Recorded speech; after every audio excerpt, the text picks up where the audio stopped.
I'm the big dog, been killing it since tip-off. Come with it or stay home, the people gon' feel ripped off.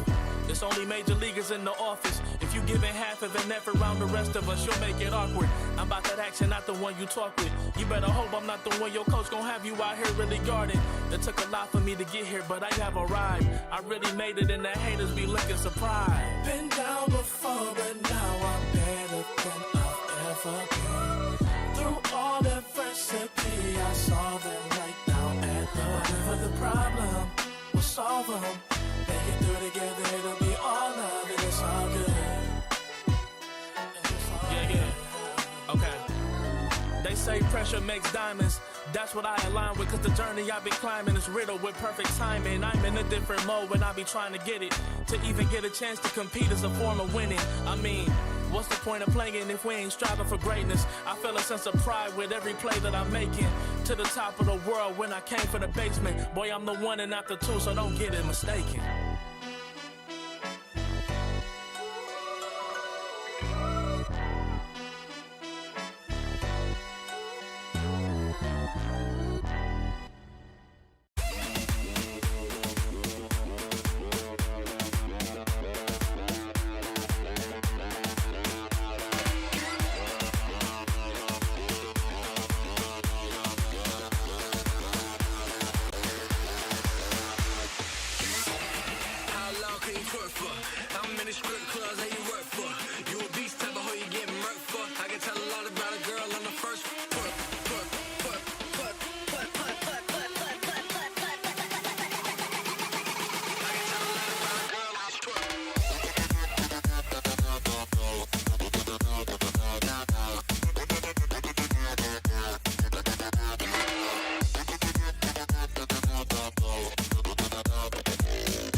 I'm the type of girl that turns logic into optimism. Think you know it all, but then you let me get inside your head. Yeah. Steady jump design, think I know your kind. I'm about to break another code now. Pretty in disguise, bugging up your life. This is my syntax. 3, 2, 1, deploy. XOX cutthroat code, run it again with it. XOX cutthroat code, run it again with it. Steady jump design, think I know your kind. Yeah. Steady jump design, think I know your kind. Yeah. Steady jump design, think I know your kind. I'm about to break another code now. Pretty in disguise, bugging up your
You got me thinking things I didn't mean to. You got me wanting things I never wanted. Is this the way you always get what you want? Alright, alright. You got me right inside of my head. You got me so, so close on the tip of your tongue. This is the way you always get what you want. Alright, alright. Let's do and say that we're done. Let's do, I know that you want to. Let's do and say that we're done. Say that we're done. Let's do and say that we're done.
Give it more, give it more, give it more right now, right now. Give it more, give it more, give it way more, way more. Yeah, we give it all that we got. Measuring what's in our pockets, then we give it a lot. Cause we've been hustling for years, now we up at the top. And no, it's still not enough, so we ain't gonna stop. Cause that's full throttle, zoom, zoom, hop, skip, jump. About to eat it up, but the goal is lunch. I'm the big dude, so I never duck, duck. Just keep my head up and yeah, we going up, up. But don't call it good luck, luck. Earning what we got, cause all we do is give it more. Yeah, we going up, up. But don't call it good luck, luck. Earning what we got, cause all we do is give it more. Give it more, give it more, give it more right now, right now. Give it more. Give it more, give it more, give it way more, way more. Give it more. Give it all we got, we give it all we got. Oh yeah. Give it more. Give it all you got. Now they know about our dedication. Not just hard work, it's also patience. Stripped away, edit, ignore the hate. And now we big tongue status and it's us for the taking. We eat, dream about it every time we sleep. Make it move, just look at my feet. Yeah, we bring the heat. We make every situation sweet. Now all we need is yeah, we going up, up. But don't call it good luck, luck. Earning what we got, cause all we do is give it more. Yeah, we going up, up. But don't call it good luck, luck. Earning what we got, cause all we do is give it more. Give it more, give it more, give it more right now, right now. Give it more. Give it more, give it more, give it way more, way more. Give it more. Give it all we got, we give it all we got. Give it more. Oh yeah. Give it more. Give it all you got. Give it more, give it more, give it more right now, right now. Give it more, give it more, give it way more, way more. Give it all we got, we give it all we got. Oh yeah. You waited all night for me to come back. Why'd you think that it's not alright? Told you that I'm not that type. Didn't mean to get you so excited. Tried to tell you not to fall in love. Why you always hit me uninvited? Was hoping you would get the picture. I've had enough. Now it's time for me to turn around. Thought you knew what this was. Yeah, I am superstar. You were never the one for me. Never should have fell for me. Take back your heart. Why don't you take it back? You never had a chance. I'm gonna take back the one heart. Call it a savage love, just till I had enough of us. I'm good, babe. I'm on my own. This ain't a phase. Just let me go. Told you that I'm not that type. Don't wanna waste and ride. Begging for one more chance. Yeah, know you got carried away. Ooh, you made me to say. Even messing with greatness, faces, stay in your place. I was looking to play, then you got in the way. All the love that we made got me stuck in the rain. Got no time to stay here and say goodbye. Yeah, I am superstar. You were never the one for me. Never should have fell for me. Take back your heart. Why don't you take it back?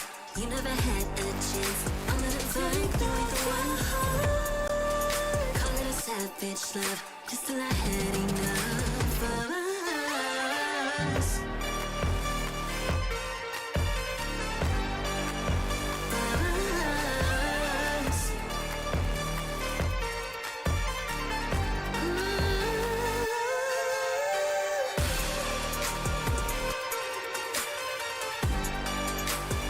Take back your heart.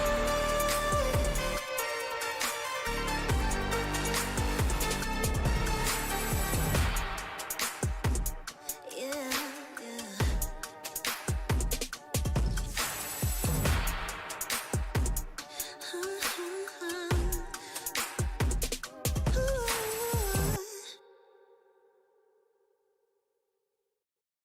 Ding ding.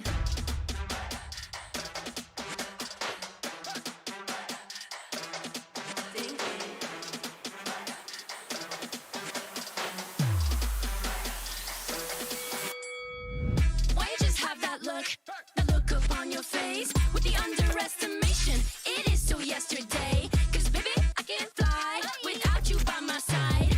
I can do a whole lot more than just look pretty. I know that it'll take some time to see, but you're never stopping me. I know that we ain't giving up. If you thought so, well, tough luck. So we're just gonna do our thing. Ain't over till the bell goes ding. We're gonna fight, so step aside and let us sing. We're gonna bring you down. If you think you'll stop us somehow, just let us do our thing. This ain't over till the bell goes ding. This ain't over till the bell goes. This ain't over till the bell goes. This ain't over till the bell goes. If you think I've had enough, well, I guess you don't know tough. I'll never be the one to back down. You haven't been the first one to show me doubt. Cause baby, I can fly without you by my side. You're never breaking me, never stopping me, never making me be less than all of me. Know that it'll take some time to see, but you're never stopping me. I know that we ain't giving up. If you thought so, well, tough luck. So we're just gonna do our thing. Ain't over till the bell goes ding. We're gonna fight, so step aside and let us sing. We're gonna bring you down. If you think you'll stop us somehow, just let us do our thing. This ain't over till the bell goes ding.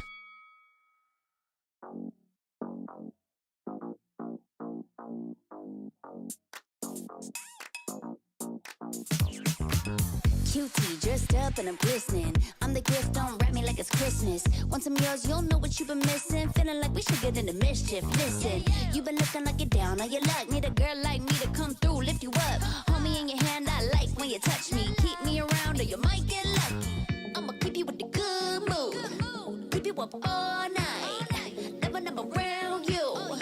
Baby, this is so vibe. Got me dancing like a soul train. Laughing the whole time. Got me singing in the shower. Baby, are you all mine? Baby, I'm your four-leaf clover. Your rabbit's foot, your charm bracelet, horseshoe. Baby, I'm your good omen. You wanna keep me with you. Keep me with you. Yeah, it's not hard to see. There's a pattern forming when you got me. 777 all wins, big money. The tramp over here never see me coming. I was in your back pocket the whole time. A quiet power, a silent gold mine, a big old confidence boost. You never delude. Just know that you'll be winning, cause I'm with you in the building. I'ma keep you with the good mood. Keep you up all night. Never around you. Baby, this is so vibe. Got me dancing like a soul train. Laughing the whole time. Got me singing in the shower. Baby, are you all mine? Baby, I'm your four-leaf clover. Your rabbit's foot, your charm bracelet, horseshoe. Baby, I'm your good omen. You wanna keep me with you. Keep me with you. You been looking like you're down on your luck. Need a girl like me to come through, lift you up. Hold me in your hand, I like when you touch me. Kick me around and you might get lucky. Baby, I'm your four-leaf clover. Your rabbit's foot, your charm bracelet, horseshoe. Baby, I'm your good omen. Yeah, you wanna keep me with you. Oh yeah, keep me with you.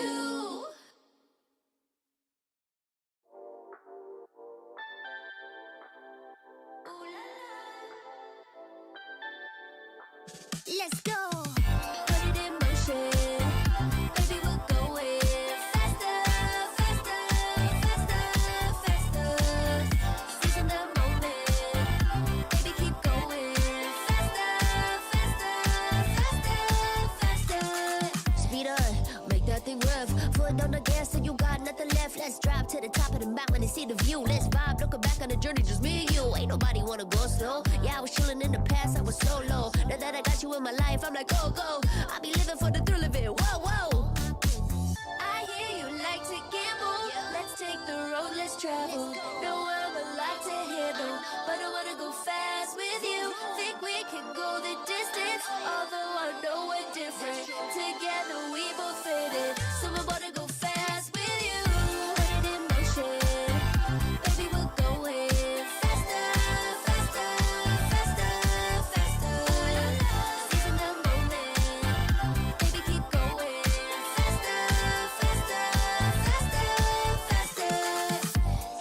they never even seen us, and nothing will ever get in between us. I'ma ride by your side every season, and if anyone try to stop us, we just speed up. Yeah, always keep it at 100. Top down, pretty face, so sun-kissed. Know it's scary, but I swear I really love this. Big shades on, summertime in London. I hear you like to gamble. Let's take the road less traveled. Know I'm a lot to handle, but I wanna go fast with you. Think we could go the distance, although I know we're different. Together we both fit in, so I wanna go fast with you.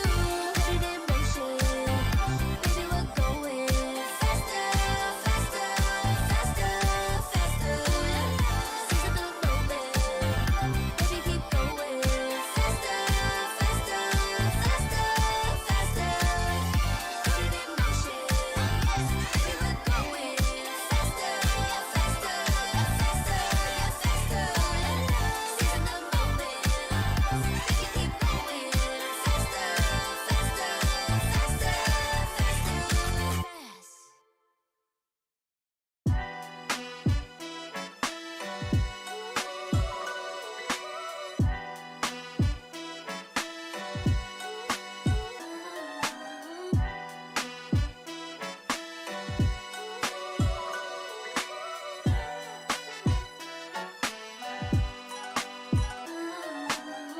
Been down before, but now I'm better than I've ever been.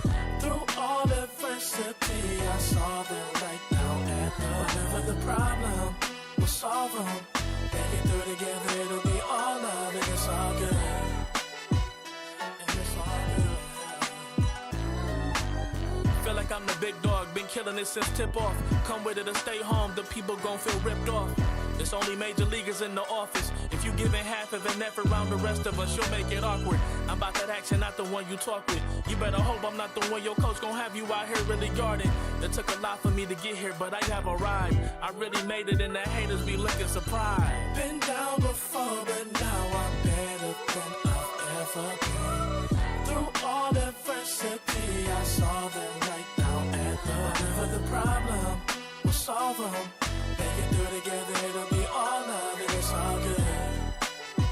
And it's all Yeah, good. yeah. Okay. They say pressure makes diamonds. That's what I align with, cause the journey I've been climbing is riddled with perfect timing. I'm in a different mode when I be trying to get it. To even get a chance to compete is a form of winning. I mean, what's the point of playing if we ain't striving for greatness? I feel a sense of pride with every play that I'm making. To the top of the world when I came from the basement. Boy, I'm the one and not the two, so don't get it mistaken.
Snapdragon Pro Series is brought to you by Snapdragon Elite Gaming and DHL. वो जो था वो past में था, वो गया, अब future पे ध्यान देते हैं। ये डिसीजन गलत ले ली, जिसकी वजह से बहुत खराब हो गया। मेरे को भरोसा है कि इस टीम के साथ मैं ये ट्रॉफी जरूर निकालूंगा। हम लोग को रियलाइजेशन हुआ कि हम लोग हारने नहीं आए, यहाँ पे हम लोग जीतने आए, जीत गए और कुछ लोगों के हाथ से ट्रॉफी छीन ली। AKOP जो है को तो कोई जानता ही नहीं है। There comes a time when your worlds will collide. If it's holding you back, push it right to the side. Ain't got no time. Football Ganesh edge को नॉक करेगा, ट्रिगर को गेम से बाहर करेगा and the champions they paying the price with the blood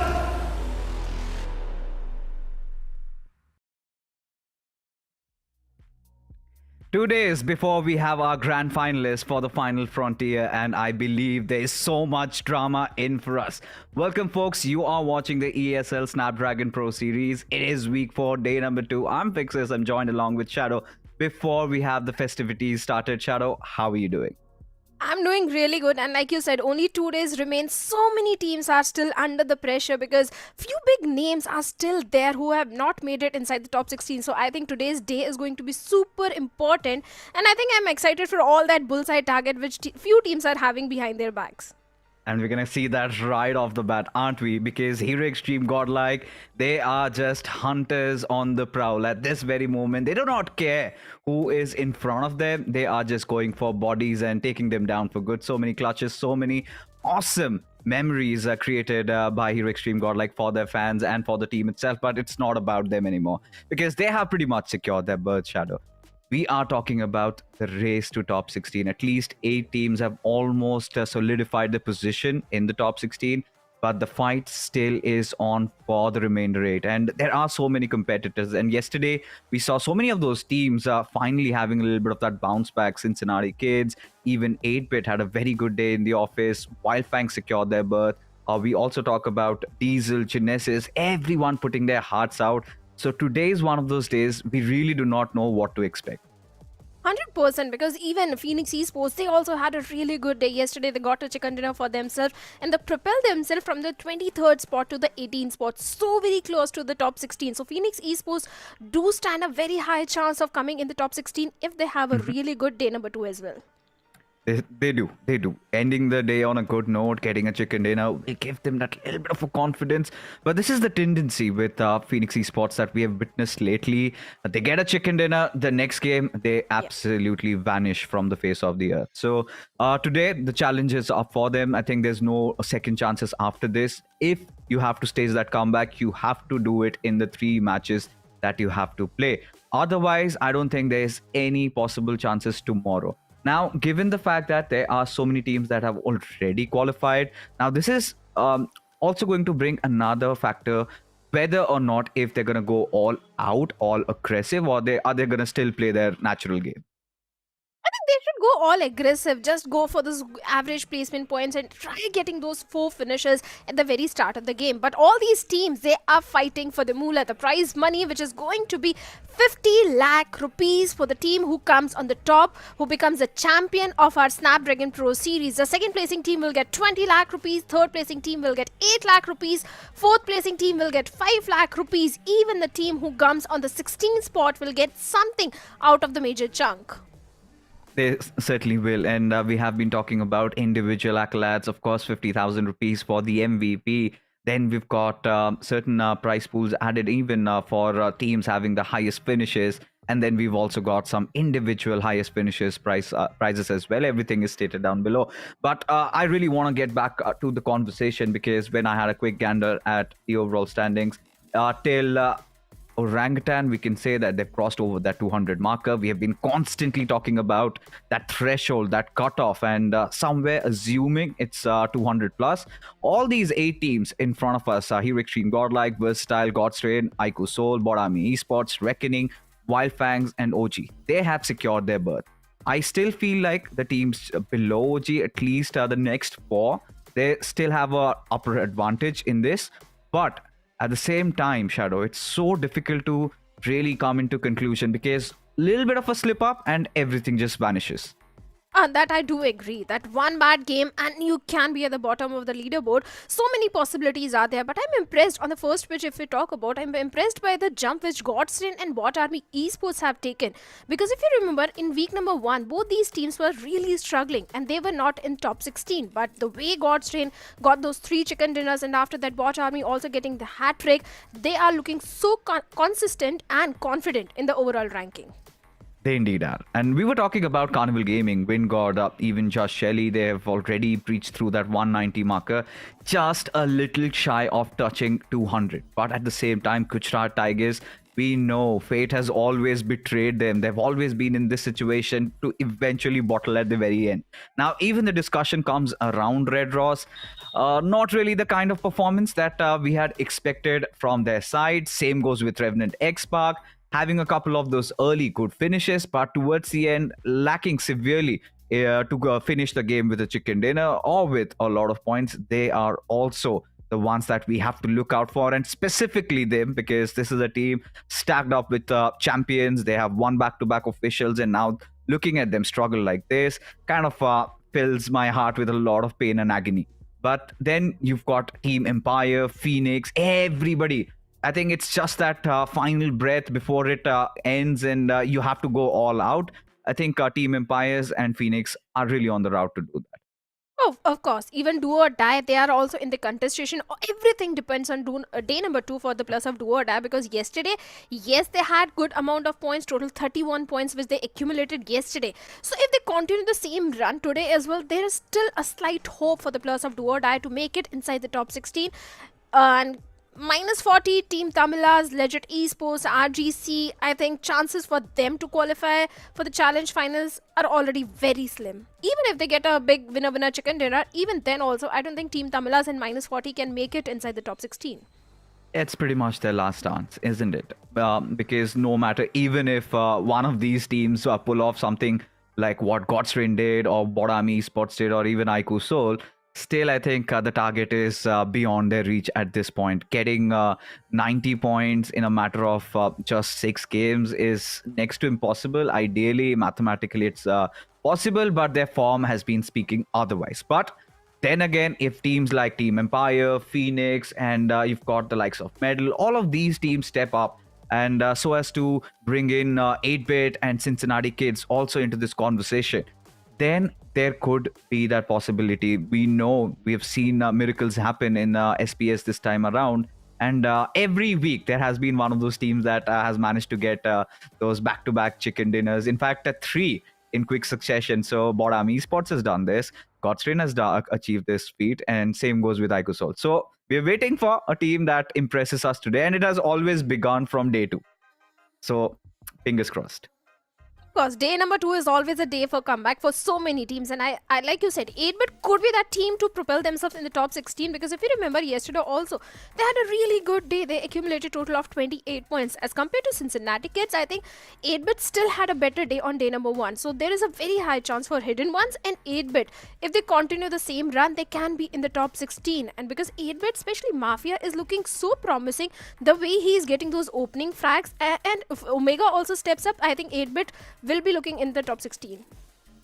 Fingers crossed for 8-Bit, because at this point, both for Cincinnati Kids and for 8-Bit, there's literally no room for error.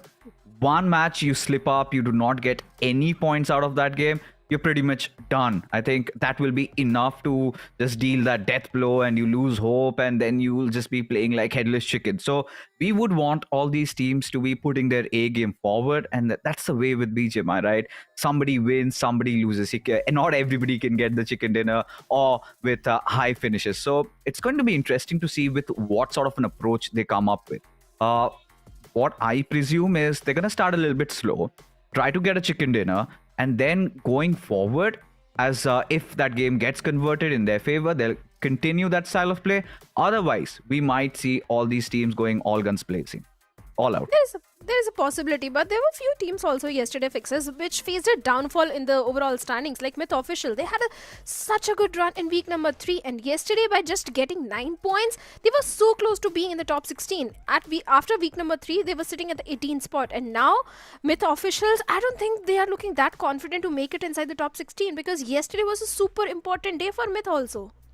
This was one of those conversations Necro and I were having, where we were under the impression that all these teams that have been relatively new into the scene in comparison to the others, to the old dogs, or the ones that have soaked in that pressure, know how to play under it. I think Myth Officials fell a little short there. Because for Myth Official, again, we've seen them in a couple of official tournaments in those early phases, but nothing promising out of them. And this time around, they came in with a lot of hope, and they earned their spot. It's not like it was gifted or they were invited or something. So maybe we had our hopes a little high, considering we saw them perform in those initial weeks. But slowly and surely, as the teams got conditioned to how Myth Official likes to play, that is where that self-doubt happened. And I feel like that's the reason behind their fall. Even Team Empire is also facing a certain downfall in their performance because they were looking so confident. Even RGC, the way this team was performing in the open finals, but I think for RGC it's already done and dusted. Their chances of qualifying are very less, but still there is a hope for the plus of Team Empire. I don't know why they are engaging in those bad fights because few mistakes are definitely there from the side of Team Empire. It's only Ace from their side who's performing really good. Rest three players are really struggling. Yeah, they certainly are, but we've been talking a lot about 8-bit and Heavy have their team card as to how they have performed so far in the Snapdragon Pro Series. You could see Mafia being the one carrying the torch over here, 34 finishes for this young lad, but Omega falling a lot shy there, 24 finishes for him, and Ash has been missing 30 games. 16 finishes. Of course, we do understand that he's the IGL. He's not supposed to be the one getting all those frags done. But so far has been the case where even IGLs have to step up as assaulters and have to deliver. And this is where this leads me into thinking if Oasis is back into the roster, do 8-bit experiment a little bit? Do they get Madre coming into play? Because last I remember, in fact, one of their players, Termi, I believe, it was Termi. So if they can get Termi to come into play, I know Termi's got that assault power. If Oasis can be the brains, he can get the job done. Because lately, even Oasis, as an assaulter, you can see even the stats dictate that he's played lesser number of matches, still has contributed more in terms of finishes to the team. If they can sit back a little and go ahead with Termi, things could work out. But that comes at a cost. Experimentation is the key word. Are they willing to experiment? Are they willing to gamble here?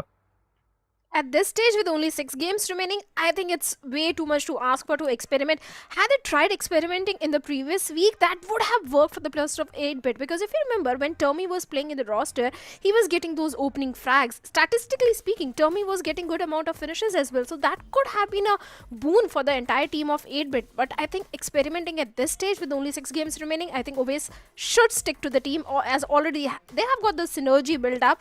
So... and let's leave everything on luck. I think that's a nice point that you brought up, that the synergy between these four is what led them to have such a nice run in the recently held officials. So that could also come into account, and they know how to handle the pressure. Team Forever, or currently known as 8-bit, they had been quite stellar then.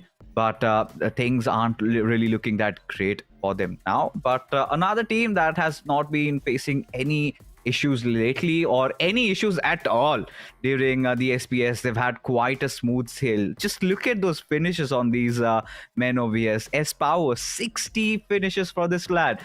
Raiden, he has been such an underdog. He's been such a talent, and it's clear that he gets overshadowed by the likes of Somraj, Aquanox, and S-Power. But 45 finishes for this lad, he kind of has left Aquanox wanting for more.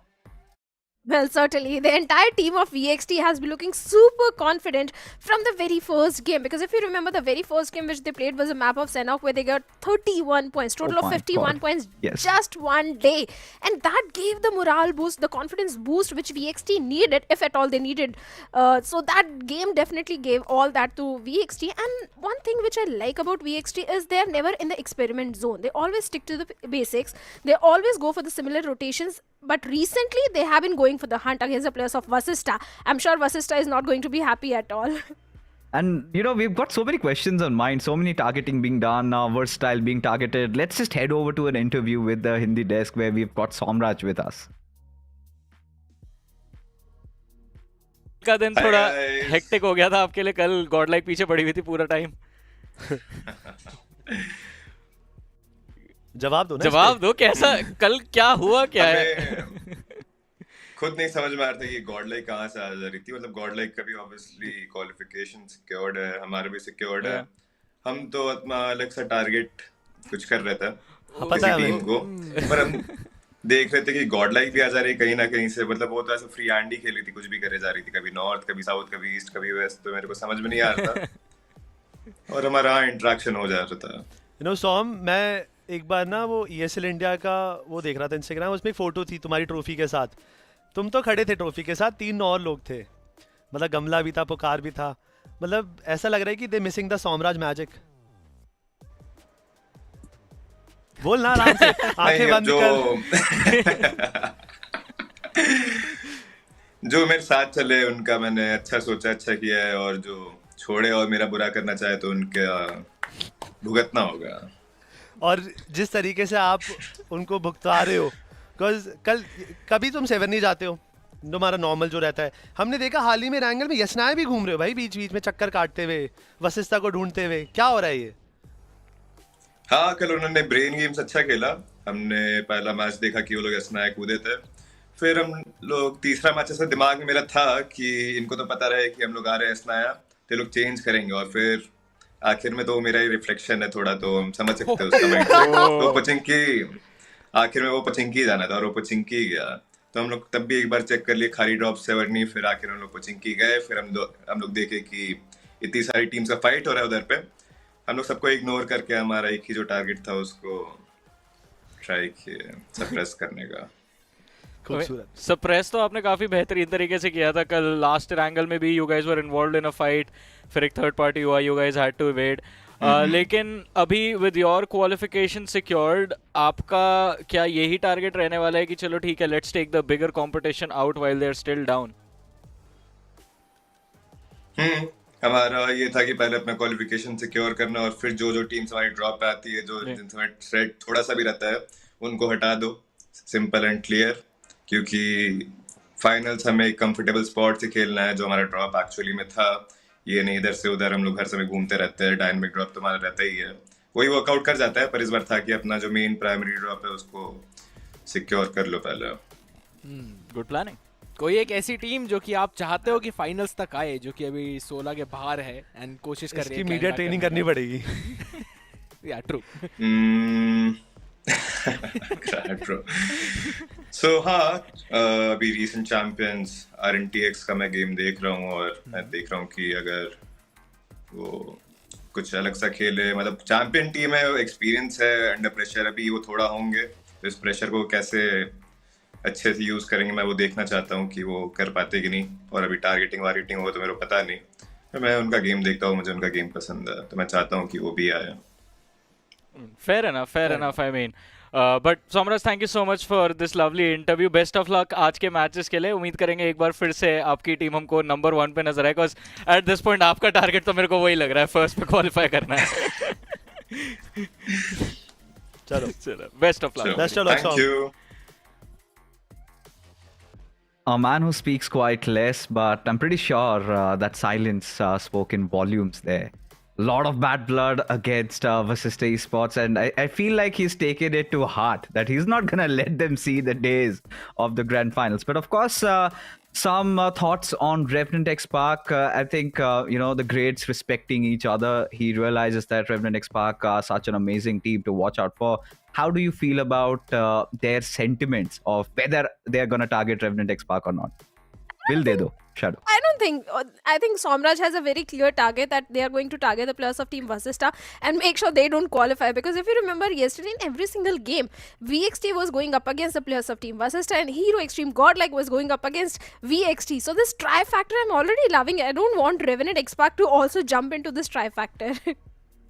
We had to be the gossip queens yesterday. I went in and searched around what could be the possible reason. And the only common link that I could find between Versatile and Hero Extreme Godlike was his power. And we know before all of this happened, all the switches happened, there were heavy rumors that S-Power might be heading over towards Hero Extreme Godlike. He did not go there. He rather chose Versatile. And could that be the case? Why Hero Extreme Godlike are going after Versatile? I mean, we do not know. Maybe we'll get to know once Hero Extreme Godlike makes it to the LAN. But what we do know is that we've got the schedule in front of us. And it brings me great joy to say that we're going to be starting off with Groups A and C. Now, when I'm talking about Groups A and C, in A, we have Hero Extreme Godlike, and in Group C, we do have Revenant X Park, Erangel, Miramar, Erangel. I think it's going to be a lot of fun tonight. And also a little hope for the players of Revenant X Park, because yesterday they played on those off maps, so maybe there is a possibility of Revenant X Park to stage that comeback which they are looking for in the map of Erangel, Miramar or Erangel. That could be a possibility even for the players of Cincinnati Kids as well, because these three maps are a possibility for Cincinnati also to stage a comeback. But God's Train, Watch Army, Esports are already looking so fantastic in the overall ranking. I would love to see even God's Train to go for the hunt, because they are not doing so. Of course, we've got a little bit of those rivalries. We've witnessed Godson actually trying to bully the players of Bodami Esports. I would love to see Bodami Esports answering back, because at this point, they also understand the gravity of the situation. Godstrain are rather more experienced team, and when it comes down to performing in LANs, Godstrain has done that in the past. At least that roster of Godstrain has already accomplished such feat. And when you look at Bodami Esports, there have been multiple moments where Godstrain have been going after them, have been trying to hunt them down, thwart them out from military base, and all of it. Today is the day where we would love to see Bodami Esports answer back like they did in those initial weeks. Don't you think, Shadow? I would love to see that.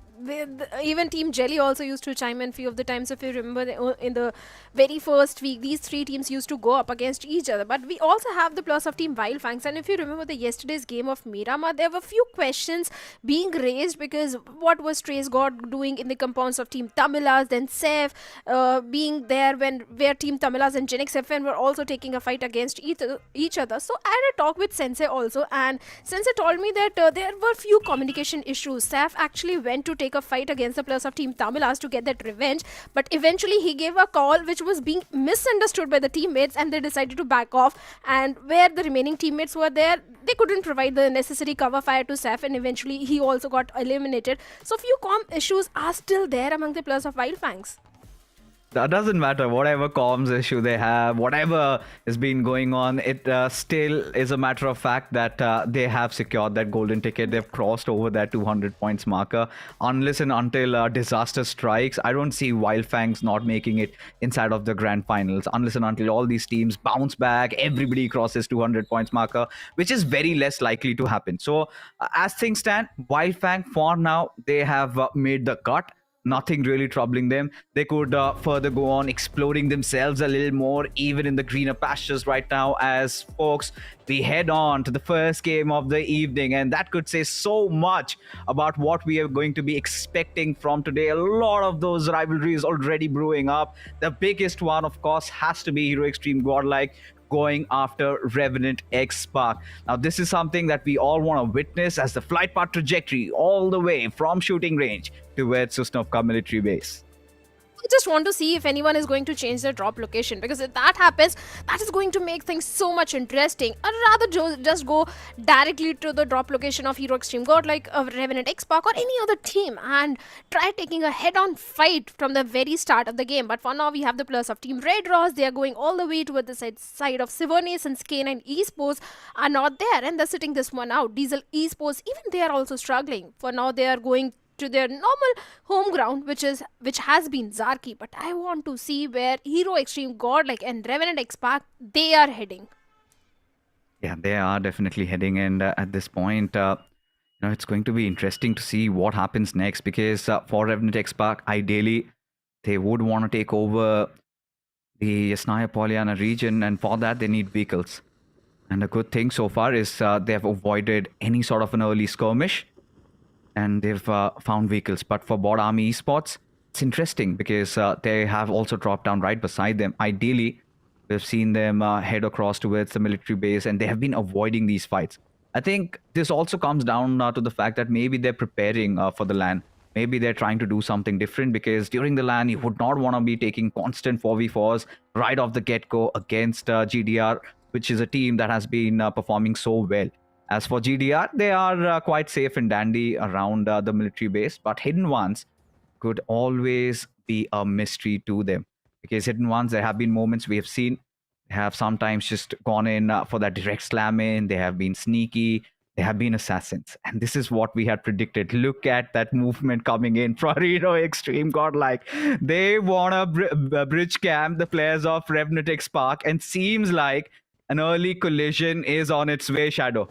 I really want Shadow to be anticipating that sort of a situation from the side of Hero Extreme God. Like, maybe they have a plan B. If not, then this is not going to go very well for the plus of Team Revenant X-Pac, because Hero Extreme God, like, they still have those basic resources, basic weaponry, which they need to take an early 4v4 fight against the plus of Revenant X-Pac. So I think Shadow is prepared for that, because if you look at the rotation which is coming from the side of Revenant X-Park, instead of going directly to the bridge, they are going for the complete northern rotation towards the city of Yasnaya. But Bot Army Esports, even they are in a pickle against the plus of Team Reckoning Esports. As Monty is trying to find some sort of connection, but he's the one to be knocked out. And instant confirmation also coming in. Oh yeah, this is lovely stuff. And this is what you're supposed to be expecting from a team like Reckoning. And they have unleashed themselves. They've got no fear. They've also earned their spot in the grand finals. So they might as well do whatever on earth they indeed do. Because at this point, for Reckoning, ideally we've seen them heading over a little towards those extremities of the eastern parts of the map. But this time, the flight path trajectory did not help their cause. So they do not care. Drop down at Georgie. Are just going hunting after bodies, but this is a fight that we have been talking about as Shadow opens things up. Punk already done and dusted. Hero Extreme Godlike coming in to take a fight, and seems like Revenant X-Park so far have been the better one.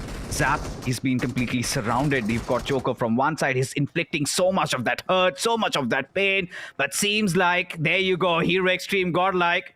They are being battered, they are being bruised, and now it is going to be an insult for the current table toppers as Zap. This looks, oh my god, so bad. They're going to put him down. Are they going to fist him? Oh my god. This, Shadow, what is going on? The emotes, the disrespect is unreal. It's just adding insult to the injury. Hero Extreme Godlike is there, the table toppers. I just want to see how they're going to take the revenge of this, because a team like Hero Extreme Godlike is not going to take this so very well. They are going to go for the revenge in the next game. I'm very sure of that. But we have all the situations still brewing between the plus of Reckoning and Bot Army Esports.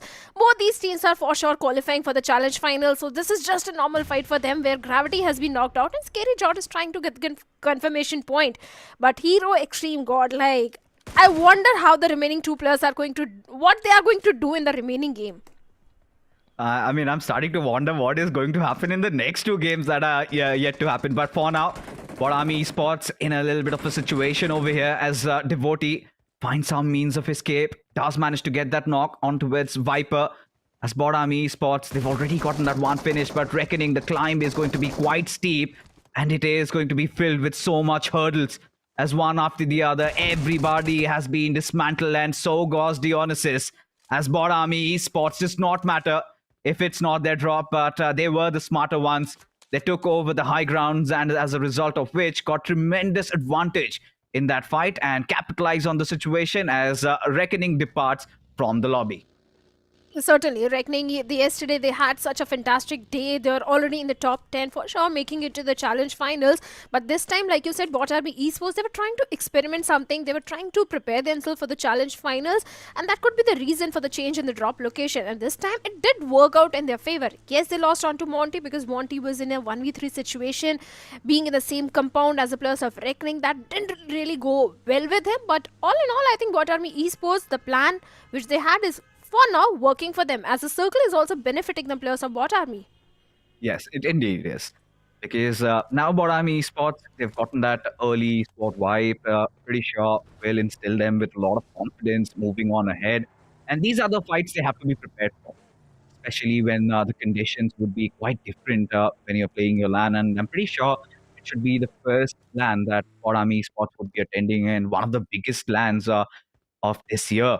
So really excited to see them perform. But when you take a look at -40, got to feel a little for them, especially a team that rightfully earned their spot from the open finals.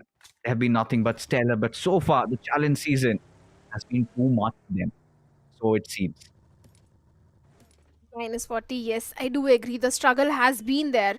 But I still feel that Spider and Nishu, they are performing decent from the side of -40. The major struggle is from the remaining two players. But I'm sure next time, whenever we are going to see -40, they are going to look so much stronger. But look at that, what is really happening. Revenant X-Park is going for the hunt against the plus of Team Hero Extreme Godlike towards the school apartments. The whole cavalry of Revenant X-Park is there. And Hero Extreme Godlike, they are outnumbered in this one. Repaying the favor in kind, aren't they? Revenant X-Park, a team never really forgets, always remembers. They gotta clear their dues, they gotta clear their debts. if Hero Extreme Godlike did intervene their city, their drop location, surely now Revenant X Spark would want to answer back, and they want all the heads. Jonathan slithering through the rooms, and he's trying to find a cheeky spot for himself as Revenant X Spark just swarming through the apartment areas. And still, they're on the hunt, they're on the prowl. At this point, Revenant X Spark have no idea as to where Jonathan is. Admino will be quick in providing some aid. At least they have rallied their forces. A 2v4 situation for Revenant X Spark as they check every nook and crannies, building after building. But again, these areas are quite tricky. These areas are quite treacherous. One misstep like this, what Spray God's doing, could prove quite fatal. A grenade comes in. Pretty drop down a little bit low as Admino, he has to face the forces. He has to face the wrath of Revenant X Spark. 1 against 3 situation. Jonathan trying to provide the cover fire. Admino trying to lure them out towards the rooftop as the grenade goes sailing in. As Admino, he answers back, and so will Jonathan as well. And suddenly, piece after piece, Revenant X Spark, they're on the verge of a collapse. In the blink of an eye, Shadow, they are down to their final 2. But there's still hope as Shadow finds a knock on to Jonathan. But wait a second, Edmino also comes in, and Revenant X Spark on the verge of elimination. Spray God has already been eliminated. 1v1 between Edmino. Let's see if Edmino can clutch it out. Revenant X Spark, they came for the hunt, and seems like they're getting hunted. Hero Extreme God, like that nade which came from the side of Jonathan, was so pivotal and so important. What just happened to Revenant X Spark? Oh my god. A blunder. No other way to put this one through, because Hero Extreme Godlike, they have already qualified. But question marks on Revenant X Spark, and all they have managed to get so far is just 3 points out of this game.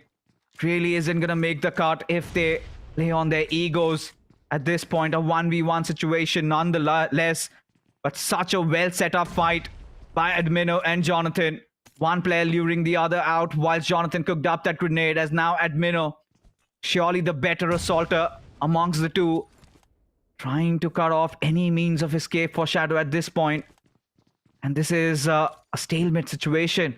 Who makes that first movement? And by the looks of it, Shadow barely has an HP to play around. Literally on 20%, and a little chip is enough to thwart him out of the lobby. The main question is, was it required for the players of Team Revenant X Spark to go towards the side of school apartments? Initially, they got 2 finish points onto the players of Team Hero Extreme Godlike. I think Shadow should have understood the gravity of the situation, and they should have played their normal game instead of going for the hunt. Because they are in dire need of those points. Hero Extreme Godlike, they have already qualified for the challenge finals. One wrong decision and Revenant X Spark, maybe they won't make it inside the top 16, because this was such an important day for them. I do not know what to make out of this situation. But so far, what it looks like is Shadow, he's back at full HP almost. Let me know, he's got that trend ready. Throws it out. To no avail though, as Shadow constantly switching places, constantly moving around, as Admino really unsure of where to throw that next grenade. He's got a lot of util to play around. He still has one Molotov, another grenade after this, but seems like he wants to get the job done with this one. Massive amount of damage inflicted on towards Shadow, but Shadow, he's got to be the one rescuing his team. He's got to get as many points, as much as he can muster from this situation. As he takes a leap, jumps down from the window. Admino knows exactly what's up on the chase right now. As Shadow still playing around the wall, just hugging it to dear life. See those pixels coming out, and smart maneuver from Admino, trying to block Shadow's escape from one of that direction.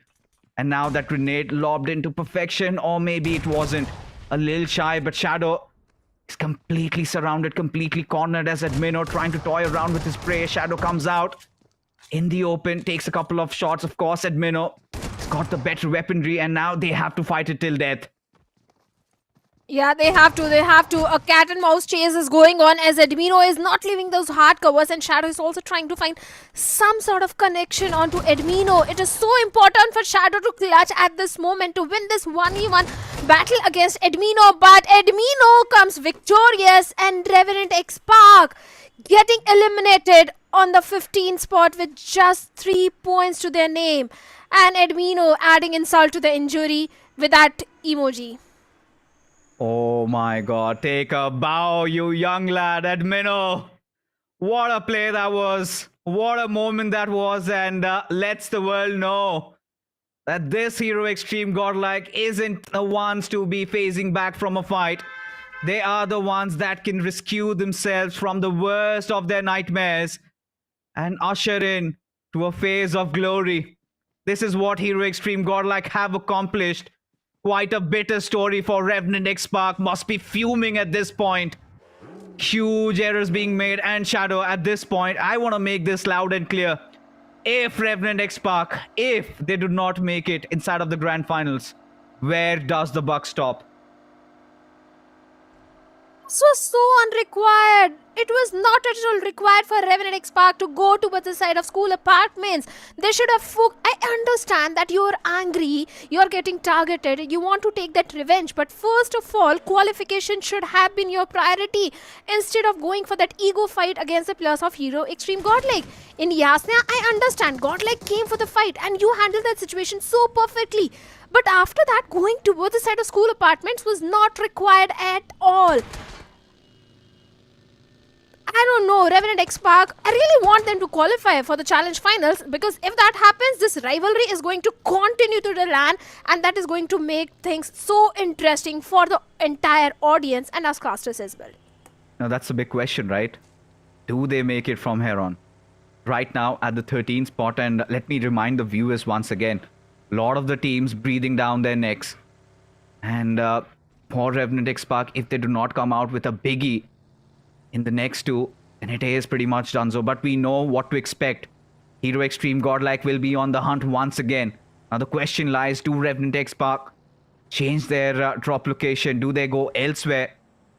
Or are they going to go back to their same ways as Hidden Ones, taking over the central compounds of Pochinki, and will go uncontested? As for Wildfangs, they can do whatever they want on the face of the earth at this point, but still not over that fight we witnessed, Shadow.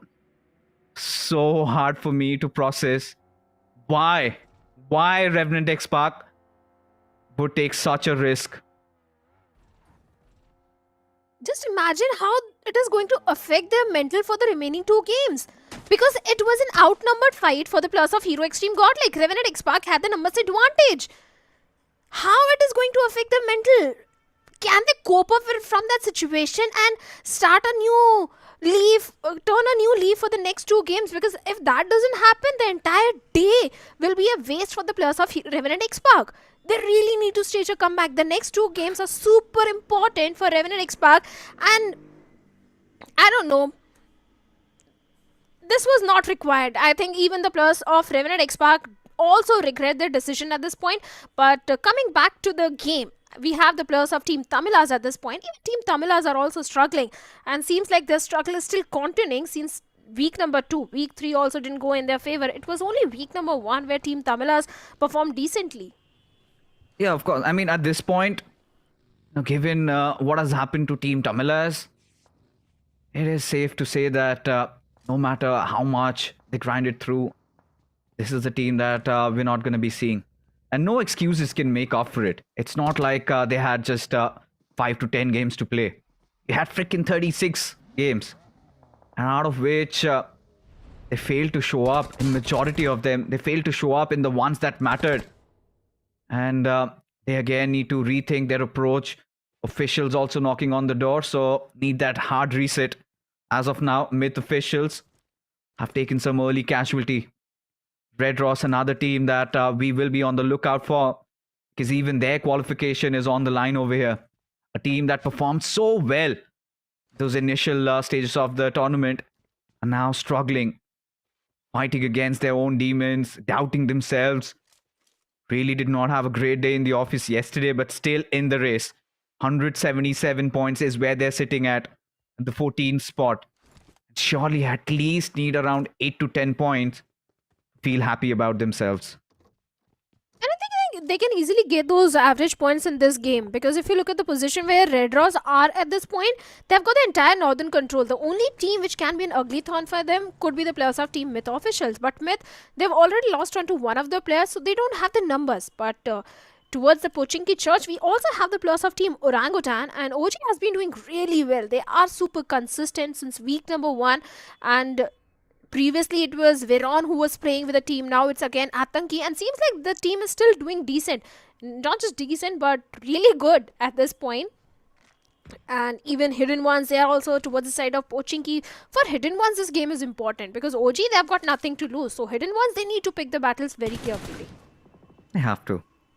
For Hidden Ones, given the position, 148 points at the 20th spot. But imagine they pull off back-to-back chickens and suddenly they get themselves right back into the race. Anything is possible. And miracles also needed from Cincinnati Kids. Again, still a little bit crippled. Bodami Esports do not have the man advantage, but surely have the same fire. Already having eliminated Reckoning earlier on into this game, they look quite confident. But now they're quite smart. They realize that it's better to let the other team push rather than being the ones aggressing, rather than being the ones being proactive. They've decided to be reactive in the situation. Of course, Cincinnati Kids, they might have the numbers, but the form definitely not swaying their way. Yeah, of course, Cincinnati have been struggling, but looking at the circle, it has taken a northern shift and it is favoring the players of Team Genix FM and Diesel Esports heavily. Even the players of Do or Die can also benefit heavily in this one because they're trying to migrate from the eastern side. They need to avoid the players of Team OG and just focus on a better position, but seems like OG is keen on picking that fight against the players of Team Do or Die. And if that happens, I think Edwina can also do a third party. Even Diesel can also do a third party. But for now, Team Tamilas, as they're trying to migrate inside the circle, seems like Myth are not giving them the safety. But what just happened? Just Wildfangs and Godstone are also engaging in a fight. Yeah, I saw Wildfangs getting a lot of those finishes there. And there you have it. Just as we speak of, God's Rain wiped off from Erangel already as they depart. As we take a look, Oxen, the final player surviving as Red Ross. They go in for the breach. They've had enough. They've done already heavy lifting, everything needed. And there you have it, Oxen. He's been dealt with, and Myth officials, they had to buy out. No other options left as Do or Die under heavy fire from the forces of the orangutans there. As they've managed to secure a couple of knocks, and one of them already finished off. Avnish, the last player alive, especially such an important game for DOD, where they could not afford any hiccups. They're almost stumbling down. The last player surviving, he will escape, but I think the deed is done.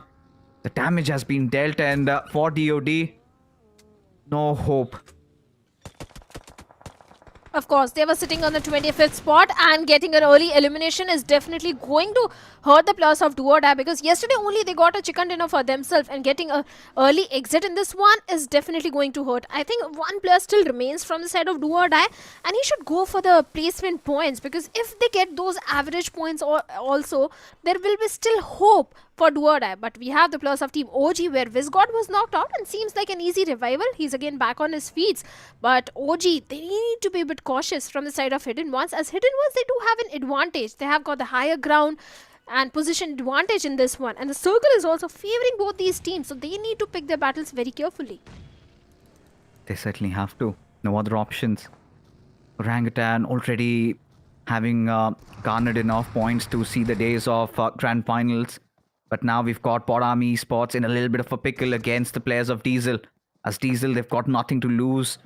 Lead has been done against Bodami Esports. Scary Jot could be a highlight moment for him. He's proved such a key player for his team. Did manage to secure that one knock, but that's all she wrote. As Diesel Esports, in their dying moments in this tournament, still survive the days, at least in this particular game. Just one player lost and a squad wiped out is something they would be happy with. But Red Ross out in the open. Lucifer, what was he even thinking? Going down, hunting the players of M40 as he gets picked off. Quite an unwanted push there. Quite finding himself in the middle of nowhere. As -40, they respond back. With Red Ross really out of options, how do they remedy this hemorrhage? Oh, they have to. Red Ross even. They have lost on to Lucifer. Like you said, there was a mistake from the side of Lucifer out in the open and taking the fight against the plus of -40. But for now, Beast is also trying to find some sort of connection with all that util. And Phoenix is going for the flank angle. -40, yes, I do agree they're outnumbered in this fight. And Red Ross, they have the numbers advantage.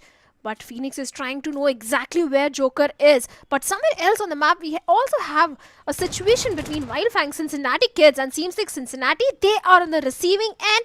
And Edmino is also going up against the plus of Diesel Esports. Seems like Diesel, even they are also on the verge of elimination. I mean, at this point, Admino doesn't really care who he goes for, even if he just gets picked off or he just nades himself. He's done majority of the job, but Red Ross, they will be answering back. They still will be breathing inside this game. 6 finishes collected. Just one shot from getting that average, I'm pretty sure. Since 7 teams are remaining, if they even get picked off from here, they will get a decent amount of points, and that is all they need. They do not need those biggies. They need a couple of stable games. But Sav is in such a precarious spot, does not have a lot of HP to work around with as Cincinnati Kids. They're staging their run. Mighty not having the best of HP, is not quite healthy in that situation, as Cincinnati Kids do have the luxury of that extra one man. Saif patching himself up from the high ground, still has that advantage and somehow redeems himself. A beautiful spray connected on towards Aditya towards the end.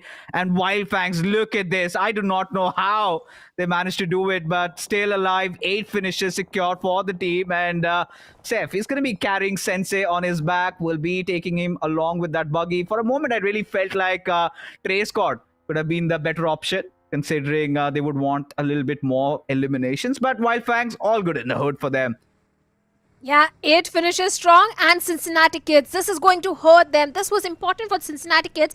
An early exit from the game is definitely going to hurt the players of Cincinnati Kids, as they were sitting on the 19th spot. And after this game, maybe they'll be somewhere towards the 20th spot. But we also have the players of Team Tamilas, and the circle is definitely favoring them. But after this shift, the circle is favoring the players of Team Orangutan and Hidden Ones quite a lot.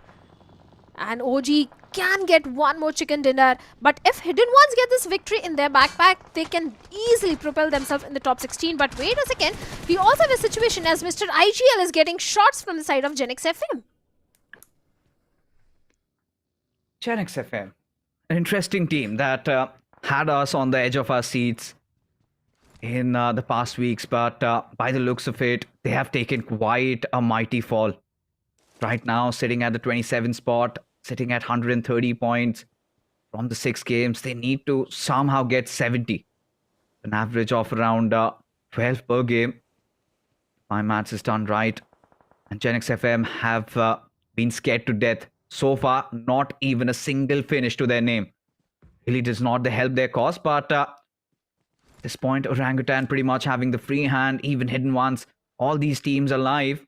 A lot on the line for them, barring Wildfangs and OG. Quite safe for Red Ross, Hidden Ones, Genix FM and Team Tamilas. It's going to be a dance with destiny for them, with the circle being in no man's land, Hidden Ones being the ones closest to the zone, but OG having that high ground advantage could go anybody's way. Oh, it certainly could. Daniel needs to be very careful, because if he gets knocked out, there are chances of revival are very slim in that situation. But for now, even the players of Team Orangutan are also locking horns with the players of Genix FM, as one of the players has been knocked out.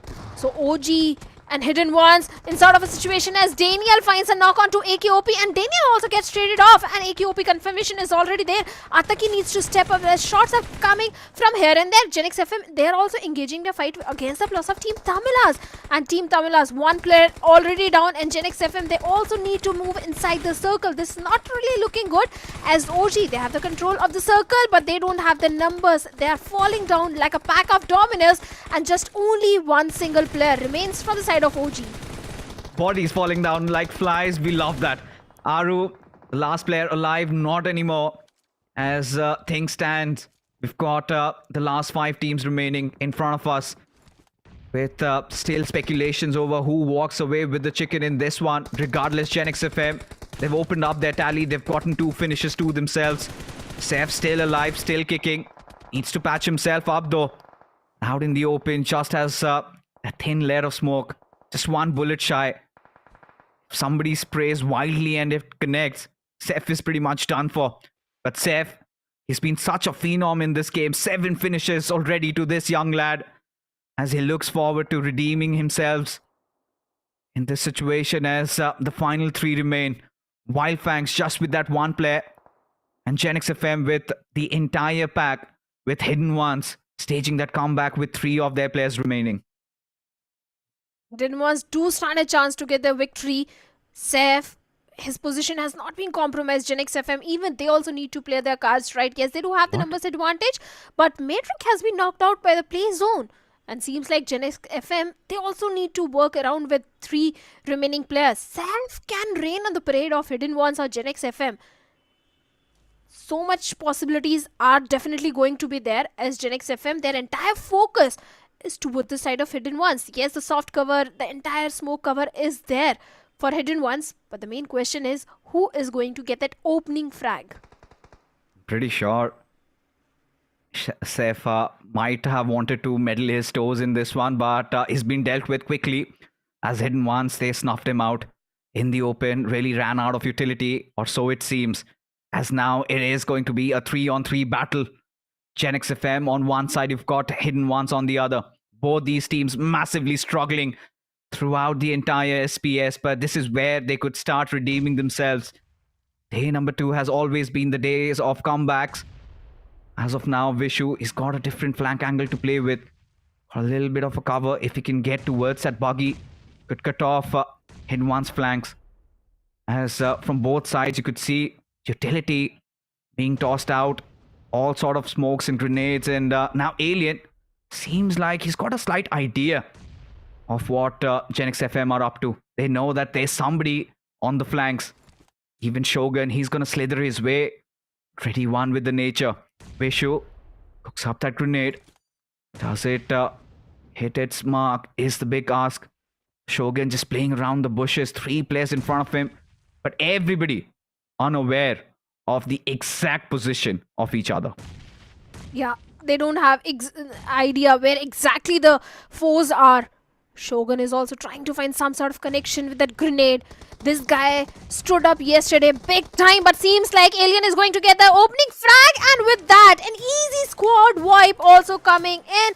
And it was such a stalemate situation, but that opening frag was it all that was needed to get that victory in their backpack. I mean, that was all it needed. It seems like one glimmer of opening, one window of opportunity, and Hidden Ones were there to cash in on that. A beautiful chicken dinner to start things off with, given their position right now in the overall standing. Suddenly could propel themselves a little close to that top 16. And takes you back to the open finals, the final few matches that we had for us, right? Hidden Ones always had that spark. They always had that knack of coming back towards the very end, and they have managed to accomplish exactly that even in this game. Now, with the overall standings completely opening up once again, so difficult for us to really tell exactly what's going to happen next, because at this point, Cincinnati Kids were supposed to perform. They failed. Wildfangs were their kryptonite. They denied them. For Genix FM, they wanted a lot of points, but did not have a lot of finishes to work with, albeit they'll be working around with the position points they have. But Hidden Ones, surely they had their backs loaded. They knew that situations were against them, and this is where they thrived under pressure, got some real good values. But this one setup coming in where Admino lures out the players of Revenant X-Park and Jonathan with those grenades, and then Admino, of course, he's the more reliant one. You would want to be alive towards those end phases of the game, and he has managed to accomplish that. What a beautiful game of Erangel it was, Shadow.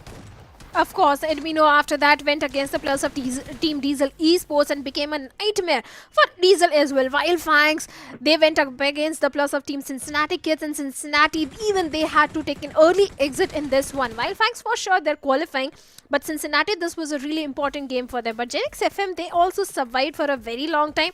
They do have good placement points, but not too many finish points. But Hidden Ones, I think they can propel themselves in the top 16 because everyone above them, Revenant X Park, Red Ross, they had to take an early exit. So there is a very high chance of Hidden Ones being in the top 16 after this.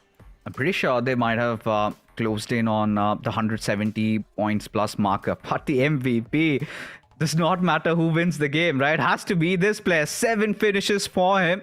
And I'm pretty sure Seth wasn't really far behind also. He had also 7 finishes. And maybe it could be the finish contribution. 78%. And Admino, Slayer of Revenant X Park. I do not know. Revenant X Park might be biting their tongues at this point with what they really called for themselves, especially having such a great start. And Admino was there to do that smacking.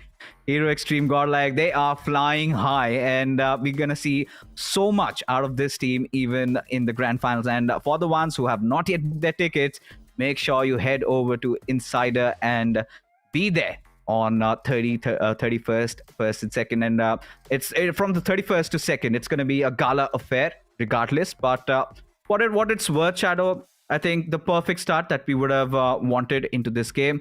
Hidden Ones securing 17 points for themselves, Wildfangs getting 16 over here, Red Ross coming out with 10. So for Hidden Ones, Red Ross, this is a game that was much needed, and they delivered. Of course, they definitely delivered. Red Ross getting those 10 crucial points and Hidden Ones total of 17 points. But Diesel Esports with just 5 points, it is not looking really good for them. Team Tamilas also with just 5 points. Genix FM 8 total points, but considering where Genix FM is there in the overall standings, I think just 8 points are not going to be enough for Genix FM. They need a big, solid winner chicken dinner. They do. And there's no other way around it. Borami Esports, I think, will be satisfied with the 4 they've collected. But Revenant X Park, Cincinnati kids, 3 points out of this game. And to even make matters worse, you've got DOD, Myth officials failing to even secure 1 point. And with every single game passing by, their hopes pretty much looking quite bleak. As for -40, it's pretty much done for Reckoning, God's Train. They've done their bidding. They've already qualified for all these teams. They failed to show up in the first game. And next up is going to be Miramar. And now all teams have 5 more matches to play. Now, the big question that has been set up for all of us is,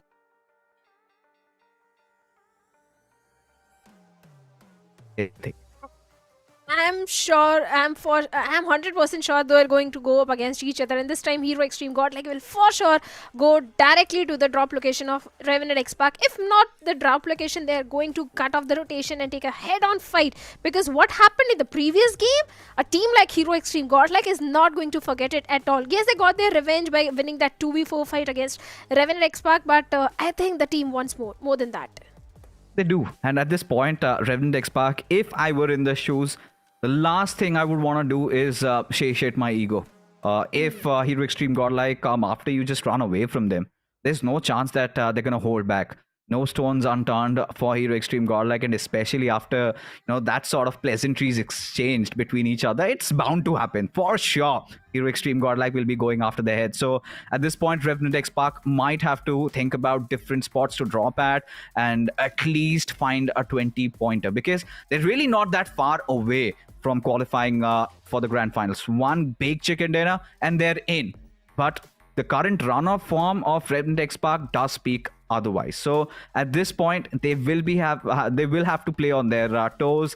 If the players, they're not in the form, they're not feeling themselves, does not matter. You have to showcase what you did in that second day of grand finals in the recently held official tournament. As we take a quick look at the overall standings, and the top 8 pretty much looks quite solid, with Wildfangs just constantly bouncing up the overall standings. Yeah, now they stand on the 6th spot with total of 219 points, 219 points. But this page doesn't interest me, because all these teams are just going for those ego fights and trying to propel themselves and be in the top first spot. Like Hero Extreme God, like VXT, they are also going up against each other just for those reasons.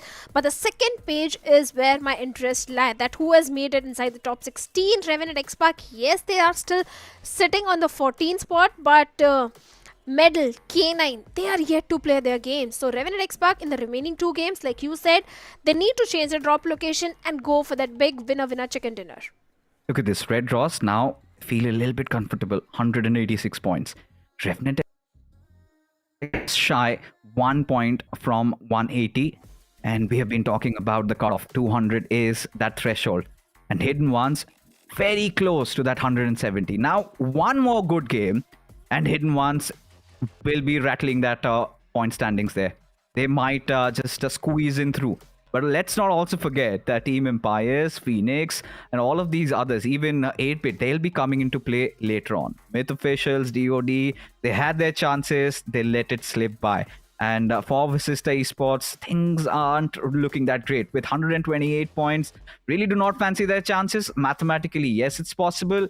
With Versatile up next against them, I do not know how they're going to be faring off with BXT constantly being a thorn up their bums. So at this point, we'll talk about that a little bit later, but heading on into this matchup.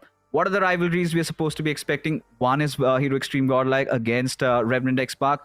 The other could be Bot Army Esports and God's Reign. With Reckoning coming in out of nowhere, being the catalyst, they could incite sort of rage and fuel in the other players. They could do whatever they want to do on Earth, is what I feel. Yeah, Reckoning can for sure do whatever they want because they are already sitting in the top 10. But like you said, Bot Army Esports and God's Reign, they might go up against each other, might not, because Bot Army Esports in the previous one also, if you notice, they are in the experiment zone. They're trying to experiment few things, go for different drop locations. So that could be a possibility. At least in the map of Erangel, they are trying to do so. Maybe they can try something different on the map of Miramar as well. They certainly can, and they should.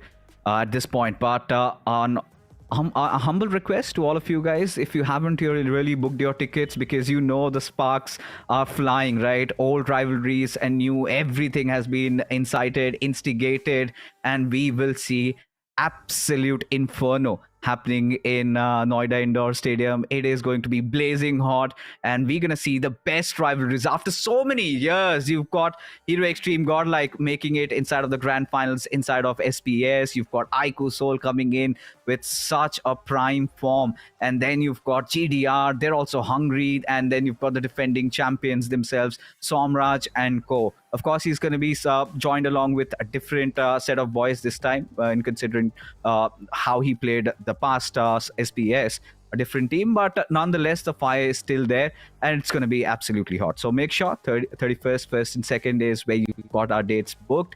And there's also an announcement that as of now, there is no offline registration. So make sure you head on towards Insider app and book it right now. Later on, do not complain. Also, bring along your official ID cards so that we can verify you and have you joining us with all that fun. So coming up next is going to be Miramar, and it is going to be groups A and C once again.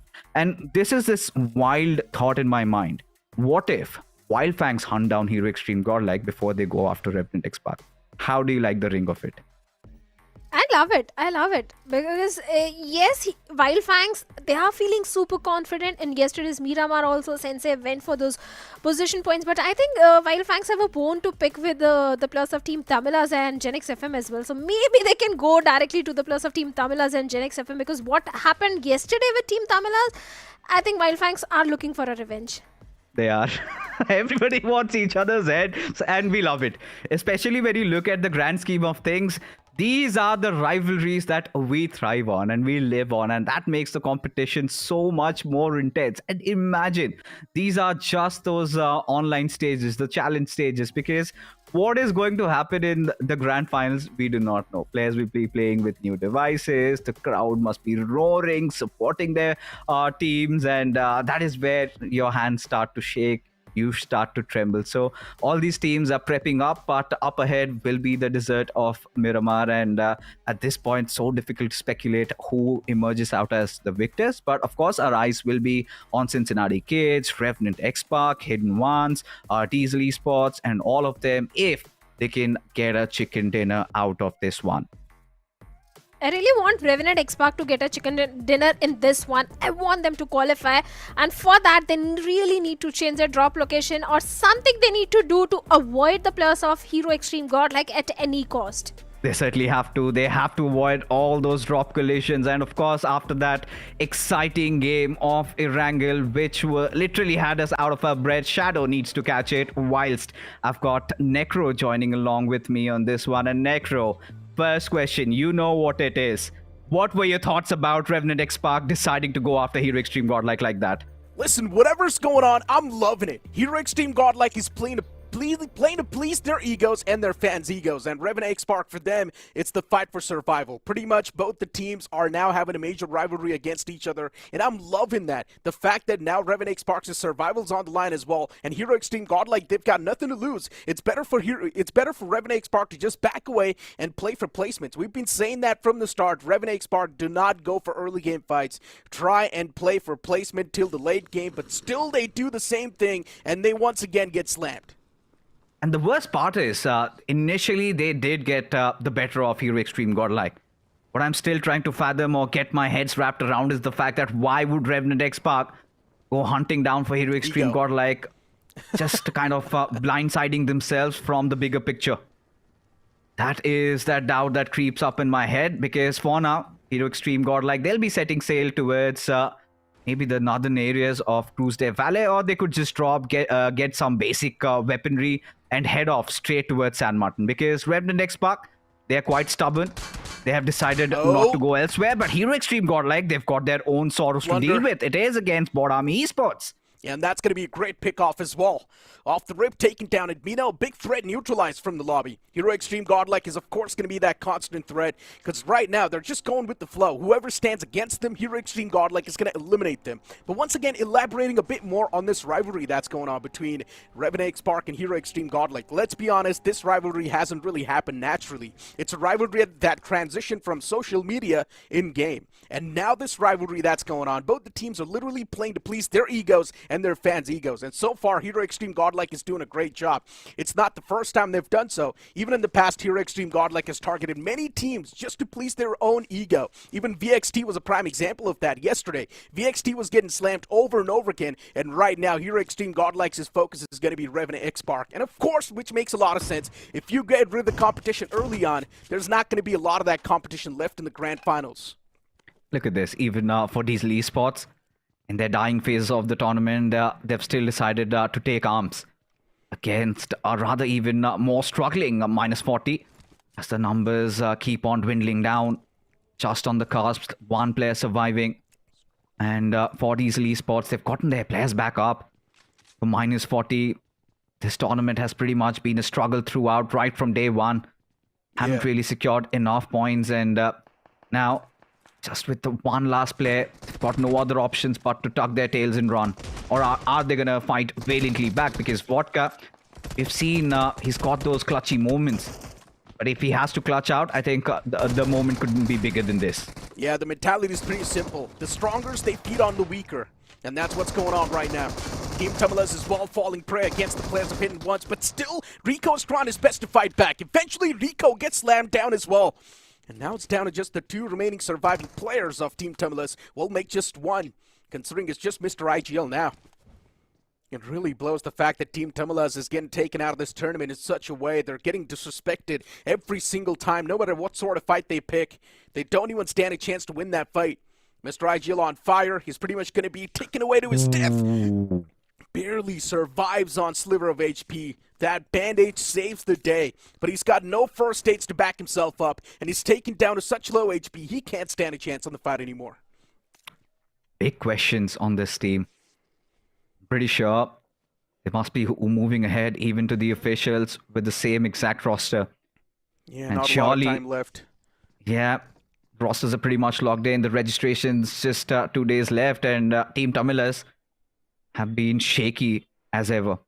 It's just that 1 year, 2024, where we saw Team Tumulus redeeming themselves, and suddenly, after the recently held officials, they are nowhere to be found.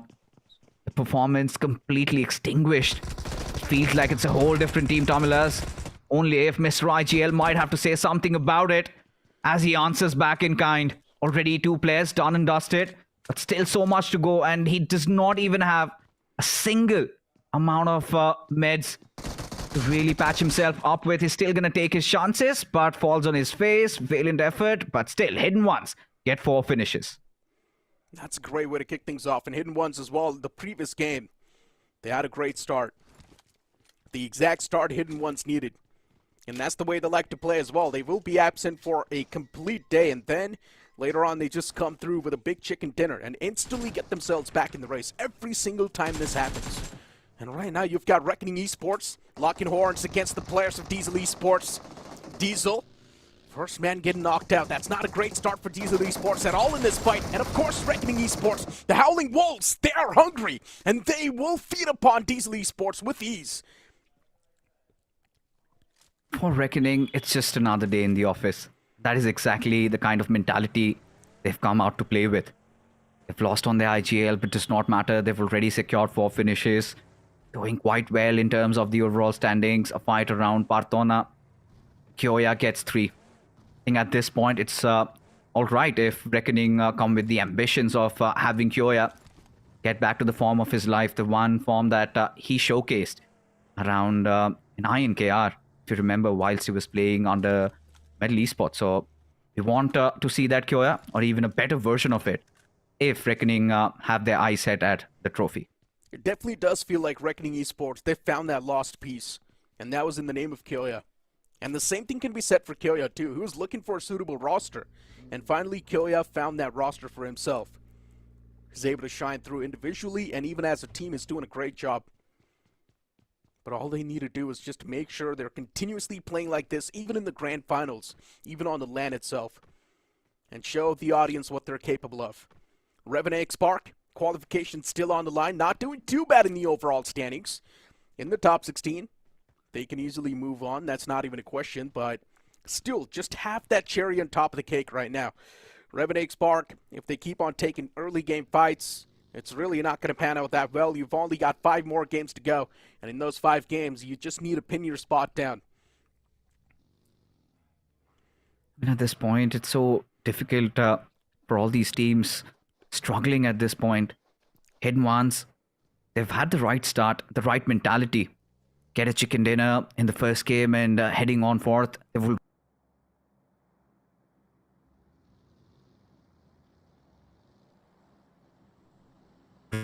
knows Necro that they also might stage a comeback, because even if you look at the past, even those final moments of the open finals, Hidden Ones bounce back right then. If they could trigger such a thing, that would be absolute joy for these underdogs, because we'll have a couple of them with us in the grand finals. So far, Bot Army Esports already qualifying. Wingod almost on the cusp of making it. But for Myth Official, they had a dreadful start in the first game of Erangel. 0 points secured. And not really having the best of start in this one also. Of course, they haven't gotten themselves in the thick and thin of fights. But I'm pretty sure their morals would be quite low. Without a doubt. Myth, the way they played in Week 3, we're not even seeing a glimmer of that. Especially in Week 3, we saw quite a lot of those chaotic affairs. We saw so many early game fights. So many teams wanted to go off against each other, and that's one of the main reasons why we saw so many comebacks as well, because in the final few moments of the game, there were not a lot of teams available in the first place. That's why grabbing chicken dinners and placing yourself in a better spot was much more easier. But in sweatier lobbies like these, when there's so many teams available, even in the final few moments, it really does get tough to have that chicken dinner in your hands. There's so much randomness going on, so much random action that goes on.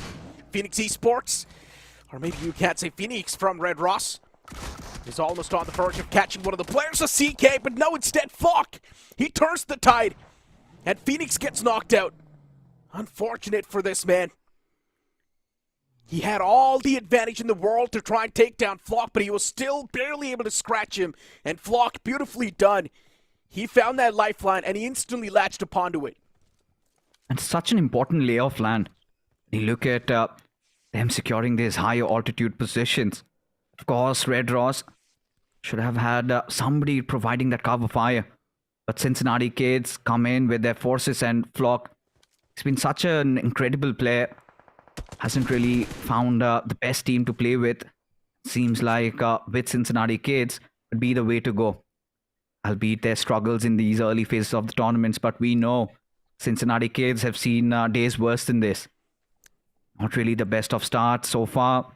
The first game of Erangel, but here they are, looking forward to redeeming themselves because the way they are placed right now, at the very smack center of the circle, they get a couple of finishes from here on and go on to get a chicken dinner. Even they might have their hopes heightened up. Of course they will. They've got a great spot to play with in the first place. The only team that's going to be a big stop or a big spanner in the works is going to be Cincinnati Kids. That would have been a great start as well, man. Phoenix had every single moment in his hand. He had all the advantage you can ask for in that scenario, but he still whiffed all the shots. Only if he would have pulled out that DBS, then maybe things could have been different, but he still stuck to that M416. Not exactly sure what happened there. Maybe he panicked, and that's why now they do not really have that good of a positioning in the first place to play with. And Red Ross, on map, they've got a great place to play off with. But if you look at the terrain they're holding, it seems pretty risky. Red Ross, though, still, they want to make the climb. Arto, look at the player. He's pushing on up. He's got the DBS to back himself up. And Flock is all by himself on the receiving end of things. But Flock has also got the backup of Aditya all the way in the back lines. So if anyone from Red Ross tries to make that pounce, he will be shredded with a lot of bullets. Arto eventually manages to force off Flock from that ending. And that's going to give the high ground control to the players of Red Ross. And they know exactly what's going on in the heads of Cincinnati Kids too. They're now pinning down Aditya as well, as Aditya's taken down pretty low. In my opinion, Flock shouldn't have given away that high ground like that. He's like the battle for the Himalayas. At this point, as Aditya, blunder. He just gets blown over. Blown into smithereens, and Aditya should have been wary of that. And at this point, the question goes out. Can Cincinnati Kids afford to lose him? Such a spot. That's such a good position to work around with. And seems like they blew it up. For Red Ross, though, they're also on the verge of making a comeback. In the previous game, did garner so many points to themselves. Right now in a decent spot. 187 points is what they've secured. Should be looking to cross over 200 at the bare minimum. Given the intensity of these matches, and for Cincinnati Kids who have lost out on their star fragger, it's just insult to their injuries. It indeed is. Cincinnati Kids, even though they've got the line of sight on each other, but still they feel pretty disconnected. Flog backing away from that spot, not a big fan of that in the first place. He gave the advantage to the enemy team, handed it over. And that's why now Red Ross, they feel a bit more dominant. Looking at the position of Red Ross in the overall standings, they're still in that danger zone from 12th till 15th. Red Ross is on the 12th spot. And with the way they're playing too, they're doing a great job so far in this game of Miramar. Dominating CK in that spot, taking that spot over. I love that brute force nature. And now Red Ross, they pretty much control the entire centric part of the circle. OG on the screen and looking at their spot. They're still all the way down south, slowly and steadily moving in towards the centric part. There's a few teams that might just clash against OG. Wild Fangs might just be one of those. But I highly doubt that's going to be the course of action. At this point, it's a little bit of a standstill situation, to be honest.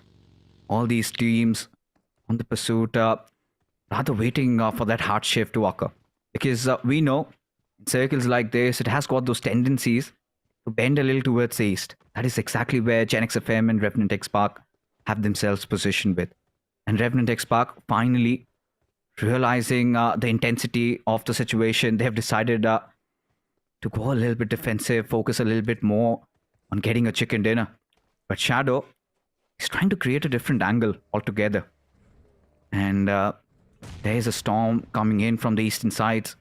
There's Hero Extreme Godlike closing in. As for Wild Fangs, they want to take their hands on the players of the orangutans. The apes not really playing in their natural habitat, as OG keeps circling around trying to find any openings, any crinks, any chinks around Wild Fangs, as Atanki, he's just going to reposition himself. The circle centers on up. And Red Ross once again with the major advantage. Looking okay so far. Wild Fangs a little bit exposed, and OG in the front. Wild Fangs, they've got him in the sights. But executing the target sounds pretty tough. Bit too far away, OG is. And that's why Wild Fangs can't even do anything. OG, they escape the claws of Wild Fangs. And OG's going to go their merry way, find a better spot inside of the circle, place themselves in that spot, and wait for the opponents to move on with that same tracing. But Wild Fangs, they might just have a different plan in their mind. Wild Fangs is one of those teams that's already doing great for themselves in the overall standings. And both the teams, I mean, pretty much OG as well, they have secured their qualification spot. The only team that is sort of on the verge of qualifying, or maybe you can say pretty close over here, is Hidden Ones. They're currently sitting on 17th spot. Had a lot of hopes as well from Diesel Esports, but considering they already got eliminated, I don't really want to say anything anymore. At this point, for Diesel Esports, yeah, they were close. Did have a decent game in the first one, but for now, they're out.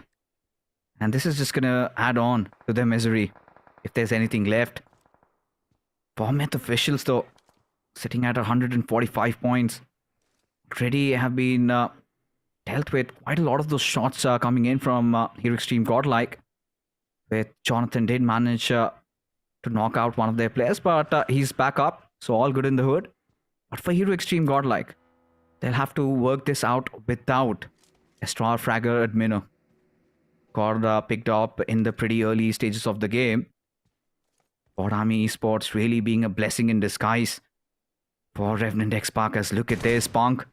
Seems like he spotted out, snuffed out Revenant X Park out of their hiding. And this is where it gets oh so exciting, Necro. Indeed. But I highly doubt Hero Extreme Godlike's going to try to place themselves right against him. Look at the spread, Hero Extreme Godlikes. They can afford to do that. They've got so much confidence. They've got so many points, a lot of confidence as well. So Hero Extreme Godlike, at this point, they can literally do whatever the hell they want.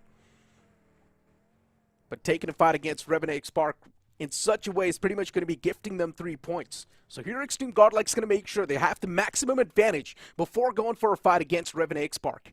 They need to make sure that they're going to be the one to wipe out Revenant X Park instead of them getting wiped out themselves. Even though you did 2v4 them, but you still cannot underestimate the fact that they're the back-to-back 2-time champion, not too in an official tournament. Can't really take those accolades out of Revenant X Park, but if you look at the current situation, it's quite dire for them. So many teams breathing under their neck. At this point, for Revenant X Park, they have to be collected, they have to be calm, they have to be stoic with their approach. They cannot afford to slip up. So many teams on their tails, they've got a bounty on their heads. As for Red Ross, still having that King of the Hills position, spotting out the players of Army Esports, thwarting them off, but Army Esports, they're also quite stubborn.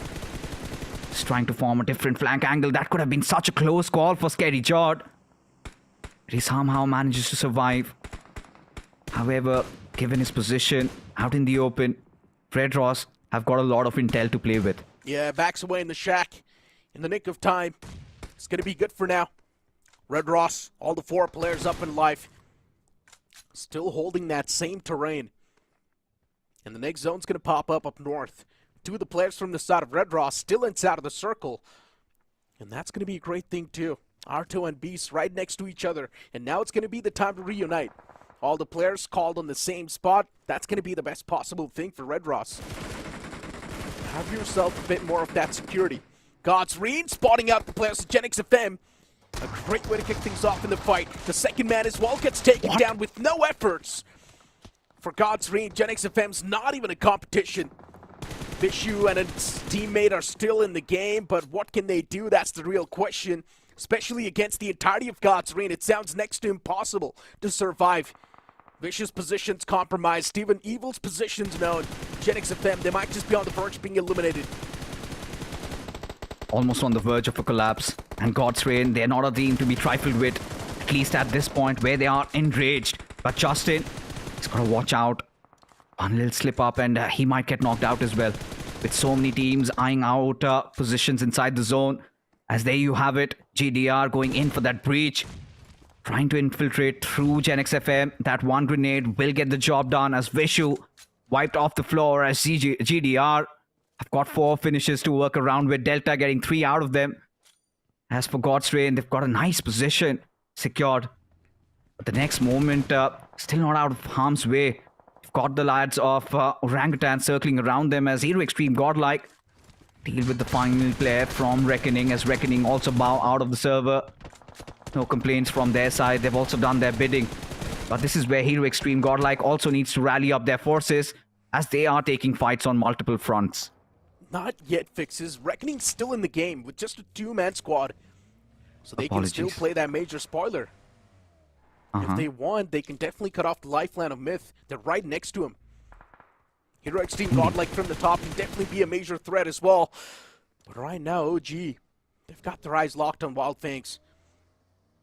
I mean, looking at the fights in the overall standings, this fight seems pretty unwanted, but hey, it is what it is, man. Adding on the entertainment.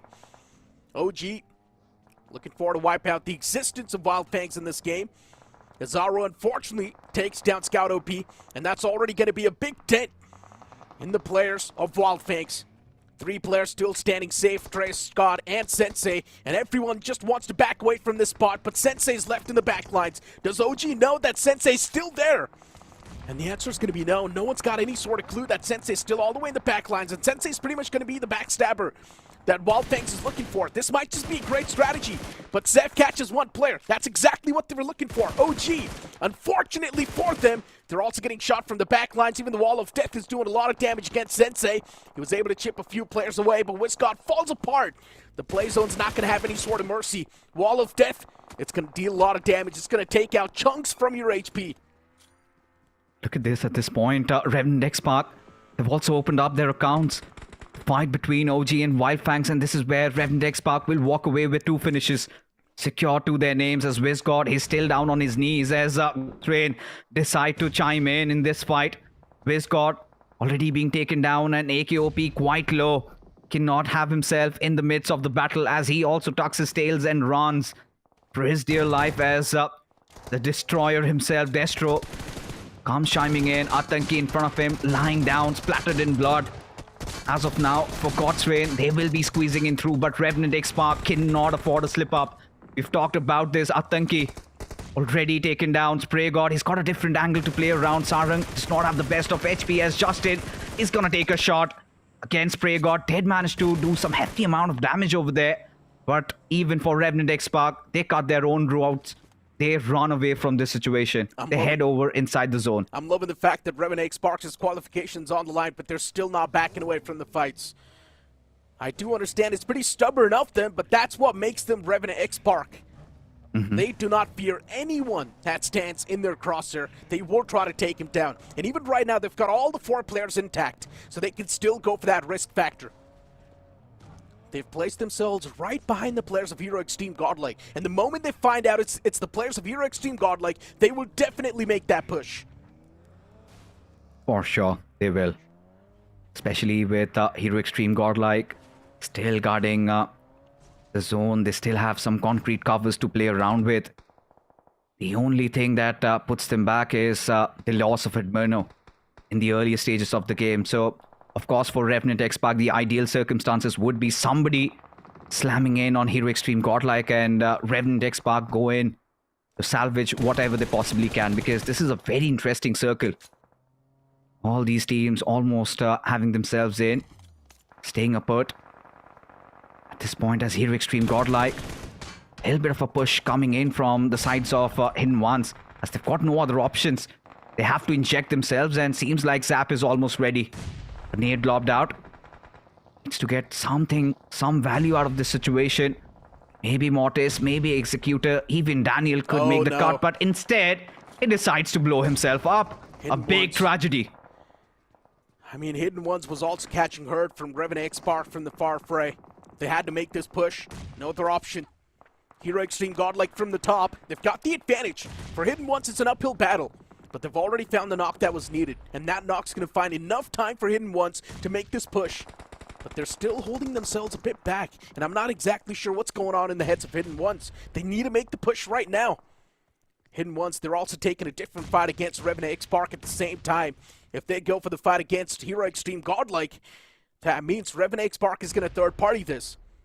Or maybe Hidden Ones wants to make sure that Revenant X-Spark is going to fight against Hero Extreme Godlike, and then maybe Hidden Ones wants to go for the third party. At this point, Hidden Ones is trying to grab as much attention as possible. I do understand why they're doing this now. At this point, even Hero Extreme Godlike, they've got their hands full. The only thing that's stopping Revenant X-Spark from pushing in on them is that the circle has gone away. Hero Extreme Godlike, they've got to make a move, but Revenant X-Spark, it's a golden window of opportunity.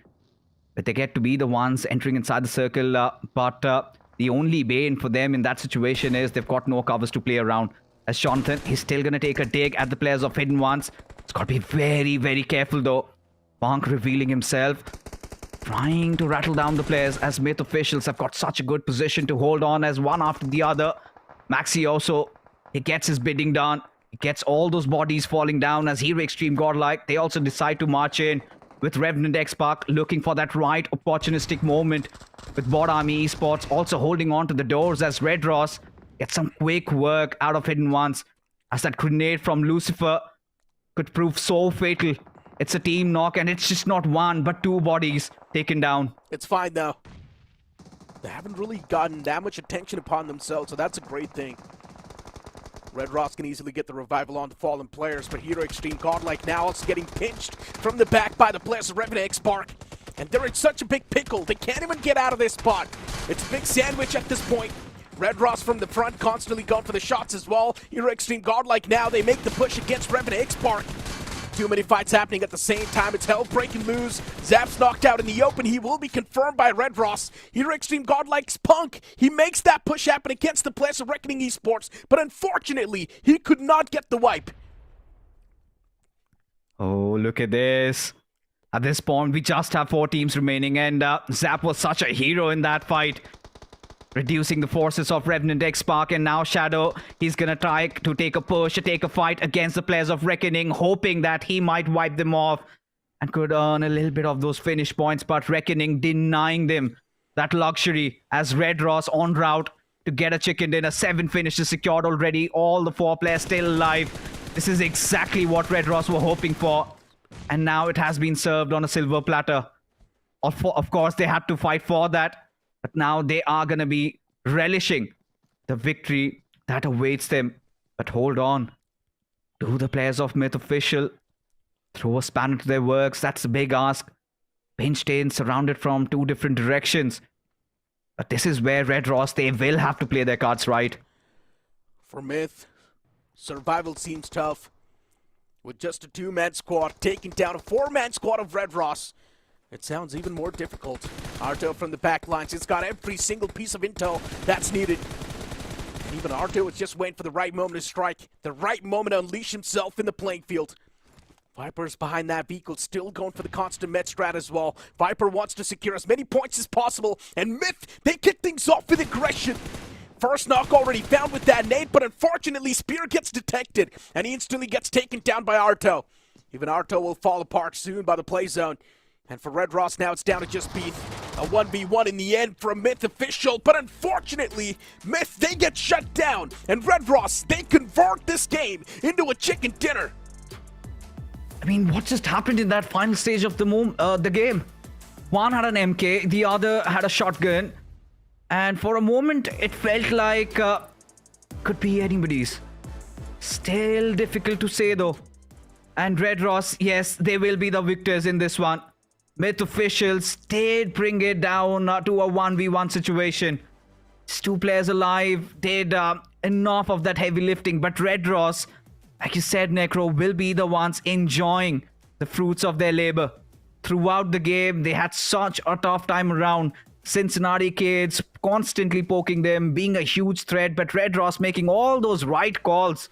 And towards the end, also having one of their players stationed outside the circle, just patching himself up, taking down Spear, really cutting off their flanks and really cutting off any sorts of support that enabled Red Ross. And this is a big chicken dinner coming in at such an important junction. given the fact that we've got so many competitors for the top 16, we've been talking about Revenant, Xpark, we've been talking about the others. Red Ross, yes, they had a very good opening weeks, but lately they had been struggling. But now with this chicken dinner, they might also close in on those qualification doors. With Revenant Xpark, still big question marks on them. Red Ross, they've solidified their slot in the grand finals. Fixes, that's not going to be pretty much a question. They have pretty much done it. Red Ross is going to be moving forward. Revenant Spark as well. They had quite a decent game in the previous one. A lot of elimination points to back it up. Yeah, the placement wasn't that great. Maybe got taken down on the 5th spot or something like that. But still, even Revenant Spark had a lot of elimination points to work with. The real question is going to be lingering around Myth. Now, they were in the top 2, but they did not really have a lot of elimination points to back it up. Have they done enough to initiate a comeback, or they still need a few more points? That's my question. For Myth Official, I think it's a little too late. Because honestly speaking, they might have had a good outing in Miramar, but if there were any chances for them to make it, they should have performed well in Erangel. Got away with nothing, and in this game, would pretty much just balance things out. But it's just not balanced points they need at this point. They need those biggies, right? And these are those end moments. But there was a heavy storm brewing out around the eastern side of the map, right? When Hero Extreme Godlike, Revenant Xpark, both of them were almost on the verge of a collision. And this is where I have to point it out because, of course, we weren't shown glimpses of that fight. But I was checking out at the map feed, in fact, the Finnish feed, where we saw Zap getting such valuable knocks because Revenant Xpark had all their players in place. They had all 4 players alive, and suddenly Zap decides to take down 2. Completely dismantling any endeavors, any ambitions of Revenant Xpark trying to clinch a chicken dinner. For Shadow, then there was nothing else really remaining in that fight. He had to go for a death push, and we all saw how things crumbled down. So somebody from Hero Extreme Godlike constantly stepping up, but nonetheless, nothing taken away from Red Ross. A much needed game. If they've crossed over the 200 points marker, they might start celebrating already. No, hands down, they have solidified their slot in the grand finals, because at the start of the day, they were on the 12th spot in the overall standings. And after this game, now they've got 21 more points. So I think they've pretty much done the job. They've done the deed. But still, we need to have a look at the overall standings for a clear picture. The match rankings right now on the screen, Reckoning Esports 2 getting 14 points. As I mentioned, Myth, yeah, they did have that second place in the game, but not a lot of finish points to back it up. Just 10 points from that one. Myth still stands a bit of a chance to make the comeback, but the upcoming games, they have to be the same way week 3 was. Myth cannot afford to let lose even one single moment. If they do, well, they will be taken out of the tournament. Latter half of the board is on the screen. Cincinnati Kids, the woes for them keep on continuing. Wild Fangs unfortunately not able to perform. Team Tumulus, they're done for. Genix FM pretty much on the same boat, and the same thing can be said for M40. They're not going to make it inside of the tournament anymore. They're not going to make it inside of the LAN finale. But the real conversation really revolves around Revenant Spark, right? With the way they were trying to get inside of the circle, Wall of Death closing in. There was also Hidden Ones on the sidelines, and Hidden Ones as well. I do understand what they were trying to do there. They were gathering a lot of attention upon themselves. It's because they wanted Hero Extreme Godlike and Revenant Spark to lock horns. That's one of the main reasons why they were doing so. They were able to find those knocks with the nades, but they were not going for the push because they knew as they go for the push from the backlines, there will be another team making that push happen at the same time, and it will be a third party. And of course, the team that third party has the major advantage. So for Hidden Ones, they could not get out of that one easily. So that's why Hidden Ones did not really want to make that push happen. But at the end of the day, the Wall of Death, as we know, it's not going to have any sort of mercy. It kept them moving up. Even Hidden Ones, they went for that dive in the end. It did not really work out for the boys. But again, one of those important pointers I have to put on forth is finally we see fear striking the players of Revenant Xpark. Because the Revenant Xpark that we've come to know would have any day gone after Hero Extreme God, like the moment they were picking a bone against the players of Hidden Ones. But they decided to stay put. And of course, so much to talk about that particular fight. But for now, folks, we'll be heading for a short little break. Right after that awaits another game of Erangel. So we're just gonna do our thing. Ain't never do the Broncos thing. We're gonna bring you down. If you think you'll stop us somehow, just let us do our thing. This ain't never do the Broncos thing. Final circle 20 बंदे बचे हैं, क्या करोगे? Pressure नहीं लेता मैं sir, javelin में दिमाग को ठंडा रखना पड़ता है और फिर इसको फेंकना नहीं आता यार। नहीं आता। क्लोज रेंज में आपका फेवरेट वेपन कौन सा है? सबसे स्ट्रेटजी और टाइमिंग का खेल है सर, जेवलिन की तरह। अरे मेरा मतलब गन्स, M416 ग्रेनेड फेंक देंगे सर, सब फेंक देंगे। यार इसको सच में फेंकना नहीं आता। नहीं आता। अच्छा ये लो, नेट स्पैम करके दिखाओ।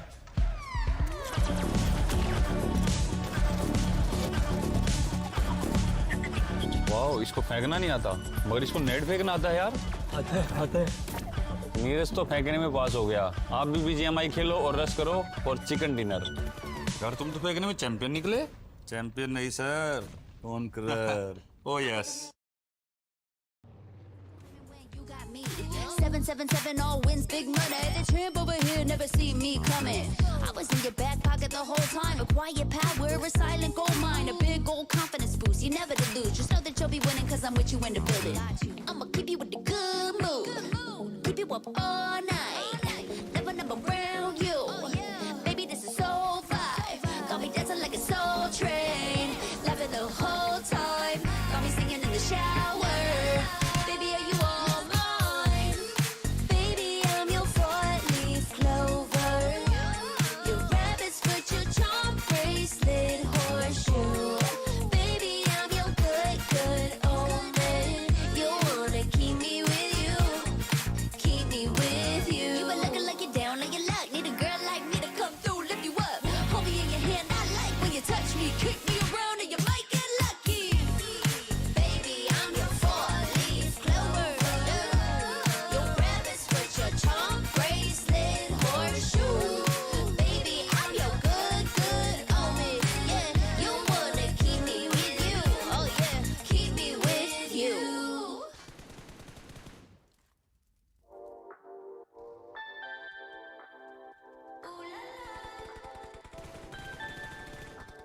Let's go. Put it in motion. Baby, we're going faster, faster, faster, faster. Seizing the moment. Baby, keep going faster, faster, faster, faster. Speed up, make that thing rough. Foot on the gas so you got nothing left. Let's drive to the top of the mountain and see the view. Let's vibe, looking back on the journey, just me and you. Ain't nobody wanna go slow. Yeah, I was chilling in the past, I was so low. So we're just gonna do our thing. Ain't never do the Broncos thing. We're gonna bring you down. If you think you'll stop us somehow, just let us do our thing. This ain't never do the Broncos thing. Snapdragon Pro Series is brought to you by Snapdragon Elite Gaming and DHL. Welcome back after that short break, and after Red Ross securing their spot in the top 16 and pretty much moving on forward towards the LAN Finale, still a few more slots are left and a few more teams in the danger zone. Shadow, what do you think? Which teams can be kicked out now and which teams are going to move up? I think so. Revenant Spark has done it. They had a decent amount of points in the previous game too. Yeah, the first game, not a lot of points, but Revenant Spark, they're still doing pretty good in my opinion in the overall standings. See, let's be honest, they are sitting on the 14th spot and total points which they have accumulated today are total of 10 points, and I don't think they are enough to solidify their spot, because if that continues, I think Revenant X-Park will be on their toes till the very last game. They need a big chicken dinner. They need more than 10 points in a day if they want to for sure solidify their spot in the top 16, because one bad game and Revenant can be out of top 16. I do understand that, but I'm saying they're in an okay spot. Like, they can easily make a comeback from the spot they are right now. Yes, they're in the top 16, and all they need is maybe even 10 points per game, and they can easily move on forward, and they can easily make the comeback happen too. The way Revenant Spark played that previous game in Miramar, just avoiding a lot of those early game fights and surviving till the late game, that's what exactly I want to see from Revenant Spark. They were taking those fights, but those fights happen in mid-game and late game. And that's the exact way Revenant Spark should play this upcoming game of Erangel too.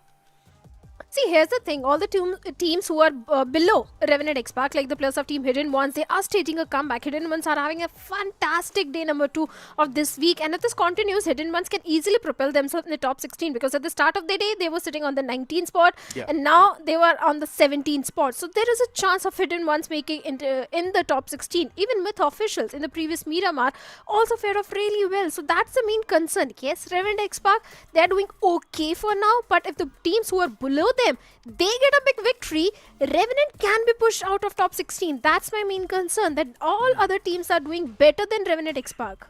The sword's still on top of their neck. Yes, nothing taken away from that. And as you mentioned, still a few more names like Myth, maybe even Hidden Ones, they stand a big chance. Hidden Ones actually stands a major chance in making that comeback, right? The previous game of Miramar, not exactly the ideal game Hidden Ones wanted to have because they were stuck in such a bad spot, and even the Wall of Death started to move up. So Hidden Ones had to make that dive, and they did so as well. But unfortunately, while they tried to make that rotation late game, two of the players got caught out in the open, and they could not really survive for too long in that game as well. We've got the overall standings on the screen after the previous game, and here Extreme Godlike still at the top with 291 points. I guess they've got a goal of crossing 300 points marker, and then you've got VXT on the second spot. The top 5, not exactly something we would want to look at, but this is the page where everything lies. And as I mentioned, after that previous game, Red Ross, they have secured their slot in the top 16, and they're pretty much going to be moving on forward towards the LAN finale. They've crossed that 200 points marker. CG's there with 194, but the danger zone really starts from 12th till 16th.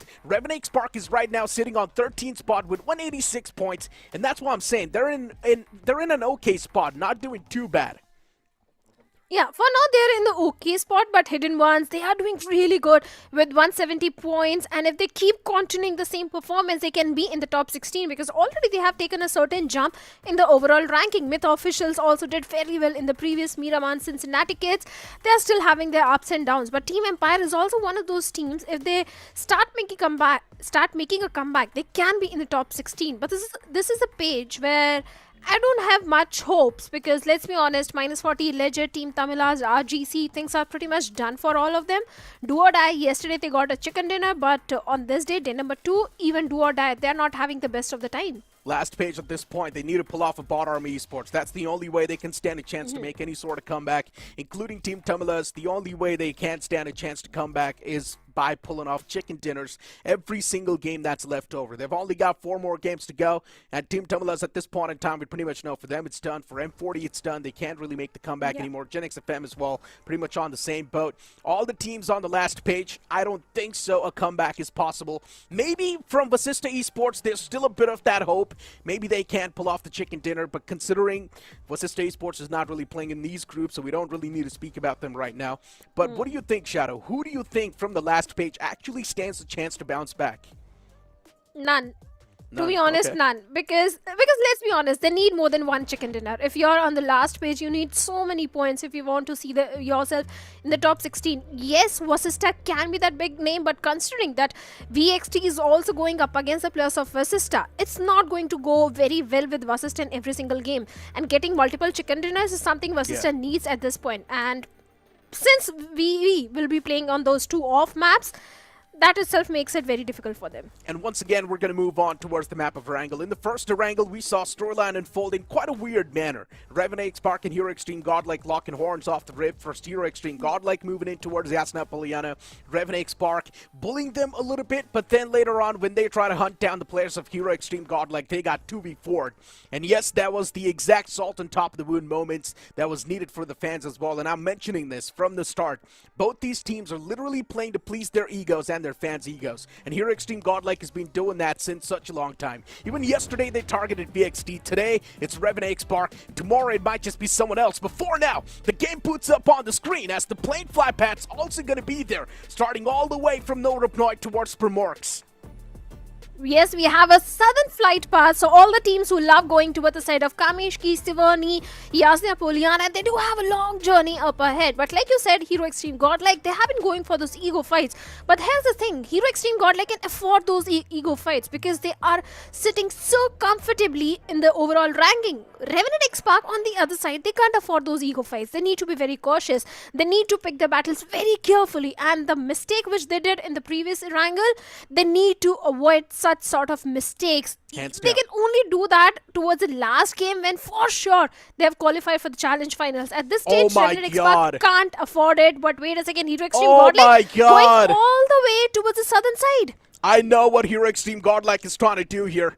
Drop all the way down south, maybe thinking that Revenant Spark is going to drop in towards Norupnoy, but that's not going to be the course of action this time around. Revenant Spark, they're playing it pretty smart as well.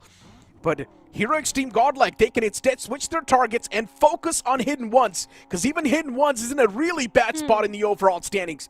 So Hero Extreme Godlike can definitely disrupt their flow too. Yesterday it was Genix FM who kind of rained on the parade of Hidden Ones because Shogun was in the compounds where Hidden Ones executor was, and this time, like you said, Hero Extreme Godlike, since they just want to have fight, be it anyone.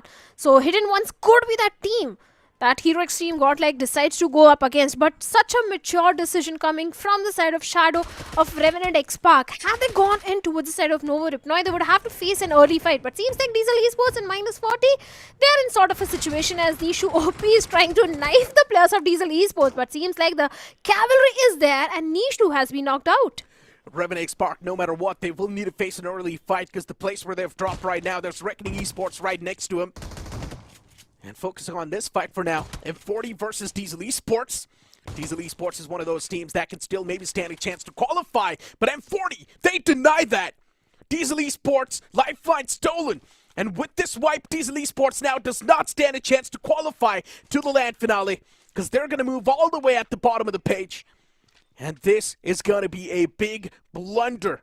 They're now on the last page officially. Diesel Esports, that lifeline stolen by a team that did not even stand a chance to qualify in the first place, which was M40.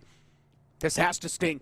But once again, speaking of Revenant X-Park, the place where they have dropped right now, there's Reckoning Esports right next to him. And even Reckoning Esports is one of those teams that's already qualified.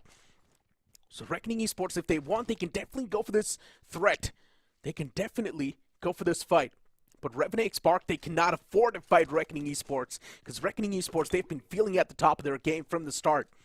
DOD, they take a fight against the players of Red Ross, and actually, they find the opener too, taking down 2 players off the rip, and Phoenix gets confirmed as well. What's going on? Red Ross is getting picked apart. Oh yes, they certainly are.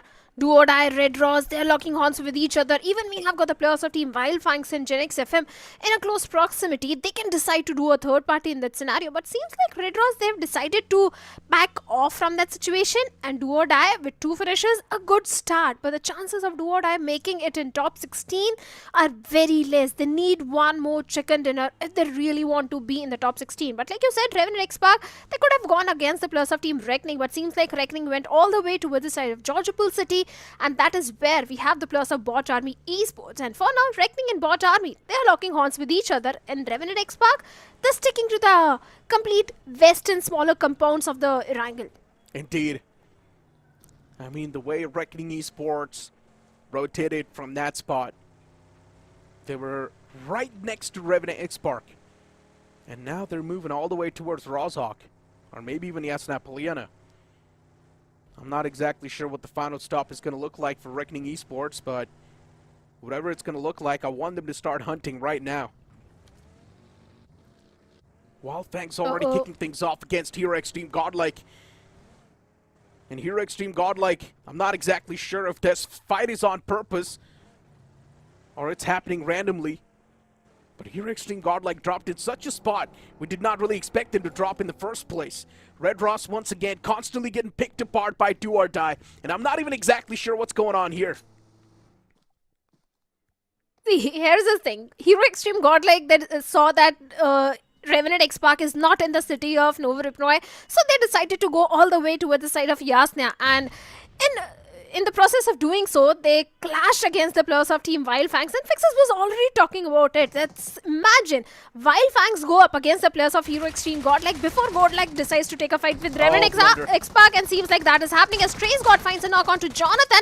Zap is already down, and Edmino is the last man standing. Yeah, he's the only player standing, and Zeph is going to be in the front lines.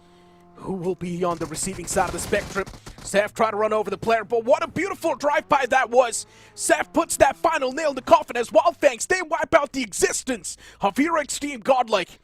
Hero Extreme Godlike did not even have that much loot to play this fight with in the first place, because Jonathan did not have any helmet. Even Edmino was not really having that good of a helmet in West in the first place, so Wildfangs clearly had the advantage. Well, certainly, they had the advantage because they had all the resources which they accumulated from the city of Milta. But for now, even the players of Bot Army Esports are in such a close proximity to the players of Revenant X-Park. But looking at the finish feed, I'm sure there is someone who is going to have a big smile on their face. And those are the players of Revenant X-Park. That Godlike has been eliminated. So that means there is no one in this game who is going to stop the players of Revenant X-Park and go for that ego fight. So Revenant can play their natural game in this one, maybe aim for that big winner chicken dinner for themselves. But I guess for Hero Extreme Godlike, they've done their job. They've wiped out Scout. If you know, you know. Yeah. Bot Army Esports on the screen, and Monty, he's the casualty. For Bot Army Esports with a 3-man squad, it's completely fine. They're already someone who's secured that spot in the Grand Finals, in the Challenge Finals. And we've been mentioning so much about the Challenge Finals. There will be a little pop-up at the bottom of the screen soon. You scan that QR code and confirm your tickets for the LAN Final, which will be happening in Noida Indoor Stadium. So make sure you're doing that as quick as possible. But once again, moving back to the game, we've got Genix FM right now up against the players of Do or Die. For Genix FM, they're a bit too far away in the overall standings. I don't think so they can stand a chance to qualify. And Do or Die as well, pretty much on that same boat. But they can definitely play to sharpen their own skills and maybe be better for the upcoming SPS. For sure, they can definitely try to leave a remarkable performance. Genix FM, Do or Die, they are on the struggling side, and chances of them making it in the top 16 are very less. But looking at the circle, I think Revenant Expa can also do fairly well in this one if they head over to the city of Yasnaya, because this is their circle, this is their home ground, and they are aware about every nook and cranny of Yasnaya and all the nearby areas. So Revenant can definitely do really good in this particular game. But for now, Genix FM seems like they are eager to pick a fight against the players of Do or Die. Shogun, Vishu, along with the remaining 2 players, they need to be a bit careful, because if a knock comes on to Shogun, the revival is going to be a bit tricky. But Do or Die, they need to defend this compound with their tooth and nail. Kind of a stalemate situation as the 2 players of Genix FM are going for those flank angles, but minus 40 and Bot Army, even they are also locking horns with each other as Joker has been knocked out. Once again, moving back to this fight though. Not a lot of movement happening so far. Both the teams just playing it put. They've got their own individual slots to play with. And right now, both of them, they seem pretty good. Genix FM, looking at the way they're placed as well, it does seem like on paper, Genix FM, they've got the advantage in the fight. But no one's looking to execute. No one's looking for that first knock. Both of them are too comfortable in the spots they've gotten, which I'm not a big fan of as well. But looking at the circle and how it's panning out, there's not a lot of teams still accumulated towards the centric part. Everyone's just waiting for the stage 2 to hit. And as soon as the stage 2 pops up, that's when they're going to try to drive a better pathway in the circle. And the stage 2 is going to be tilted a little bit on the northern side. There's so many compounds up for grab, and Myth Official can definitely be one of those good teams to go in the circle and put themselves in a better spot. Of course they can, because in the previous Miramar also Myth had a decent game. Yesterday was not really a good day for the players of Myth Officials, and considering they were so close to being in the top 16, they are trying again. And if they get a victory in this one, there is a chance of Myth also to close in that gap. But so many teams are still going for the late rotation, just like the players of minus 40, Team Tamilas, Bot Army Esports. They're still taking the brunt of the blue. Even God's Reign, they are also out in the blue. Cincinnati kids, they need to be very careful, because the way Cincinnati has been making the rotation towards the southern side, they might directly head over to the cluster which is forming. But for now, like you said, Genix FM and Do or Die, kind of stalemate situation. The men of the players of Do or Die are going to come out in the open. I think Genix FM will be ready to strike, and that is exactly what Vishu is trying to do at this point. Indeed. They've got him locked in the sights. Pinned down in the crosshair. And looking at the way the game's shaping up as well, there's going to be so many teams moving from that southern side up north. The centric part's going to be accumulated by a lot of teams soon. And I really wanted Myth to move on and secure a better spot, be in the smack center. But Myth is still playing around the school. They're in the school apartments. That standoff between Genix FM and Do or Die has been going on for days at this point, and no one's really executing that. Both the teams needs to understand they're pretty much playing these fights to try and improve themselves in the game so they can be better in the upcoming official tournament. Both of them don't stand a chance to qualify anymore. They're a bit too far back in the overall standings. Looking at Bot Army Esports on the screen for now. Bot Army Esports on the way towards a better spot inside of the circle, which they are soon going to find. DOD. Finally, the ice is going to be broken in half. Genix FM, a bit on that receiving end of the spectrum. Maverick falls down. And does Genix FM want to go for the revival on the fallen comrade? Hovercraft spotted. Spray was taken against that, but no confirmation yet. And Genix FM, finally a man closes on up, wanting to get the revival on the fallen player. The revival will come through as well, but Cincinnati Kids, they're a constant threat. And Genix FM needs to watch out from CK. Oh, they certainly need to. CK is also one of those teams which has been struggling in the overall ranking. Currently on the 20th spot, they need to be very careful, and Spider out in the open has been spotted down by the players of Team Tamilas. And minus 40, even they have suffered casualty with only 2 players remaining. Minus 40, let's see how this game is going to turn out for them. But minus 40, one thing I have to say, yes, they are not going to qualify, but the way this team has improved their 4v4 fights, that is commendable. Ever since the last week, I think minus 40 has been looking so confident in those 4v4 fights. Yeah. So yes, they are on the right track. Maybe next time when we see minus 40, they are going to leave a remark and maybe they'll qualify for the LAN Finals as well. But this time, yes, the improvement is there, but it came too late. Indeed. They're pretty much playing pressure-free. They've got no pressure now. They know their back's against the wall. They're pretty much going to be eliminated from this tournament no matter what they do. So it's better to go out with a bang, right? And F40 making some rash decisions, but still surviving with that slam. They're going to find themselves in a decent spot. Not exactly the best considering that spot is already accumulated by the foes. And Myth now. The retention's grabbed towards this one single apartment. I'm not exactly sure why Aiden backed away, because he needs to back Maxioso up. But everyone from Myth is actually going to let the opponents have that place to play with. They're respecting the opponents, and I'm not exactly sure why Myth is doing so. Myth, they've got the man number in the school apartments. If they want, they can brute force a fight, but they still don't want to do so. Myth struggling with confidence, self-doubting themselves. There's even Red Ross in the same compound. And Red Ross's players is now getting charged on. Myth, they have managed to isolate that player. This entire apartment area. There's so many foes in the same compound. Beast in the front from Red Ross, and he's now getting punished. He's now getting pushed on constantly. UMP 45 on the receiving end of the spectrum, but against a shotgun, the UMP can't really do a lot.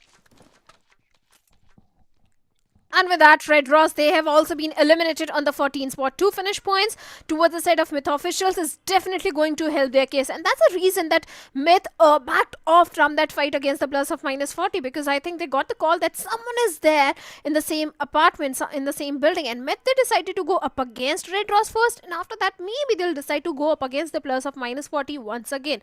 But even if they don't go against minus 40, I think they are in the safety of the circle. And Myth is also one of those teams which is in dire need of those points.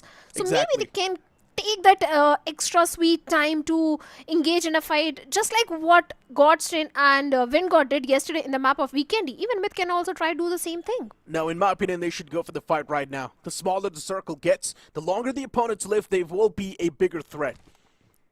If you eliminate minus 40 right now, you are not going to have that constant thought of a foe in the same compound. But if you do not get rid of minus 40 right now, Myth official, there will be this constant threat lingering in the compound. And Myth, their movement will be limited. Myth, they cannot even play with a free hand with M40 being around. That's why Myth should force a fight right now, because if they do force a fight right now, there's not going to be any sort of third parties. But hold on to that thought. Godsreen getting charged up by Cincinnati Kids, and it's not even a struggle as they wipe out Godsreen from this game. Well, certainly God's name, they have also been eliminated, but it is not going to hurt them because they are already in the top 5. But bottom Esports and Wildfangs, even they're also locking horns with each other, as both of them are trying to get the southern control for themselves. As one of the players from the side of Wildfangs has been knocked out, and Trace God and Sensei, they're going for that longer flank. Seems like it's a lost cause. Seth won't be getting any help, any rescuation. But wait a second, even Reckoning and Revenant X-Park are also locking horns with each other as per the Finnish feed. And Revenant X-Park, this is such a crucial fight for them. It indeed is. For Revenant X-Park, it's going to be a crucial game. It's one of those critical standpoints. A critical scenario in a tournament. And Revenant X-Park is put in those. Bot Army Esports on the run, on the move. And looking at the place where Bot Army Esports is playing from, backs against the wall. The wall of death too. It's something you cannot really trust for too long. And a lot of teams have already learned the lesson. Looking at the elimination feed. Finally, Myth, they make the push happen. A few casualties taken upon themselves while they make the push, but it's completely fine. It was just a knocked player. Not any sort of confirmation. And I love the fact that Myth, they realized the same thing that I realized. The longer the opponent lives, the threat's going to be even bigger. And Reckoning Esports, they pick a fight against the players of Revenant X-Park. It's not going to be a good fight for Revenant X-Park at all, but they're still Sarang at the top and can constantly rain down death and destruction. And Reckoning Esports is going for the revival. Does Sarang have the line of sight? That's my question. He's going for the shot, but unfortunately does not have any line of sight on the revival that's coming through.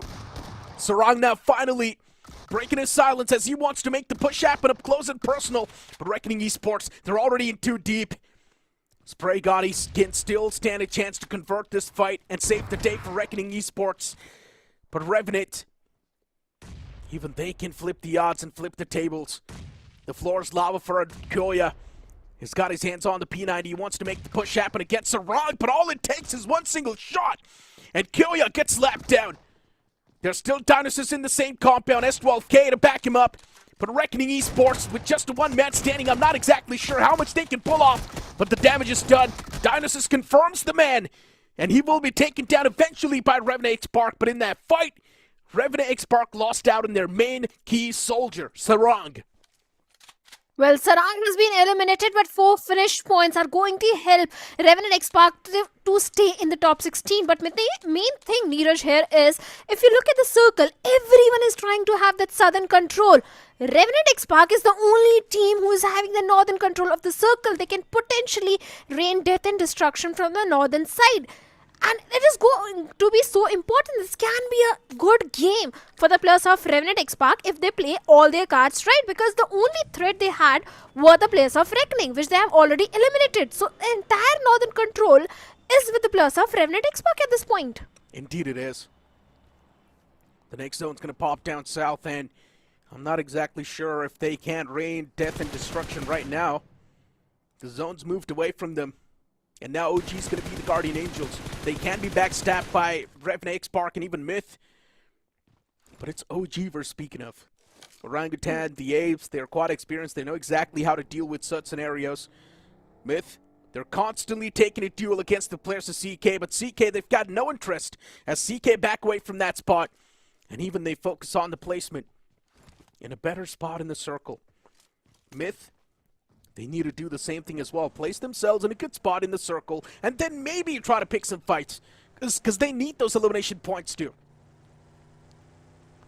Now, what Revenant can do in the situation is, instead of having that northern control, they can go for the eastern control of the circle.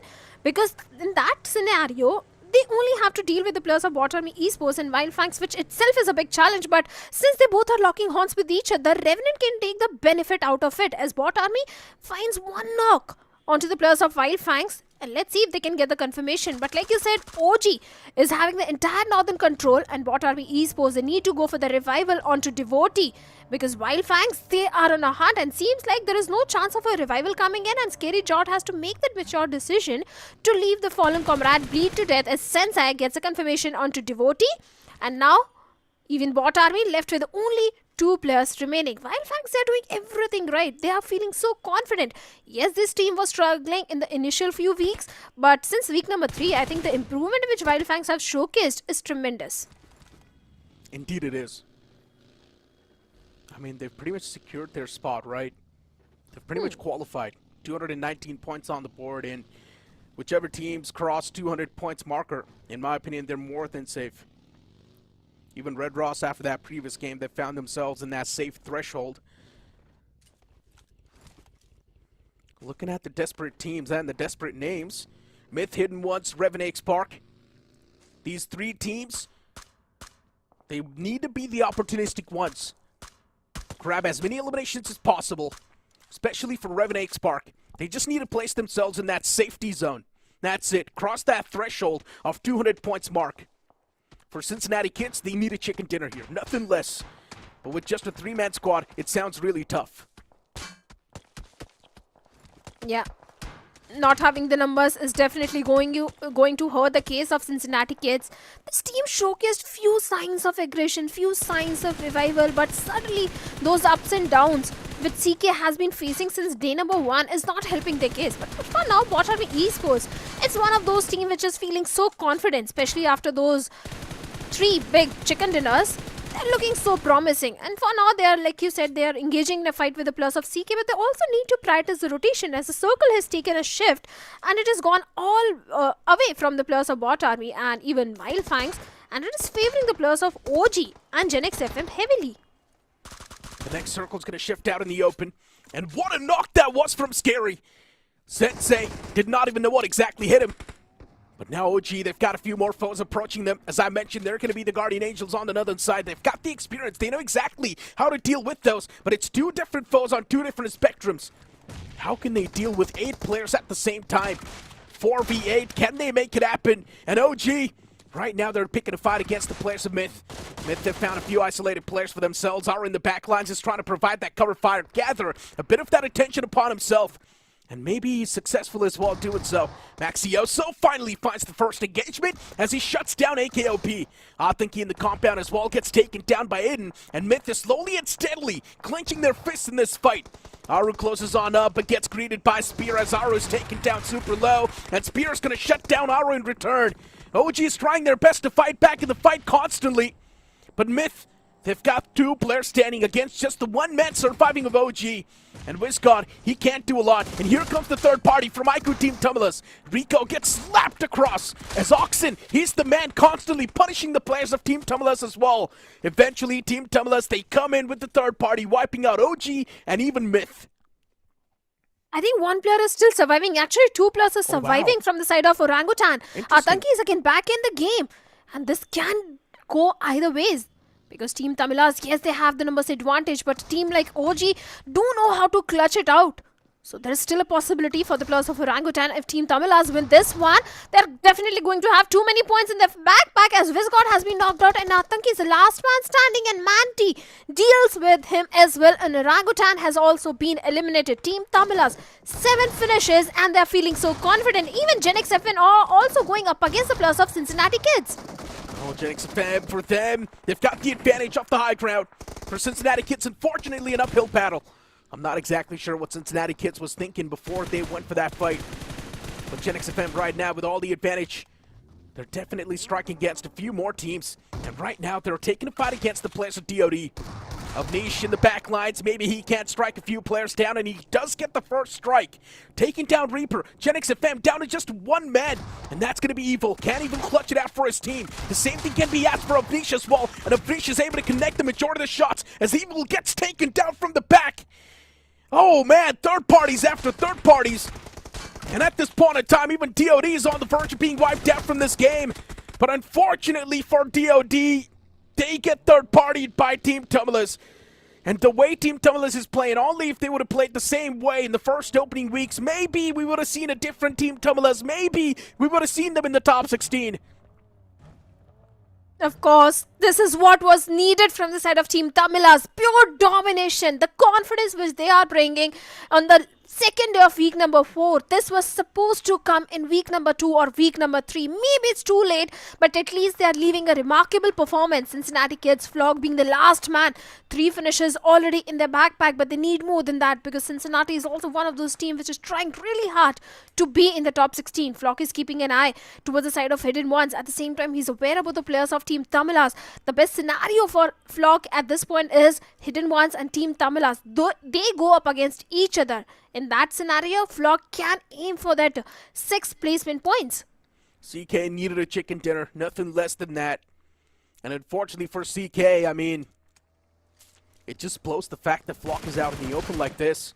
Team Tumulus, The aggressive approach so far has been working out pretty well, and maybe even Flock is going to fall apart. The way they're able to isolate the duels, I'm loving this from Team Tumblers. Know exactly where they need a charge. And maybe they can also secure the chicken dinner with the same momentum. They do not exactly have the man advantage in the final few standoff, but they can definitely stand a big chance to convert this chicken dinner. They're going up against Hidden Ones. And speaking of Hidden Ones too, they do not really have a lot of elimination points to back it up. But Hidden Ones, today's day has been phenomenal for them. First game, chicken dinner. Second game, decent points. And the third game as well in the top tier right now with all the 4 players standing. And they've got a big shot at winning this game. But unfortunately, the zone favors Team Tumblers. With TT having the major advantage. Now the fight's taken down to a 3-on-3. Hidden Ones with 3 players and Team Tumblers with 3. 22 points already Hidden Ones has accumulated today, and then they are looking for more, but Mr. IGL finds a connection onto one of the player of Hidden Ones, and Hidden Ones left with only 3 players as they get a knock onto Rico, all thanks to Mortis, and Alien gets a confirmation and the second knock, and Hidden Ones getting one more in the backpack. What a comeback from Hidden Ones. Today's day has been incredible for them. First game, chicken dinner. The last game, chicken dinner as well. What else do you want if you're Hidden Ones fans? I mean, today's day has been an absolute banger. And with this day, they've also initiated such a major comeback. It's not an initiation. They've pretty much done the comeback. They've made it in the top 16, but still not in that good spot. They're still going to be in the danger zone, but they need the constant points to survive. Now they need the average of 7 to 8 points per game, and then Hidden Ones can pin that spot down and keep on moving up in the LAN finale. Still 3 more games to go for these 2 groups, and anything can happen. We might just see even the Mighty fall down. We might just see Revenant Spark fall apart. Once again, anything can happen. But we spoke about Cincinnati Kids. They needed a chicken dinner. Unfortunately, the last man got snuffed out by Team Tumblers, and he got taken down. Main question is, where was this Team Tamilas the entire previous weeks? Because the way they were accumulating those finish points, they should have performed like this in the previous few weeks, because the confidence was completely missing from the side of Team Tamilas. But finally, they are back in the form, and maybe in the upcoming official tournaments, Team Tamilas will perform really good. This is going to give them the confidence boost. But the main thing is, Revenant X-Park, the way they have changed their play style, they're going for the passive approach, and this time also, they were taking the brunt of the blue when Hidden Ones eliminated them. But the problem is, yes, Revenant is going for the passive approach, but all the teams below Revenant, Myth officials, even the players of Hidden Ones, they're going for the aggressive approach. They're getting the placement points and the finish points as well. Hidden Ones is not exactly going for the aggressive approach. They're just taking the fights that are being forced against him. And Hidden Ones is not someone that likes to back away from those fights, right? And the crazy fact is, they're actually able to convert those fights in quite the positive trade-off as well. So as long as it's working out, keep on doing the same thing. Hidden Ones, they were always known for their inconsistency, because sometimes they would get quite the good days, and sometimes a day would completely fall off. But this time around, they performed when it was needed. All 3 games quite consistent. First game, chicken dinner. Last game, chicken dinner. What else do you need? And pretty much the last game was spoiled by so many big names, right? We saw so many early game fights, so getting that chicken dinner wasn't too tough for Hidden Ones. Well, of course, it was not easy, because we had the players of Team Tamilas, Gen X FM, so many teams. Even the players of Wild Fangs and Bot Army Esports were also trying to migrate inside the circle from the east and southern eastern side. That is exactly where the players of Hidden Ones are also placed. So yes, Hidden Ones did defend their area, did defend their position with all the tooth and nail, and did accumulate good amount of finish points. But looking at the starts of the match, we have Mr. IGL, as he was going all out with 6 finishes. The best companion is going to be Steph from the side of Wild Fangs. I mean, stars of the match, pretty much expected. Team Tumblers finally stepping up massively, but it's a bit too late in the competition now, considering they can't really initiate a comeback at the spot they've got and the amount of games they've got. They cannot get the comeback done. It's not even possible, mathematically. 18 points from that previous game for Team Tumblers. Hidden Ones getting the chicken dinner. 15 points consistency on the board. Do or die, even they try to go out with a bang. They got 9 points in total. You've got Cincinnati Kids 2, 8 points secured. At this point, Cincinnati Kids, the average is not going to cut it. They need to push themselves to the extreme. Latter half of the board is also on the screen. You can see Revenant Spark 8 points. Revenant Spark is consistently having the average in their hands, so it's all good in the hood. Revenant Spark is going to keep that spot pinned down. See, the total points which Hidden Ones have got today are 37. On the other side, Revenant X-Pac, they have got total of 18 points. That's my concern because everyone below Revenant X-Pac is doing exceptionally well. Even Mid, this time they have got 5 points, minus 40. Well, they are just playing for their impact. 4 total points to their name. OG with total of 2 points, but nothing concerning because OG, they are pretty much qualified. And so are the players of Reckoning.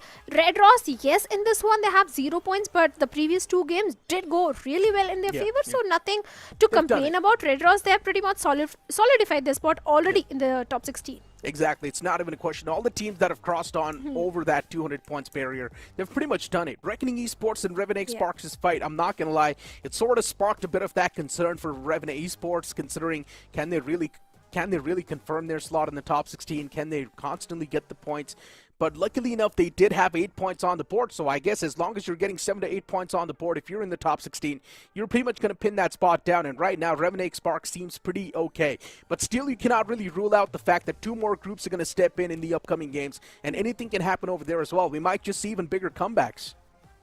Yeah, K9 Carnival Gaming, they can definitely stage a big comeback. There is a possibility because K9, they are also not shying away from all those fights and then feeling confident in those 4v4 fights. So if K9 gets a big winner chicken dinner, K9 can solidify their spot and Revenant can be pushed out of top 16. So many possibilities are still there. I'll still say that Revenant, they need a chicken dinner because if they keep getting those average points, they'll be up on their toes till the very last game. And let's be honest, right? The 2 groups that are still yet to play, they can look at these previous games and know exactly how much intensity they're going to be facing in the battlegrounds, right? If you're trying to compare the first game till the last game. First game, we saw so many teams playing for the survival. Second game, pretty much the same thing happened. We saw a lot of teams in the final few moments. But the third game, it was the complete opposite. We saw so many fights happen off the rip. And I guess one of the major part of that was also the plane fly path, considering it was so down south extreme. That's why we saw so many fights happening. We saw Diesel Esports clashing on against M40.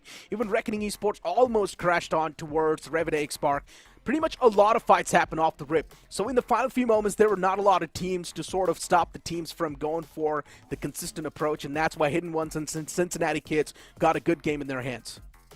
See, in the final week, I think the survival towards the first few minutes, first few circles of the game is going to be more challenging as compared to the survival in the last few circles because everyone is trying to engage in a fight at the very start of the game. So many teams are also trying to experiment and change their drop location, which itself is making a comeback for all the bottom teams more difficult. So these are all the things which every team who is somewhere between the 13th to 20th spot, they need to consider.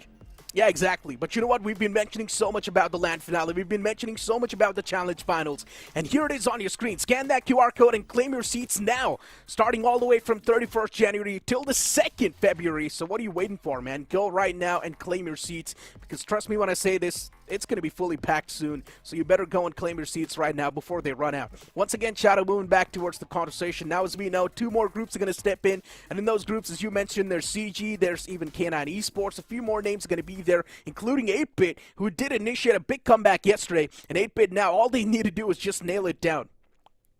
Of course, 8-Bit is also one of those big names, but this time, 8-Bit and all those teams who are in Group B and D, they are playing on those off maps, Sanhok and Vikendi. And Sanhok and Vikendi are very unpredictable. It's not easy to stage a comeback. But Phoenix Esports is one of those teams which do fairly well in the map of Vikendi. So there is still a chance of Phoenix Esports also propelling themselves in the top 16. Exactly. Just look at these teams and just look at the amount of desperate teams that are going to be there even in the upcoming competition, right? You've got 4 Miracles, you've got 8-Bit on the verge, you've also got K9 Esports super close to that top 16, Carnival Gaming as well for them, the qualifications on the line, not exactly doing too hot in the top 16. They're in that danger zone too. Every single team, if they do want to find themselves in that comfort zone, they just need to place themselves more than 200 points. That's it. That's going to be the average threshold you need to achieve, and as soon as you cross that barrier, you will be in that safe zone. 40 points. If Team Empire and Phoenix Esports, they do manage to get those 40 points, they can easily be in the top 16 and they'll qualify for the challenge finals. That is itself making the competition so difficult because at this point, Team Empire, they stand with 159 points, Phoenix Esports with 151 points, just 50 more points in the remaining games and they can be. And Phoenix can definitely do that because if you remember yesterday, Phoenix Esports, they did get a chicken dinner for themselves. They popped off. Phoenix Esports was doing great. And if you remember from the start, I've been saying this. Phoenix Esports, no no matter how much they struggle, I still, for some reason, think they can easily initiate the comeback. Now, a big name that is still all the way outside of the top 16 and not even close to qualifying is Vasista Esports. And that's definitely been a major surprise for us, a big letdown as well, considering in the past, Vasista Esports was also known as Carpadium, and they were doing much better when it comes to the firefights. But right now, Vasista Esports, they're just nowhere to be seen. Beat the placement point, beat the elimination points. Vasista Esports, they're struggling with confidence, and they're self-doubting every single decision they're taking. Yesterday they got just one single point in the entire 3 games, just one single point, and we don't expect such kind of a performance from a team like of such capability. Yes, I understand that VX3 is trying to go up against Vasista and they are trying to engage in a fight with them, but there's still an option. You can disengage, you can go for a different drop location, you can opt for a different rotation path. There are so many possibilities which Vasista needs to do at this point, because if they want to make it in the top 16, it's already too late, I'll say, but still there is some hope and they need to get a big victory for themselves. Do not forget about the rivalry between VXT and Vasista Esports, because that's definitely going to come into fruition as well. You cannot really forget both these teams are always out for blood against each other, especially VXT targeting Vasista Esports. It's happened so many times on the map of Miramar and Erangel, and maybe it might just happen on the map of Sanhok as well, because that's going to be the best possible place where you can try and take your rivals down. Now you move on the conversation towards GT. It's another one of those teams that is on the struggling phase as well. GT's not doing too hot in the overall standings too. You cannot forget that. Yeah, Gujarat Tigers, the dip in the performance is certainly there. Yesterday also they got only 12 points, but they were starting at the 12th spot in the overall ranking, so nothing to complain about as long as they keep getting those average points. I think Gujarat Tigers can stay in the top 16, but Neeraj needs a little bit of the breather after the previous game, and joining me on the panel is Fixes for this map of Sanhok. And Fixes, what are you expecting from Group B and D?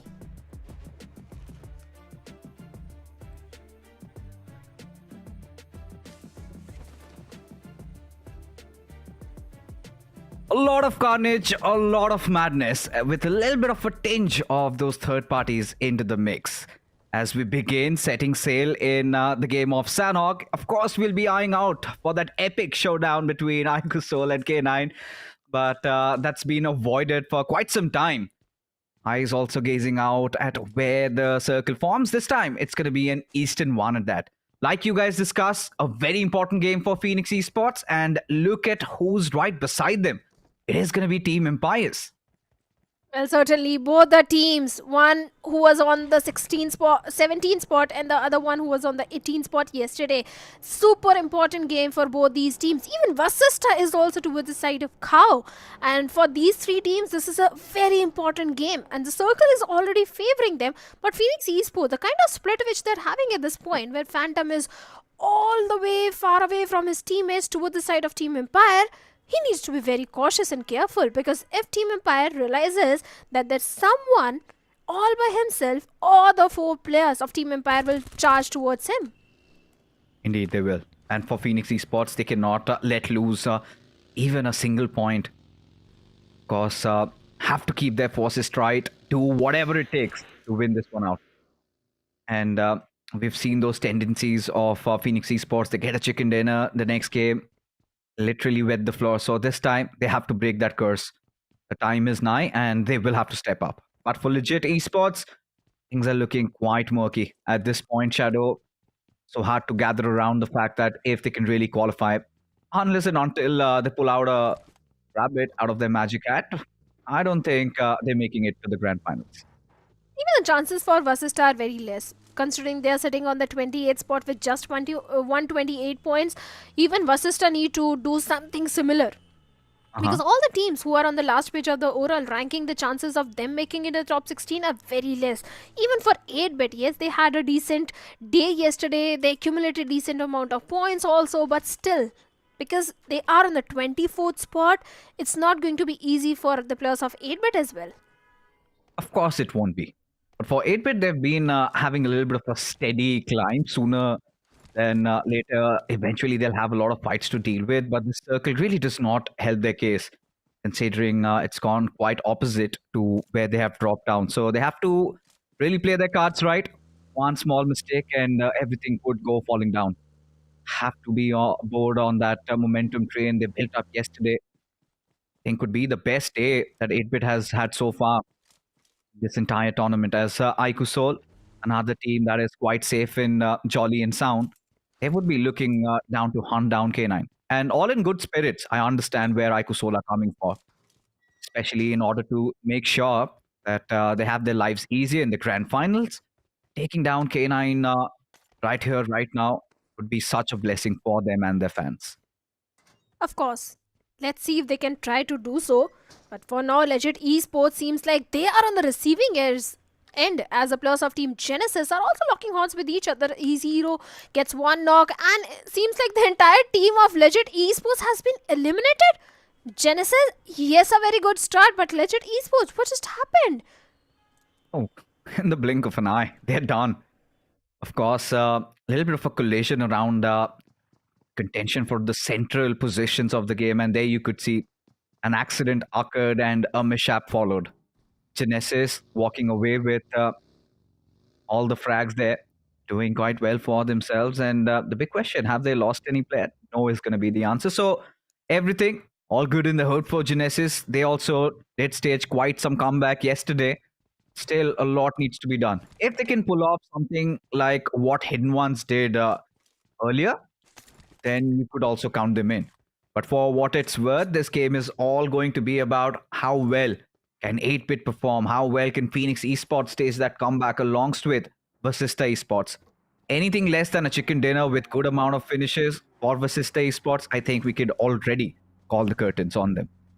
Just imagine if K9 go up against the players of Team Vasista and Team Aiku Soul do a third party, because all these three teams are somewhere towards the northern side, and if K9 and Aiku Soul decides to go all the way towards the side of Khao, this could be a possibility. But for now, Gujarat Tigers, along with that Genesis, Medal, these three teams are eyeing for the center of the circle, and it seems like Gujarat Tigers, they're aware about the presence of Medal. So Clutch God needs to be very careful, because even Gujarat Tigers was struggling, and Clutch God finds a perfect knock onto Legit and looking for the second one as God gets the confirmation onto Legit, and now Medal left with only 3 players. Even question marks on Gujarat Tigers qualification. Really so close, but yet so far. But this time, Sanhok is quite sunny, or so as it seems, for Clutch God and the troops of GT. Already having secured that one finish, they're looking quite dandy. And going on ahead, I think all these teams are really competing for that central spot. We all know how the switches can be in Sanhok, how the curveballs do hit. This looks like an Eastern one, and Phoenix Esports have themselves right at the prime position. They've got all 4 of their players alive. They've got to play their cards right. But for Medal, not really too far away from the central position. However, they have to exercise some caution, Shadow, because you've also got 8-Bit right on your west. On the southern side, you've got Versatile pushing in. And Versatile this time have come in with Troy, I believe, who's apparently their sub for this tournament. So they've given some rest to Equinox, considering his recent run of form. Well, certainly they have. But Genesis, like you said, a good start for them, and the circle also takes a sudden shift, and it is favoring the players of Team Wingod and VXT quite a lot. Even Wingod, they've also faced their ups and downs, but they are sitting comfortably in the top 16, so nothing to complain about. But yes, this is one of those games where Gujarat Tigers can come victorious, as they are still in the center of the circle. Phoenix Esports, they need to play as a pack, as a unit, because every single time I see that Phoenix Esports, they are playing too separated. There is segregation between all the 4 players, and that won't help their case. But finally, they have decided to regroup with each other. Even Carnival Gaming, they were also struggling in the previous week, but for now they are taking the brunt of the blue and taking their sweet time to move inside the circle. At this time, it's so uncertain who makes the cut, who misses out, especially with so many teams who are beyond the top 16, them staging their comeback. At this point, even Carnival Gaming have to be on their toes, sitting at 194. Of course, the target has to be crossing the bars of 210. But the miseries for Phoenix Esports continue, as they've lost on their IGL quite uncomfortably over there. And this time looking forward to answer back against Team Empire. Hunter, he's been laden down with a lot of bullets, not enough to put him down on the ground, as Phoenix Esports, again, I feel they're in such an uncomfortable spot as of now. exposed from multiple different angles, surrounded by so many sharks in the ocean. Everybody wants their blood. Everybody's gonna take their chances at getting it. Because look at Phantom. He's one with the nature. He's not moving a muscle. Doesn't budge. But if he gets spotted out, if he gets snuffed out, this could be absolutely disastrous. This is what I was talking about. Phantom, how could you afford to do this? Comedy of errors for Phoenix Esports. And again, they've lost all the wins in their sail. It's such an important day for the players of Phoenix Esports. Yesterday only they got a chicken dinner for themselves, and losing already onto Phantom and Venom is not going to help the players of Phoenix Esports to have that confidence to go for those 4v4 fights. And if you look at the stats also, I think Phantom and Venom are quite underperforming as compared to Alto and Fury. Every single time Alto and Fury are able to bring those opening frags. Now the pressure is upon the shoulders of Alto and Fury once again to have those average points in the map of Sanhok. Because if they don't, I think Team Empire can propel themselves, and Phoenix Esports might have to face a downfall in the overall ranking. But for now, Team Jelly is also trying to find a better spot for themselves, and seems like Sam and Jelly are aware about the position of Wingod Esports at this point. Even Team Jelly haven't made the threshold yet. Sitting at 190 points. They would also have a target of crossing that 210 marker and spotting out Wingod. Just peppering them down, a couple of pot shots. Nothing really connecting. At this point, the entire argument or the entire case of Phoenix Esports comes crashing down.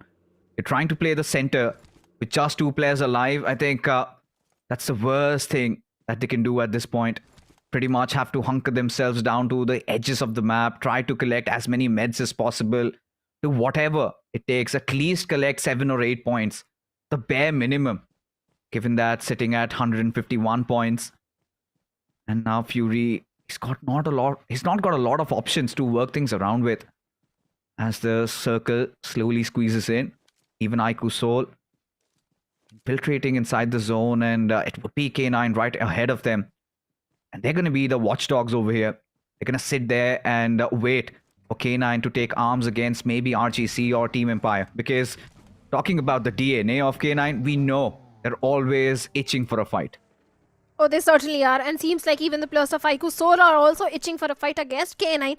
Because just look at the way IQ Soul is trying to migrate inside the circle. They're heading directly toward the side of K9 Esports. Even the players of VXT and Carnival Gaming are also so close to each other, as both of them were going for the southern rotation, where we have the players of Team Jelly as well. So these 3 teams might try to lock horns with each other. But wait a second, Vasista and IQ Soul, even they are in some sort of a pickle, as IQ Soul is trying to scuttle back to the safety. But Vasista, they have made their presence known to the players of IQ Soul, and this is not a good news. It isn't. Because at this point, at least for IQ Soul, they wanted to have stealth on their side, but positions compromised still. All good in the hood, at least for IQ Soul, right? Sitting at 227 points, but for K9 Esports, really cannot afford that luxury. They know about that looming threat right on top of them. And one little mishap, one little mistake could be costing them quite heavy. Could also cost their qualification, because for K9, we know they've also been one of those infamous members of the Notorious crew. Especially back in their Global Esports day. The only change is, of course, Omega instead of Mavi. But for now, K9 Esports, they're taking things slow. They're not really having that hasty approach. They've got a little bit of a spread playing around. A 1-3 split, as it looks like. Everybody just slithering on the floors. Not giving an inch of space, because we know if IQ Soul spot them out, they can easily thread the needle. They certainly can. But we also have the players of Team Empire in the mix. So there is a possibility of a third party or fourth party happening in that situation. And Sanhok is one of those maps which is known for all that scenarios. So K9, yes, they need to defend their compounds. And seems like Omega is aware that someone is in the close proximity. But the next circle shift is going to determine that how everything is going to pan out. If it goes a little south, it is going to favor the players of Medal and Gujarat Tigers. But if it takes one more northern shift, then Aiku Soul, Team K9, Vasista, even Team Jelly, they'll be in such a prime spot. And look at the rotation which Jelly is bringing in. He was all the way towards the southern side of the map, and now he has gone for the northern control, where exactly we have the players of Team Vasista. So Jelly and Vasista can also lock horns with each other at this point. Lately, we have noticed that Team Jelly, they have been indulging in a lot of these fights. They've been finally forcing these 4v4 situations. They've been going up against the big dogs, but this time they've made their presence felt. Of course, Ninze just making his position visible over there, and now Fierce knows it. He has to channel his inner demon, and at this point, Vasista Esports, for sure, if you look at the surroundings, they've got an upper advantage.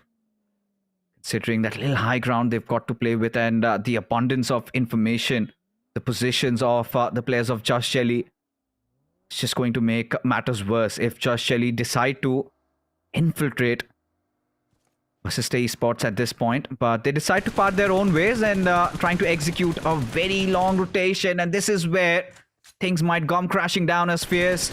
He's not the one player who kind of tends to mess up his praise, does he? One of the finest assaulters, and has finally stepped up when it mattered the most. And landed a big blow to the players of Team Just Jelly. They were just trying to make a quick escape and move into the safety of the circle, and Fierce striked at the right moment. And now Jelly and the team is left with only 3 players remaining. For now, even Vasista, they're also trying to migrate inside the circle. But just look at the position of Some. So close to the players of Team K9.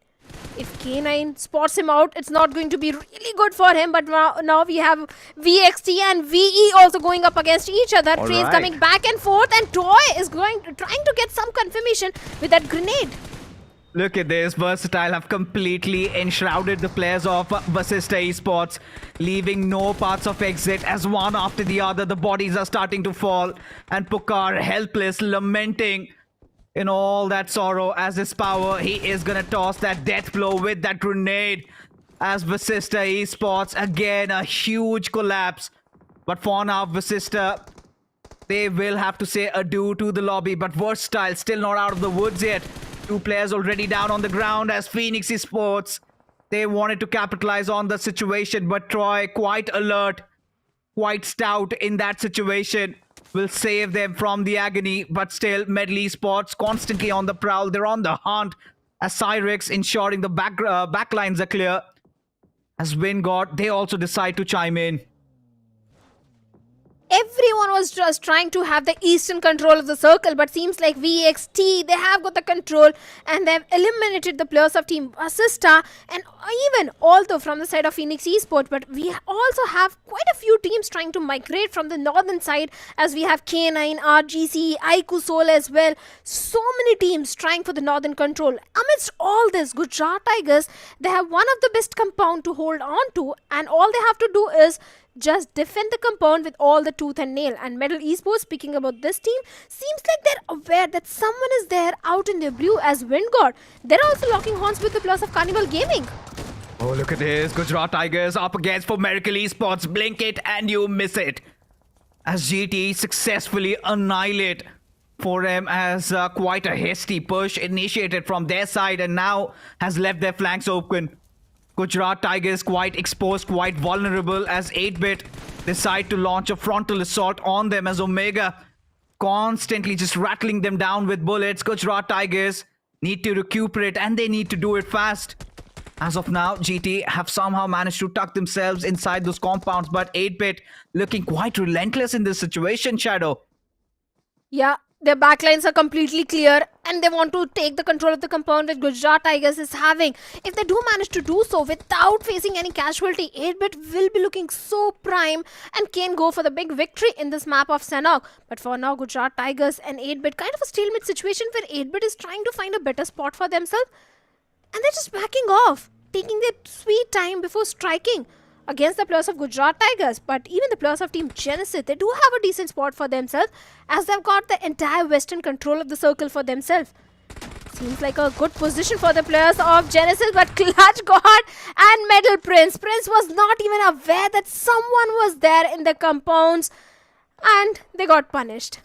Always check your corners. Fundamentals 105, and seems like Esports need to revise that strategy, but Clutch God being quite sneaky.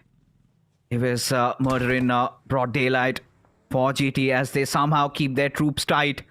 But for now, what it's worth, Team Empire were trying to lurk in the shadows around that murky smoke, but eventually was snuffed out by Dope. Put down to ground as RGC Esports, they launch a frontal assault, trying to take over those compounds, and Dope playing all his cards right as RGC to storm through the forces. As K9 right in front of them, they know they've got no time to breathe, no time to rest.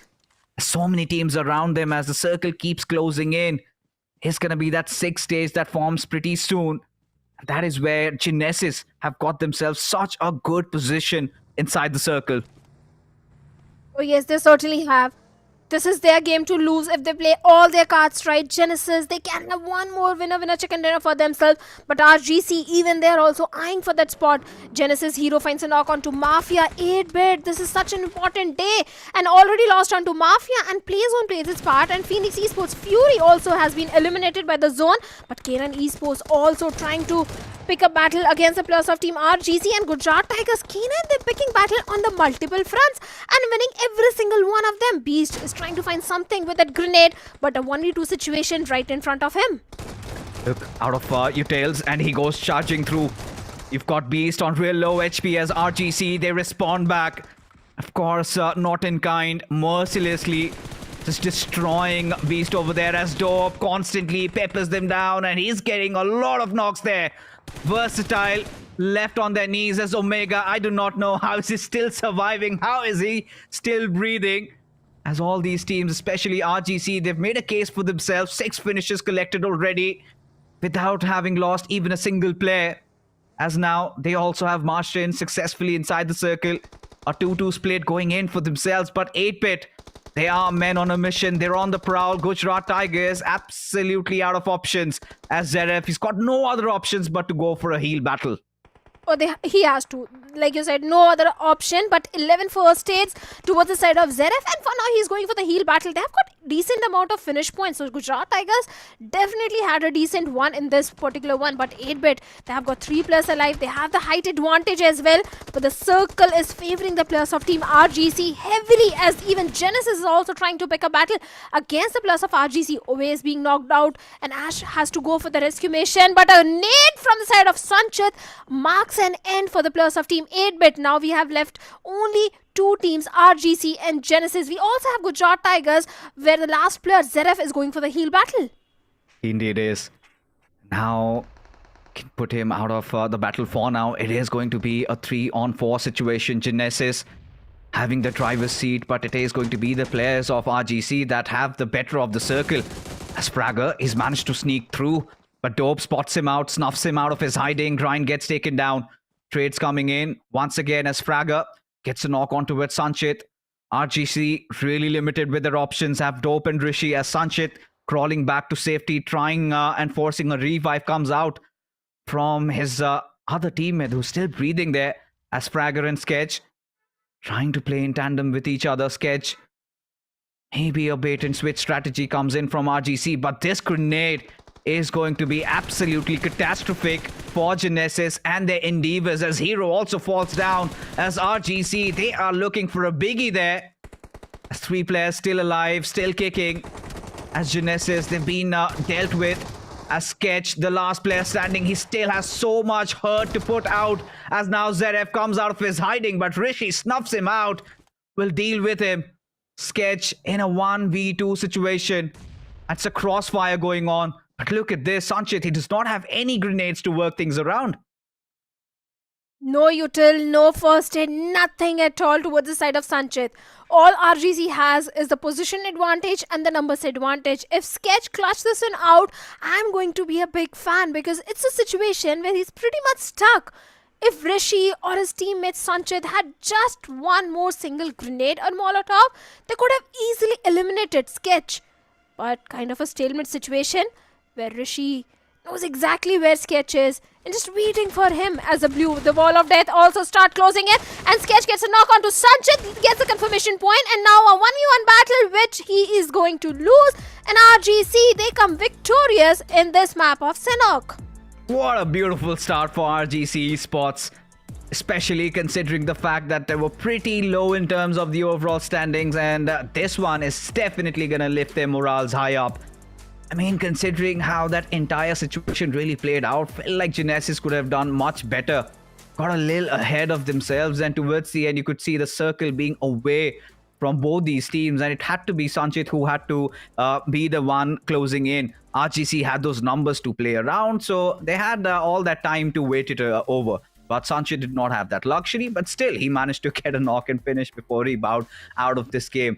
And again, Sanhok being one of those unpredictable maps where anything could happen, and RGC Esports clinched themselves a chicken dinner. But when you talk about the teams that we had to look out for, Gujarat Tigers did have a ball in this one. Seref absolutely gaining quite a lot of those position points, courtesy to him surviving till the very end. 8-bit, they were looking so good up until those final moments where they were pincered down and those grenades doing the deeds. But really feel bad for Vasista Esports, because, you know, when you are in a group with Versatile, every single time you come into play, you know your kryptonite is there. How do you escape? There's no way. No matter where they drop in, eventually they will go up against the players of Team VXT, or should I say VXT goes up against the players of Team Vasista, and this is not really working in the favor of Team Vasista. But I have a question, where was RGC the entire time? Because this is the way they were performing in the Open Finals, but the entire challenge season for the entire 4 weeks, RGC was completely missing, but seems like they're back in the form. But isn't it too late for them to stage a comeback? Of course, it's a little bit of a war cry from their side, just to reassure their fans that they're doing whatever it takes. I think they took a lot of time to condition themselves. This is the RGC that we had witnessed in the Open Finals, where they were actually forcing fights, where they were in command of every situation, and that was their go-to way. Heading on inside the challenge season, that is where they took too much pressure on their heads. I think overthinking was what led to them having a really bad time throughout, because better late than never is what they say. Maybe you want to valiantly walk out of this tournament, but whatever the case is, they're still fighting for it. As Dope, he secures his MVP, and RGC well-crafted chicken dinner. Honestly, it's not like it was served on a silver platter for them. They had to engage in multiple fights, deal with a lot of foes, even for Team Empires, who were looking good initially, especially after them dealing with the players of Phoenix Esports, 2 of them. And Phoenix Esports, man, what are they even thinking? They look lost in the rainforests. Of course, they were completely lost. First, it was Team Empire, where they lost onto 2 of the players, Phantom and Venom. After that, 2 players remain, where VXT striked, and Alto was also eliminated, leaving Fury all by himself. So definitely, Phoenix Esports, they were looking completely lost, but they need to buckle up, because there's still a hope for the players of Phoenix Esports to make it inside the top 16. The next Vikendi, where Phoenix Esports tends to do fairly well, is a map where they need to stage a comeback once again. So looking at the match ranking, we have a clearer picture that RGC, they got total of 23 points, Genesis getting a 15 points, Gujarat Tigers getting those 14 points, which is definitely going to help Gujarat Tigers to stay in the top 16. Yeah, it is going to soothe their nerves for sure. At the same time, the groups that have played earlier, they're going to start trembling. Even for 8-bit, 7 points, I do not think it's what they were aiming for. Could have clearly walked away with their chicken. We could feel that hesitance from their side. There were multiple openings that they should have capitalized upon. Aiku Soul, they were also the ones who were constantly on the prowl for K9. And a little too much of a delay from their side, and eventually were picked off whilst they were trying to enter inside the circle. For K9 though, a decent game, not a lot of points secured, but they need to start pushing through, man, especially considering so many teams across that top 16, they're starting to bounce back. K9 cannot lose that flow, they cannot lose that momentum at this point of the tournament. Of course, K9, they were in the top 16 at the start of the day, and they need to keep maintaining those average points in every single game, because everyone is trying to stage a comeback, especially the teams who are out of top 16. They're not thinking before taking in a fight. They're just going aggressive, be it the players of Team Genesis Esports. Even Genesis this time was really having a good outing. The way they migrated inside the circle, they had the complete western control of the circle, and they kept themselves away from all that commotion and traffic. And when all the bottom teams are performing really good, so it's really important for the teams who are in the top 16 to maintain that consistency. Yeah, heading on into Vikendi, it would be such a stormy affair because few of the teams that we were actually expecting would show up, they failed, and few of the teams that we had no expectations from, they are starting to thrive. Now for Genesis Esports also, it's going to be such a good bounce back, especially if you're looking at just week 4. Yesterday's day was completely stellar. And this time, off to such a good start, they've already secured 15 points. I'm pretty sure if they keep on this momentum going ahead, if they get on those 10, 12 points every single game, you never know, Shadow. We might have another surprise waiting for us in the top 16 because things are looking so tight at this point. I want to see how many points have Genesis secured for themselves in terms of the overall standings, because adding on that 15 to the tally would definitely be quite helpful. See, they were sitting on the 24th spot at the start of the day, so I think Genesis, they need few more good games, and after that we can say that there is hope for them to be in the top 16. But for now, Team Empire and Phoenix Esports are the ones I'm eyeing for the next map of Vikendi, because that map is going to be super important for both these teams. Phoenix Esports, yes, Sanhok didn't go entirely in their favor. It didn't go the way they wanted it to go, even for the players of Team 8, because 8-bit was also sitting on the 20th spot with a total of 148 points. So 8-bit, Phoenix, Team Empire, the next 2 games are going to be so critical and so important for all these 3 teams. Yes, but of course, before Vikendi begins, we'll be cutting in for a short little break. We'll be right back. You guys don't go anywhere. So we're just gonna do our thing. Ain't never do the Broncos thing. We're gonna bring you down. If you think you'll stop us somehow, just let us do our thing. This ain't never do the Broncos thing. कब तक हम ऐसे defensive खेलते रहेंगे?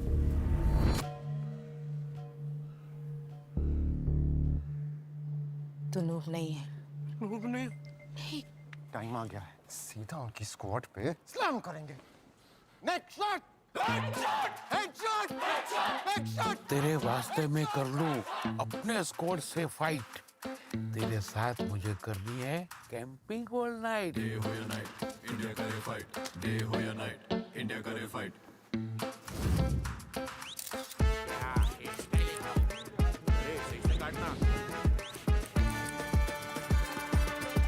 मैं noob नहीं हूँ, मैं नूब नहीं हूँ पापा, मैं नूब नहीं हूँ। मेरा बेटा नूब नहीं है।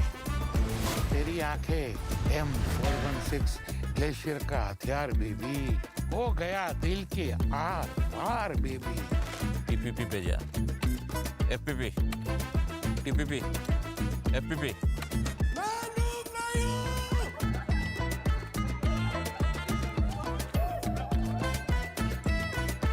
काम कर, टीपीपी पे जा।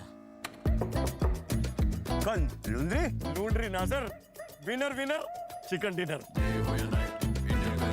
कौन कहता है इंडिया फन को सीरियसली नहीं लेता है?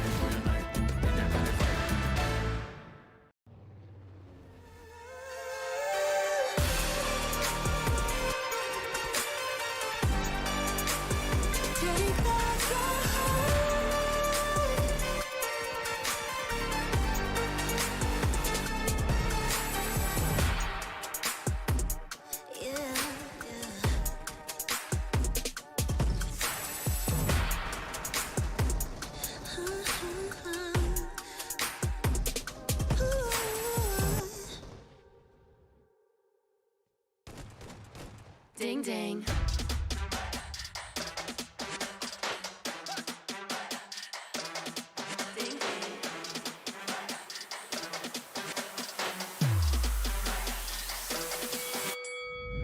Why you just have that look upon your face with the underestimation? It is so yesterday. 'Cause baby, I can fly without you by my side. I can do a whole lot more than just look pretty. I know that it'll take some time to see, but you're never stopping me. I know that we ain't giving up. If you thought so, well, tough luck. So we're just gonna do our thing. Ain't over till the bell goes ding. We're gonna fight so we're just gonna do do our thing. Ain't never till the bell goes ding. We're gonna bring you down. If you think you'll stop us somehow, just let us do our thing. This ain't over till the bell goes ding. Snapdragon Pro Series is brought to you by Snapdragon Elite Gaming and DHL. Two games remain before we call the night to such an exciting day so far. Once again, welcome back, folks. You are watching the Snapdragon Pro Series. This time, of course, I'm joined alongside with Necro. And Necro, Sanhok had been quite an interesting affair, so as to speak, because the teams that we were really expecting to bounce back, they did not. But the teams that we had no expectations from, they really did shine out. At least GT was doing pretty good for themselves, right? Had a lot of elimination points to play with, and also one of the players was surviving till the end. And as you mentioned, a team that we did not expect at all to perform, which was RGC, they did pretty good for themselves, getting a decent amount of points and also pretty much securing that chicken dinner. So RGC was definitely someone who did pretty good for themselves. And as you mentioned, real expectations were there from Metal Esports, Phoenix Esports, 8-Bit, but we did not exactly see a lot from them. Phoenix Esports, we have to call this one out. This was a throw, to be honest, from their side, considering the fact that they had been blessed with the zone. They had the center of the circle. They had everything to work around in their favor. And still somehow to lie down so much in the open kind of baffles me, to be honest. But, there are so many rivalries building up. It all ends in Noida Indoor Stadium. Watch it brew live. So ensure that you've got your tickets booked for the 31st to the 2nd of January. All you're going to do is scan the QR codes. And now why am I telling you to do it ASAP? Is because this time Hero Extreme Godlike is going to come into play. And we know they've got the biggest fandom.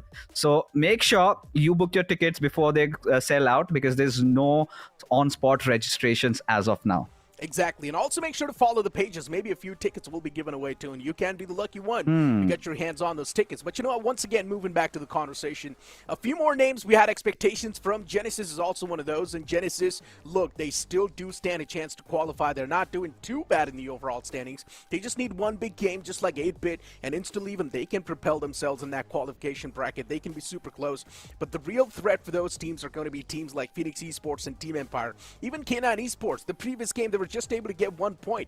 K9 as well is one of those teams. Now they need to buckle up. We do understand K9 Esports, they like to pull off those weird shenanigans. They like to go super aggressive in the games. But now it's time to take things a bit more serious and maybe play for the placement, play for the survival. Because you're starting things off with the off maps. That can actually affect your mental quite a bit. Yeah, for K9 Esports, Vikendi has to be a blessing. They have to go big in this one, because we know that they've also got a target on their heads, and constantly Aiku Soul being on the prowl.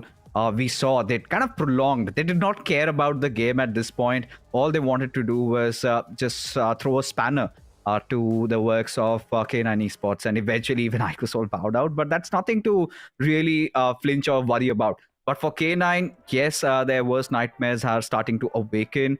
This game, they got around 4 points, and from moving on here forth, they're sitting somewhere around 182, 183 points. Whilst Gujarat Tigers had such a good game, they did cross that 200 marker. So many teams have gone past that 200 marker. And this is where I think we need to revisit. Necro, what do you think the cutoff is going to be? Because you were of the opinion less than 200, but seems like we're going par it. I think it's going to be 185. No, I think so. It's going to be 185. I don't think so. It's going to be more than that. We're definitely going to see a major vacuum coming in soon. All the teams at the top, they're definitely going to start going for a lot of those fights to the point where the teams at the bottom, they're not going to be able to get a lot of points. We will barely see a few points separating the teams from 12th till 16th, and even the teams on the latter half of the board. There's not going to be a lot of points separating that. So I still think that the cutoff is going to be somewhere around 185, somewhere around that.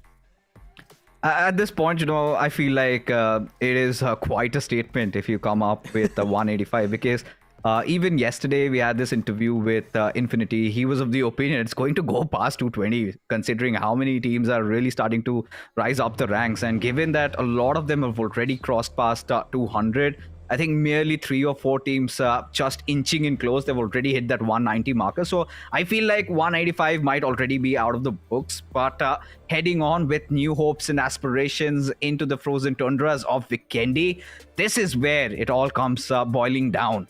K9 Esports, Phoenix, 8-Bit, all these teams in the mix. Even Josh Shelley, as a matter of fact, is not completely safe. Speaking of K9 Esports, they're currently sitting on 174 points, tied up with Middle Esports on 16th and 17th spot. So K9 Esports, if they've got 174 points, I generally think so it can be somewhere around 185, man. I don't think so it's going to go more than that. Because, as I mentioned, there's definitely going to be that vacuum. And considering tomorrow's going to be the last day, the teams at the top will definitely try to make things super tough. So there will be a major vacuum in the overall standings. I mean, I don't know. I can't really wrap around that. I still am of the opinion it's gonna go past 200, but it's okay. Yeah, you're entitled to yours, and yeah, it's all good in the hood. It's all coming down. All we want together combined is a good game of BGMI in that final one, deciding who's gonna be making the cut. But for what it stands, K9, that is atrocious. Look at that split, Necro. Omega on the northern shores. You've got Beast and Ninja Boy taking on Cosmodrome. Slug somewhere around Podvosto, and Castle has been taken by Josh Shelley. So for K9, is it safe to assume that they might be resorting to a little bit of a contingency plan going for the healing battles in this one? I'm not even exactly sure what K9 Esports is thinking at this point. If they're going to go for the med strat off the rip, then it's something that's going to be pretty uncharacteristic. And it can also point a lot of fingers on K9 Esports' confidence moving forward to the LAN finale. K9 Esports has always been one of those teams to opt out for fights, to be aggressive. But hold on to that thought. What is this circle fixes? I just see 40% of land area to play with while the rest is in the water. We've seen one of these redonkulous circle even in the past, right? Just once. This is worse. This is worse, but I think I was on one of those watch parties, was hearing Osmim out, and he was of the opinion where he went on to say that a lot of these teams nowadays do not really care about the circles. They're anyways going to find some good ground, some houses to hold on, because look at those small scattered compounds, right? You've got so many areas to play, and that is enough to give enough of that shade or a little bit of a warmth for all these teams. But timing, I must say, is going to be of absolute essence. Yeah. Once again, the BGMI gods have blessed Phoenix Esports with a circle. Surely they do not bottle from here. It's all about getting a good spot, right? And Phoenix Esports right now off the rip, they've got a great spot to play with, as you mentioned. Blessed once again by the gods. And Phoenix Esports, look, for them, they know soon enough these grounds are going to be filled up with a lot of foes, so they just need to make sure that whatever stance they're going to place themselves in, make sure they're able to funnel at least a decent amount of elimination points. At the end of the day, just winning the game's not going to matter. Phoenix Esports is one of those spots that they need a lot of elimination points as well, backed up with a chicken dinner. That's the only time Phoenix Esports can be super safe in the overall standings. There's CG right next to them, Legit Esports on the northern side, but Phoenix Esports right now, they're in quite the isolated grounds. Usually Vikendi's supposed to stretch to stage 4 where we see the first fight ever to happen, but in these type of circles, it might just be stage 3 itself. At this point, we're going to have a very slow game of Vikendi. That's all I can say at this point. Even the last time when we had the circle going on to the extremes, that was pretty much the case. But yes, 8-Bit, Phoenix Esports, they've got a golden opportunity. Even same goes for Carnival Gaming. Like you said, all of these teams need to find that right sweet spot. This is where the prediction games have to be strong. This is where the circle heads out to. And if they are wrong in their reads, this could blow up. So at this point, none of these teams are really in contention against engaging against each other. The only teams that we might see getting into a little bit of a scuffle would be Team Empires going up against Genesis. But even they have also parted ways. So I think it has to be time where we rekindle or reawaken our good old podcast days. So what is going to be the topic about today? Vasista Esports, maybe. Because Vasista Esports, at this point, we can pretty much say that they're not going to qualify, right? Just 130 points. The only way Vasista Esports can't stand a chance to qualify is if they pull off a Bot Army Esports back-to-back 3 games. But that sounds next to impossible looking at the track record of IST Esports so far in this challenge season. What do you think, though? And adding salt to their injury at this point, IST Esports share the same group as Versatile. Exactly. It's not even can't even another day where Versatile is not playing against them. They're always playing together. And even in the past game, we saw that it was the players of Versatile who went after the heads of IST Esports. And IST Esports was no answer. At a point, you got to feel for Pukar, because I feel like Pukar has been the only player that has performed from their side. Because even for Fierce, he's got a lot of potential, but he's been caught napping so many times. IST Esports have always needed a hero, and barring Pukar, nobody seemed to have stepped up to the occasion. For IST Esports, it just feels like it's a complete different lineup. The fact that they've just switched names, it's just Carpadium to VXT, that's it. But still, for some reason, it feels like the performance that we saw in Carpadium against a team like Versatile was much more better. And now look at IST Esports against Versatile.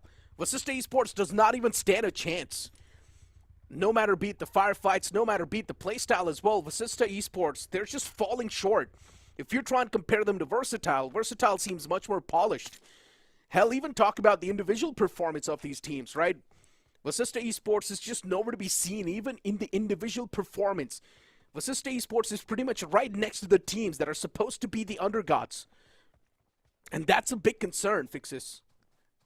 And we were talking about a new era where it's time for a lot of these old guards to step down and let the new boys take over the show. And too early. Still, IST Esports have got a lot of young guns, but the fire still not ablaze. Especially even with the org and knowing all their owners quite close to me. They've constantly been changing their rosters every tournament after tournament, and I'm kind of in a mix if we get to see something like that happen once again after Snapdragon Pro Series ends. Because with the officials also knocking on the doors, I do not know if they can still have the same faith on this lineup, on these set of players, because you have high expectations when you've got Kamla Boy, you've got Pukar, and let's not forget all these players were the defending champions last time. And you cannot forget Fierce too, a man who added on so much firepower in Carpadium. But it feels like as the time keeps on passing by, these guys just keep on getting worse. And that's not a great thing for a banner like IST Esports, a renowned team. Metal Esports is on the run as well in the front lines, and I'm pretty sure IST Esports, they've spotted the tracks of Metal Esports, and they pretty much want to follow the same pathway as well. Genesis, a team that still stands a chance to qualify. They need a big game in their hands. A nuclear performance needs to be on the board. Can Genesis pull that off? That's my question. They've got a decent spot to play with, at least for now. Not exactly in a center spot, but they're still playing with the off-center. IST Esports finally spotting out the players of Metal Esports. I'm not exactly sure what Fierce is doing in that spot. He's quite exposed. He needs to back away and reposition himself, as he's going to try to patch himself up for now. Taking a fight against Metal Esports, I'm not sure if it's going to pan out that well, but Rage God's able to find the first opener. And Metal Esports, unfortunately, they're falling short in this fight. Metal Esports getting picked apart like this by the players of IST Esports. I never even saw this coming. IST Esports is one of those teams that is struggling with firepower, while Metal Esports, they're doing much better compared to IST. But still, Metal Esports is falling short. Down a man with just a 3-man squad now, wanting to take down the entirety of IST Esports. That sounds impossible. This is what we wanted from this roster. To amp up on that aggression, to let loose. To have that little bit of a free hand, and Metal Esports. That's such an uncomfortable spot over there. As IST Esports respond back in kind. Metal Esports having no other options but to elope and evade this situation. Because this has not gone their way. Now for Metal Esports, they must be the first ones to be crossing over Volnova. Get themselves injected inside the zone with Versatile. Maybe staying on guard would just make matters worse for them. Because now you could see majority of the teams have started clustering up around the center. You could see all those splash of colors. Everybody has found some real estate to play around with. Barring a couple few. K9 this time I think it's more evident than ever that they might resort to a little bit of a healing battle because they're very close to breaching in through that top 16 and even go beyond. Because 4K9 sitting at 177 points. Yes, they have that 16th spot, but surely they would be looking for a couple more 200 points marker. But look at this, Genesis exercising absolute caution and showing all those gutsy moves against the players of Miracle Esports. Already Dragon down on his knees. Hesperos and Poco, they have to piece this one out together. They have to save them from the wrath of Genesis. Genesis is looking so clinical in this fight. It feels like they've just flipped on a switch and now they're a complete different beast. Sketch is taking the fight up close and personal. There's a man in the front lines as well, and he's the only player surviving in this compound for now. There's still one more of his teammate in the other house, and he will be taken down as well eventually. As for Miracles, they've been wiped out of the game, and what a flawless squad wipe that was too from Genesis. Not even breaking a sweat in that one. And Sketch getting a nice 3-piece out of that. Genesis seems to have woken from a long slumber since seems like they're done pretty much from hibernating. They've finally woken up with all sorts of dreadful thoughts. When qualification is on their door, they surely give a lot of their teams a run for their money. But when you look at for Miracle Esports, it can't get worse than this. Yeah, it can't. It's happening once again, even in Sanhok. They got dismantled. It was, I think, Gujarat Tigers, if I'm correct. And this time also, posing no threat whatsoever inside the lobby. And amidst the tournament, they again did fire their staff, the coaching staff, in fact. And we haven't seen any improvements from for Miracle Esports. Indeed. It just keeps them getting even worse. Middle Esports on the screen. It's such an awkward spot to be in.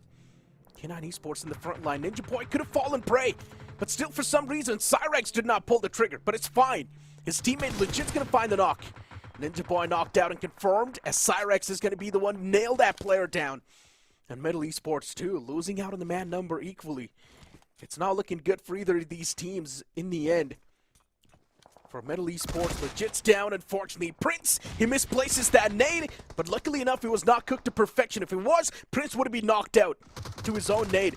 Beast is still there up close and personal against Cyrex, as Beast finds the knock, and that will be the confirmation as well. Middle Esports down to just one man. It's going to be a 1v1 between K9 and Metal. Beast versus Prince, the IGL of Middle Esports now. He's going to have a lot on his shoulders. He needs to get the revival onto legit, which will be tough to find in the end. And look at who's in the fray. It's all to the players of IST Esports who pull off a third party. Rage God will hand out a death blow to legit. That's going to be few free scrappy points that IST Esports get their hands on. K9 Esports' Beast now will need to keep his position anonymous. IST Esports, they have engulfed this compound. They know exactly where Prince is placed to. And they also know that it's two individual players for two different teams. So IST Esports, they're not going to hold anything against anyone. It's not the time to hold back. IST Esports, they need to unleash themselves like the beast they are. And Bakar comes in and puts the final nail in the coffin. The captain leading the team from the front. This is what was needed from IST Esports. Finally could witness those sparks where they put their bodies on the line, take those risks, because either way is playing for points, playing for position has always led to their demise. And now K9 Esports really out of option. Another game squandered. We know Vikendi is one of their stronger suits, and this time just 1 point secured from that fight against Middle Esports. Both these teams, 16th and 17th, is where they find themselves at. And IST Esports at this point, pretty much they might want to go in for the breach. Fierce just trying to circle around, trying to pinpoint Beast's location, because we also know history has been a testament that Beast, given the situation, he also possesses those abilities to go for those 1v4s. Indeed he does. And right now, Beast, he's hidden.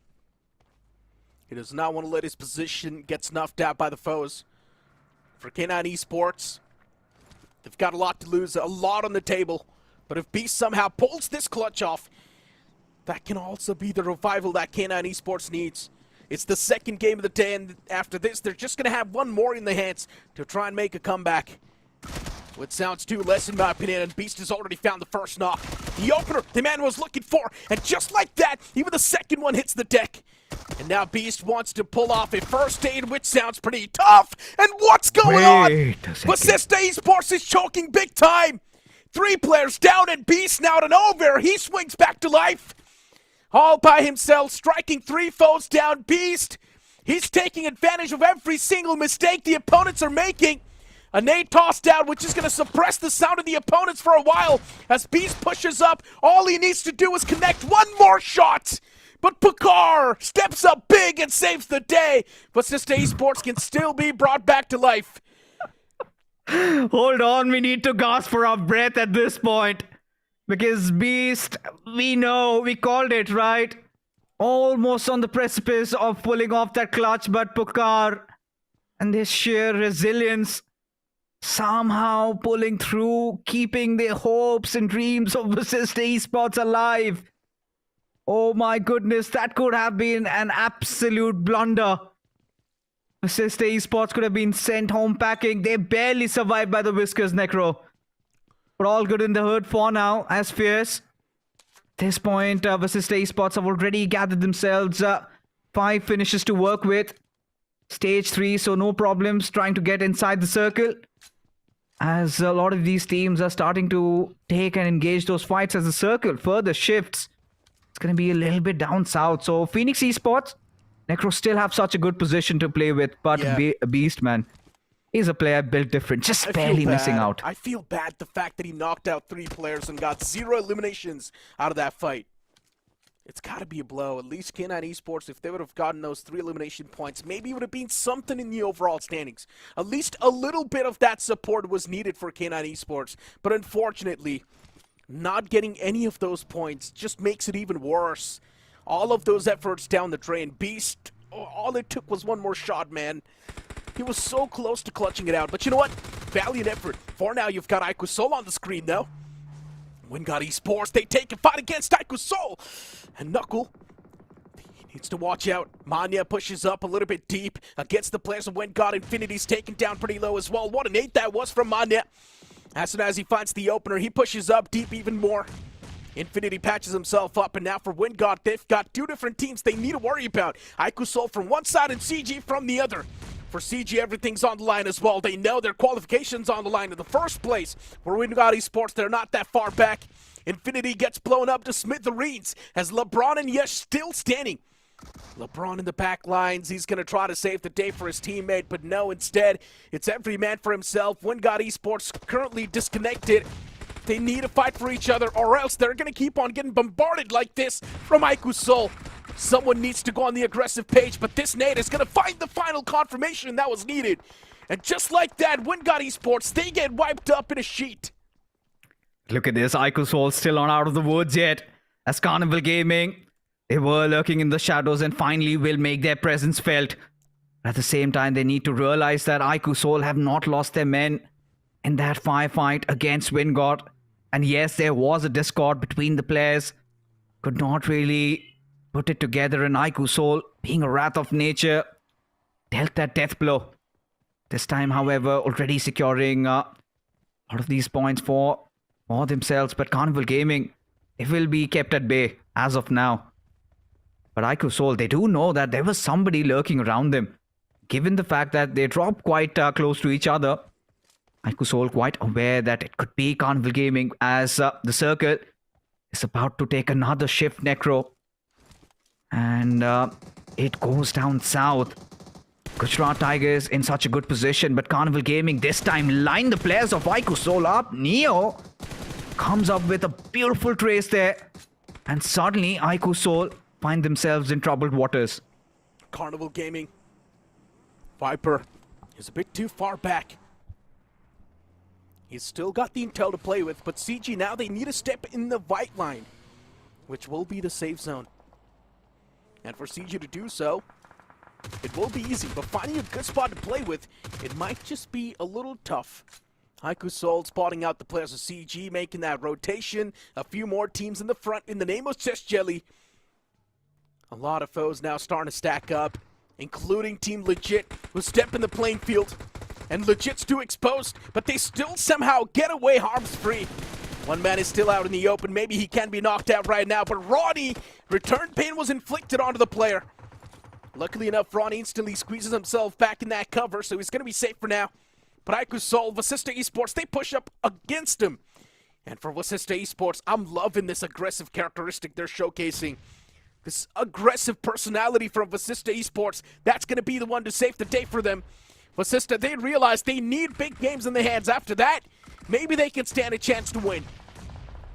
Look at them all unleashing themselves, but getting a little carried away as Some gets one finish already secured.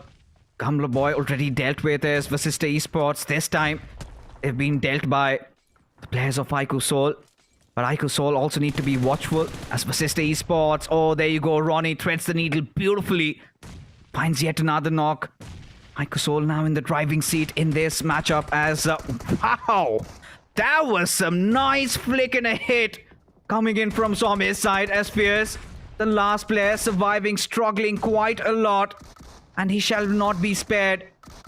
For Fierce, he has to run for his life. He needs to survive as Team Empire also wrap him around. As now Team Empire, they're looking quite ambitious, going up, picking a fight against IQSOL as Empire is going to be carrying the torch while the rest follow. Ace and Hunter from different sides as Manya. He's going to be put down on his knees as IQSOL, even their numbers are starting to dwindle. Yeah. IQSOL just shaking away the players of Vasista Esports like they were dust. Mechanically better, that's all you can say in that fight. Team Empire, even they want to press on the charge. Third part of this entire scenario, but it's down to just Ronnie. It's not even the Clutchmeister Sama this time around. For Ronnie, it will be super tough. CG, they step in the playing field, and Ronnie finds a free knock. And also the confirmation, at least before getting taken down himself, he can have that 1+ point to add on to the tally. And Team Empire from the back is going to put that final nail in the coffin for IQSOL. But CG, they step in the playing field as well. This third party from CG to try and capitalize on the playing ground, to try and get a better spot. But unfortunately, this spot is outside of the circle now. It's going to be useless. But it's still the fight for the survival. It's still the fight for the points. Both the teams are quite desperate to get any sort of points in their hands. And Team Empire right now, they seem pretty unaware of the fact that there's someone up close and personal. Predator gets knocked out. Team Empire unfortunately starting to get ruled out mechanically from this fight. Hector and Neo, the last two remaining players from the side of CG, as they look to face off against Hunter and Ace, as Hunter falls down by Hector. And now it's just Ace standing in the back lines, and Neo's making that push. Look at Neo, he barely has any HP to work around with. As of now, he has to be the one putting his body on the line. Does patch himself as both these players storm through and will get the better out of the final player standing from Team Empire. Ace being dealt with. Hector is the one who gets that final nail in the coffin. But for Carnival Gaming, a long path awaits them as Josh Shelley, this time, they've gone for the breach. They are almost engaging in a fight. Shelley down on his knees. It is a fight against Legit, who have been pretty much struggling throughout this entire tournament. Choco quite alienated from Zeus and Proton at this point as Josh Shelley, they decide to recuperate, rally their forces once again. And look at those smokes. That indicates that they might go after Choco next. They indeed will. Team Legit, they've been treated like free points every single time. Only against a few teams they've been able to flip the switch, but right now it's going to be the time where Team Legit steps up. They don't stand a chance to qualify, but at least they can go fighting. Zeus and Choco, the last two remaining players, and Just Jelly slowly and steadily picking them apart. Team Legit, it seems like they're not going to stand a lot of chance in this fight, but at least they can try and fight for the ground. At least they can try and fight for the pride. There's still one more man in the upper floor of Team Legit who's keeping his position anonymous constantly. And Just Jelly, somewhere down line, maybe they know there's someone in the upper floor. In the name of Choco. Legit is holding every single possible corner in that house. Just literally camping to death over here for Legit Esports as they look for some sort of an opening as Choco, he gets surrounded. Oh no. Swarmed in by the players of Josh Jelly. Gets engulfed as now the only surviving member from Legit. He has to look for means to escape as the circle has also shifted away from them. But Josh Jelly, they're not done yet. They want to go for an entire wipe. Zeus, his position compromised. His location already revealed as Jelly. He goes for the march in. Kyolamau and the rest want to follow up, but Zeus, this is a nice strike. Takes down the danger man, Sam. As now even Jelly, they will have to think twice before initiating that push. As Zeus, he needs to take command, he needs to take charge, he needs to find another knock if there's any chance for Legit to come out of this alive.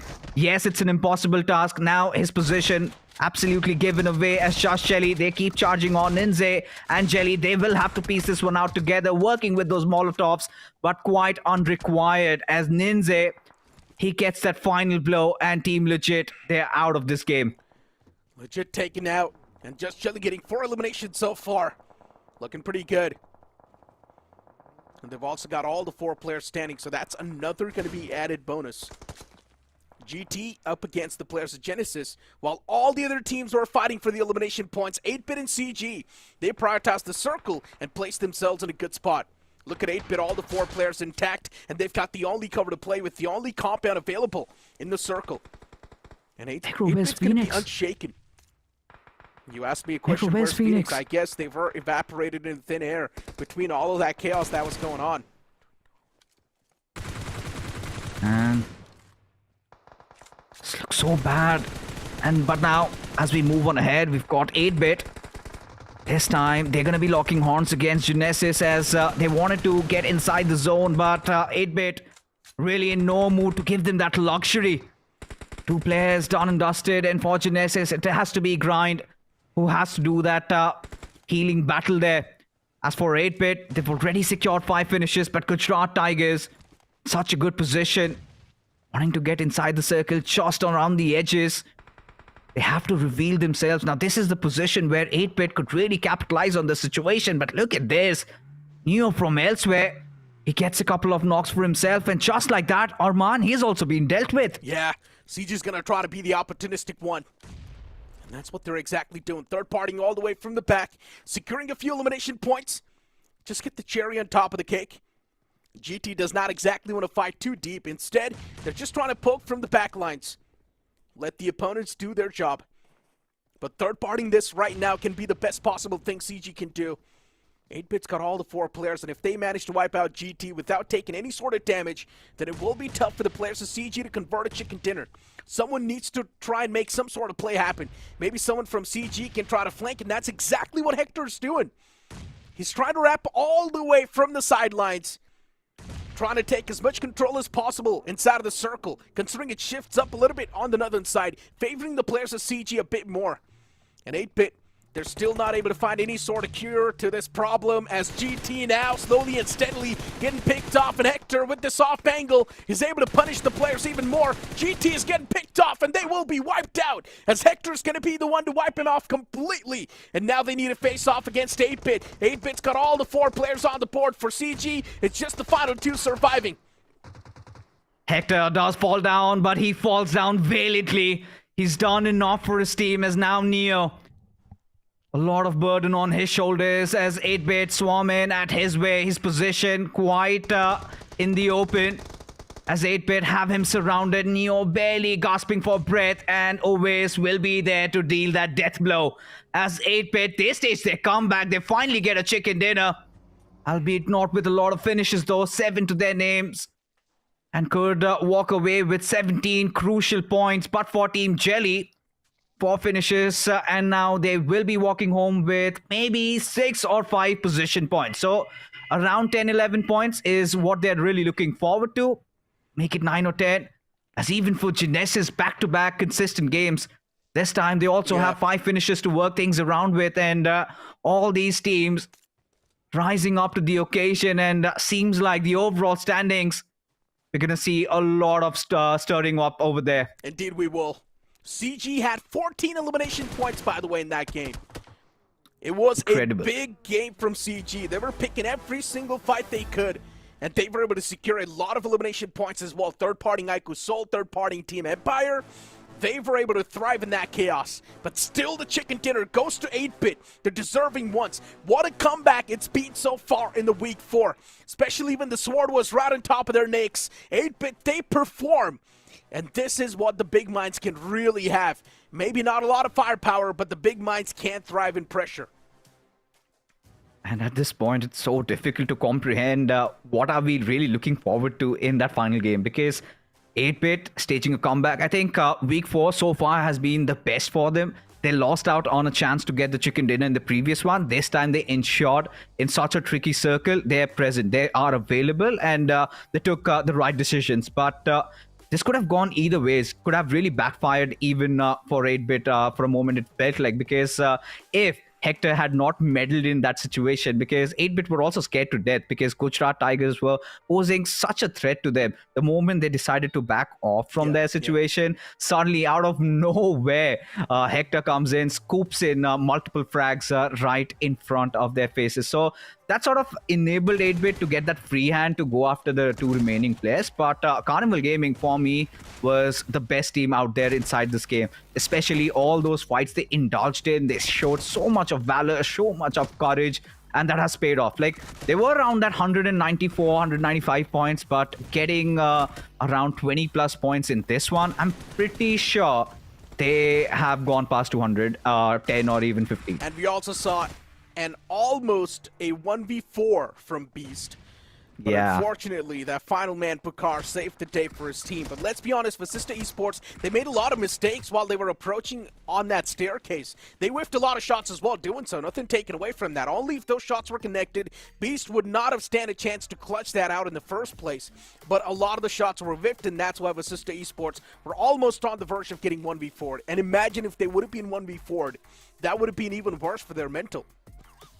Did they lose their cool there in that situation? Because Beast was holding on to a very tucked up compound. It was very small, right? Man, simple. All they had to do was throw a couple of grenades, throw a couple of mollies, and that would have pretty much flushed him out. And them failing to do so, question marks again on Vasista Esports. They really were riding on that momentum trade. Yes, you are all amped up, adrenaline coursing through your veins, but seems like Vasista Esports have to take a page from Hector's book, as he is going to be the MVP.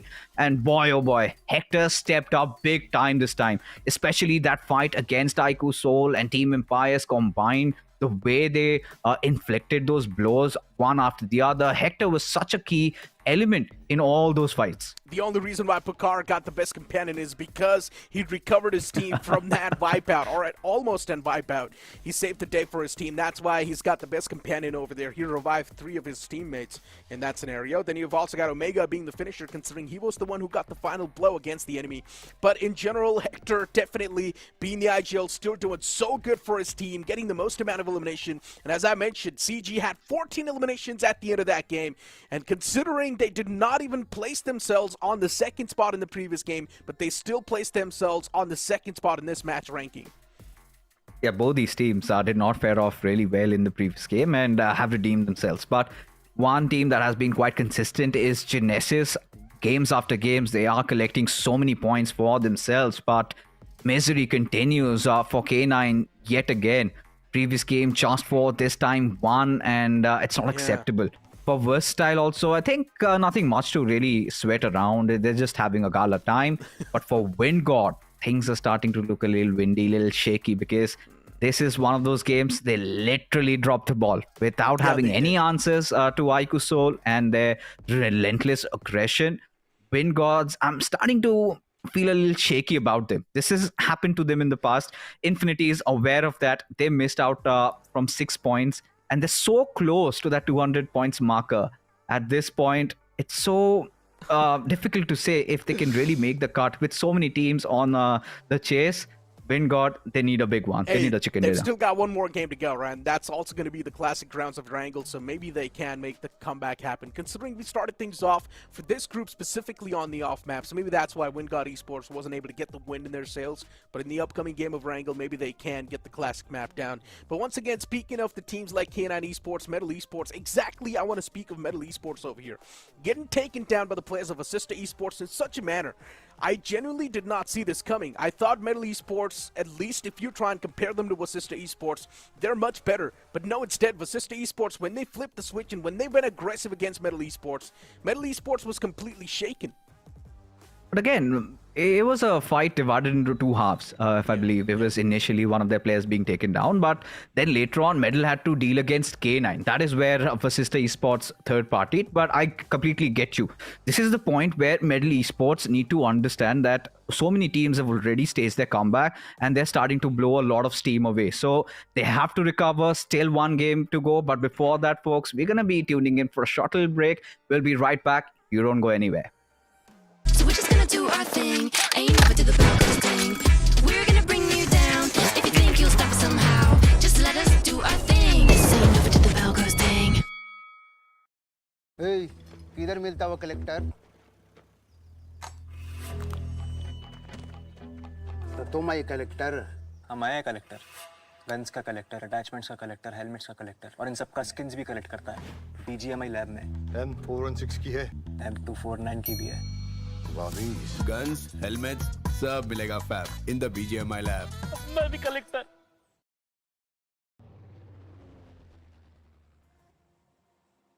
Steady jump design.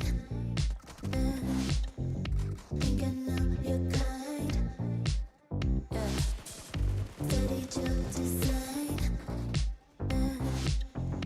Think I know your kind. Yeah. Steady jump design. Think I know your kind. I'm about to break another code now. Pretty in disguise.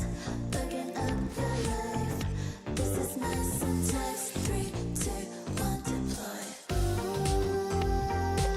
XOX cutthroat code. Run it again, XOX cutthroat code. Run it again,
So we're just gonna do our thing. Ain't never do the Broncos thing. We're gonna bring you down. If you think you'll stop us somehow, just let us do our thing. This ain't never do the Broncos thing. Snapdragon Pro Series is brought to you by Snapdragon Elite Gaming and DHL.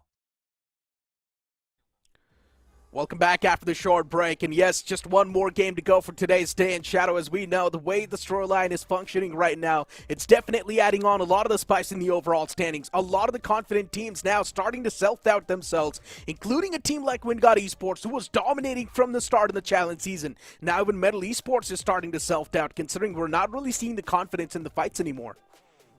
Yeah, yesterday also we saw that Vingod was shying away from all that fight, all that action. We also had an interview with Infinity and he was also talking about it. And Medal Esports, yes, the main problem with Medal, I believe, is it's only one player who is doing the majority of the heavy lifting, where else the remaining 3 players are struggling in those 4v4 fights. That could be the reason for Medal to not go for that aggressive approach. Yeah, and I mean, in general, focusing a little bit more on the mechanical aspect and on the 4-on-4 fight, especially if you try and take a look at the previous fight that happened against Vasista Esports. Metal Esports, in my opinion, had a clear-cut advantage, especially outside of the blue zone. Metal Esports should have taken that 4-on-4 fight, considering Vasista Esports in the first place wasn't really placed in that good of a spot. If Metal Esports would have reunited and went for that fight in a 4-on-4 manner, in a much more confident manner, in my opinion, Metal Esports could have been the one to come through victorious, because Vasista Esports, they were pretty exposed in the open fields and they were not placed that well. But as soon as Metal Esports, or as soon as their opponents, Vasista Esports, found a bit more time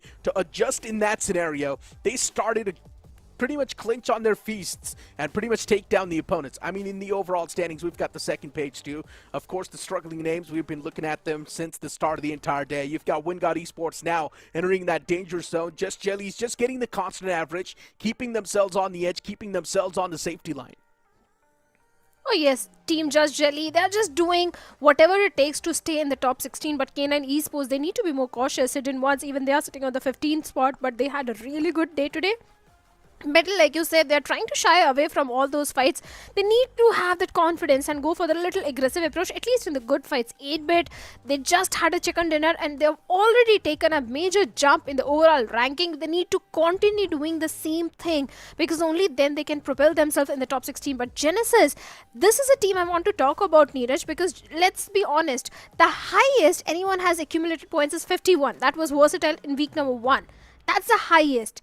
And if Genesis, they get 8 more points in the next game, they'll break that record. Ooh, so Genesis is on the verge of breaking a few records, and also maybe on the verge of cracking in the top 16 just by the span of 3 games.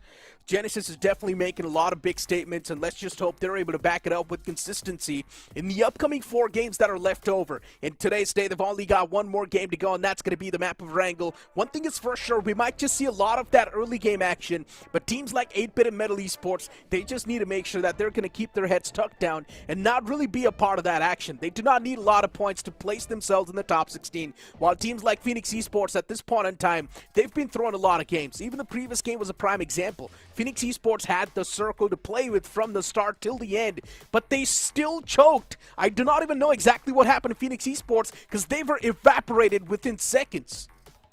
If I'm not wrong, I think Genesis happened with the players of Phoenix Esports, because Phoenix was also trying to move inside the circle from the same path where the players of Team Genesis were there.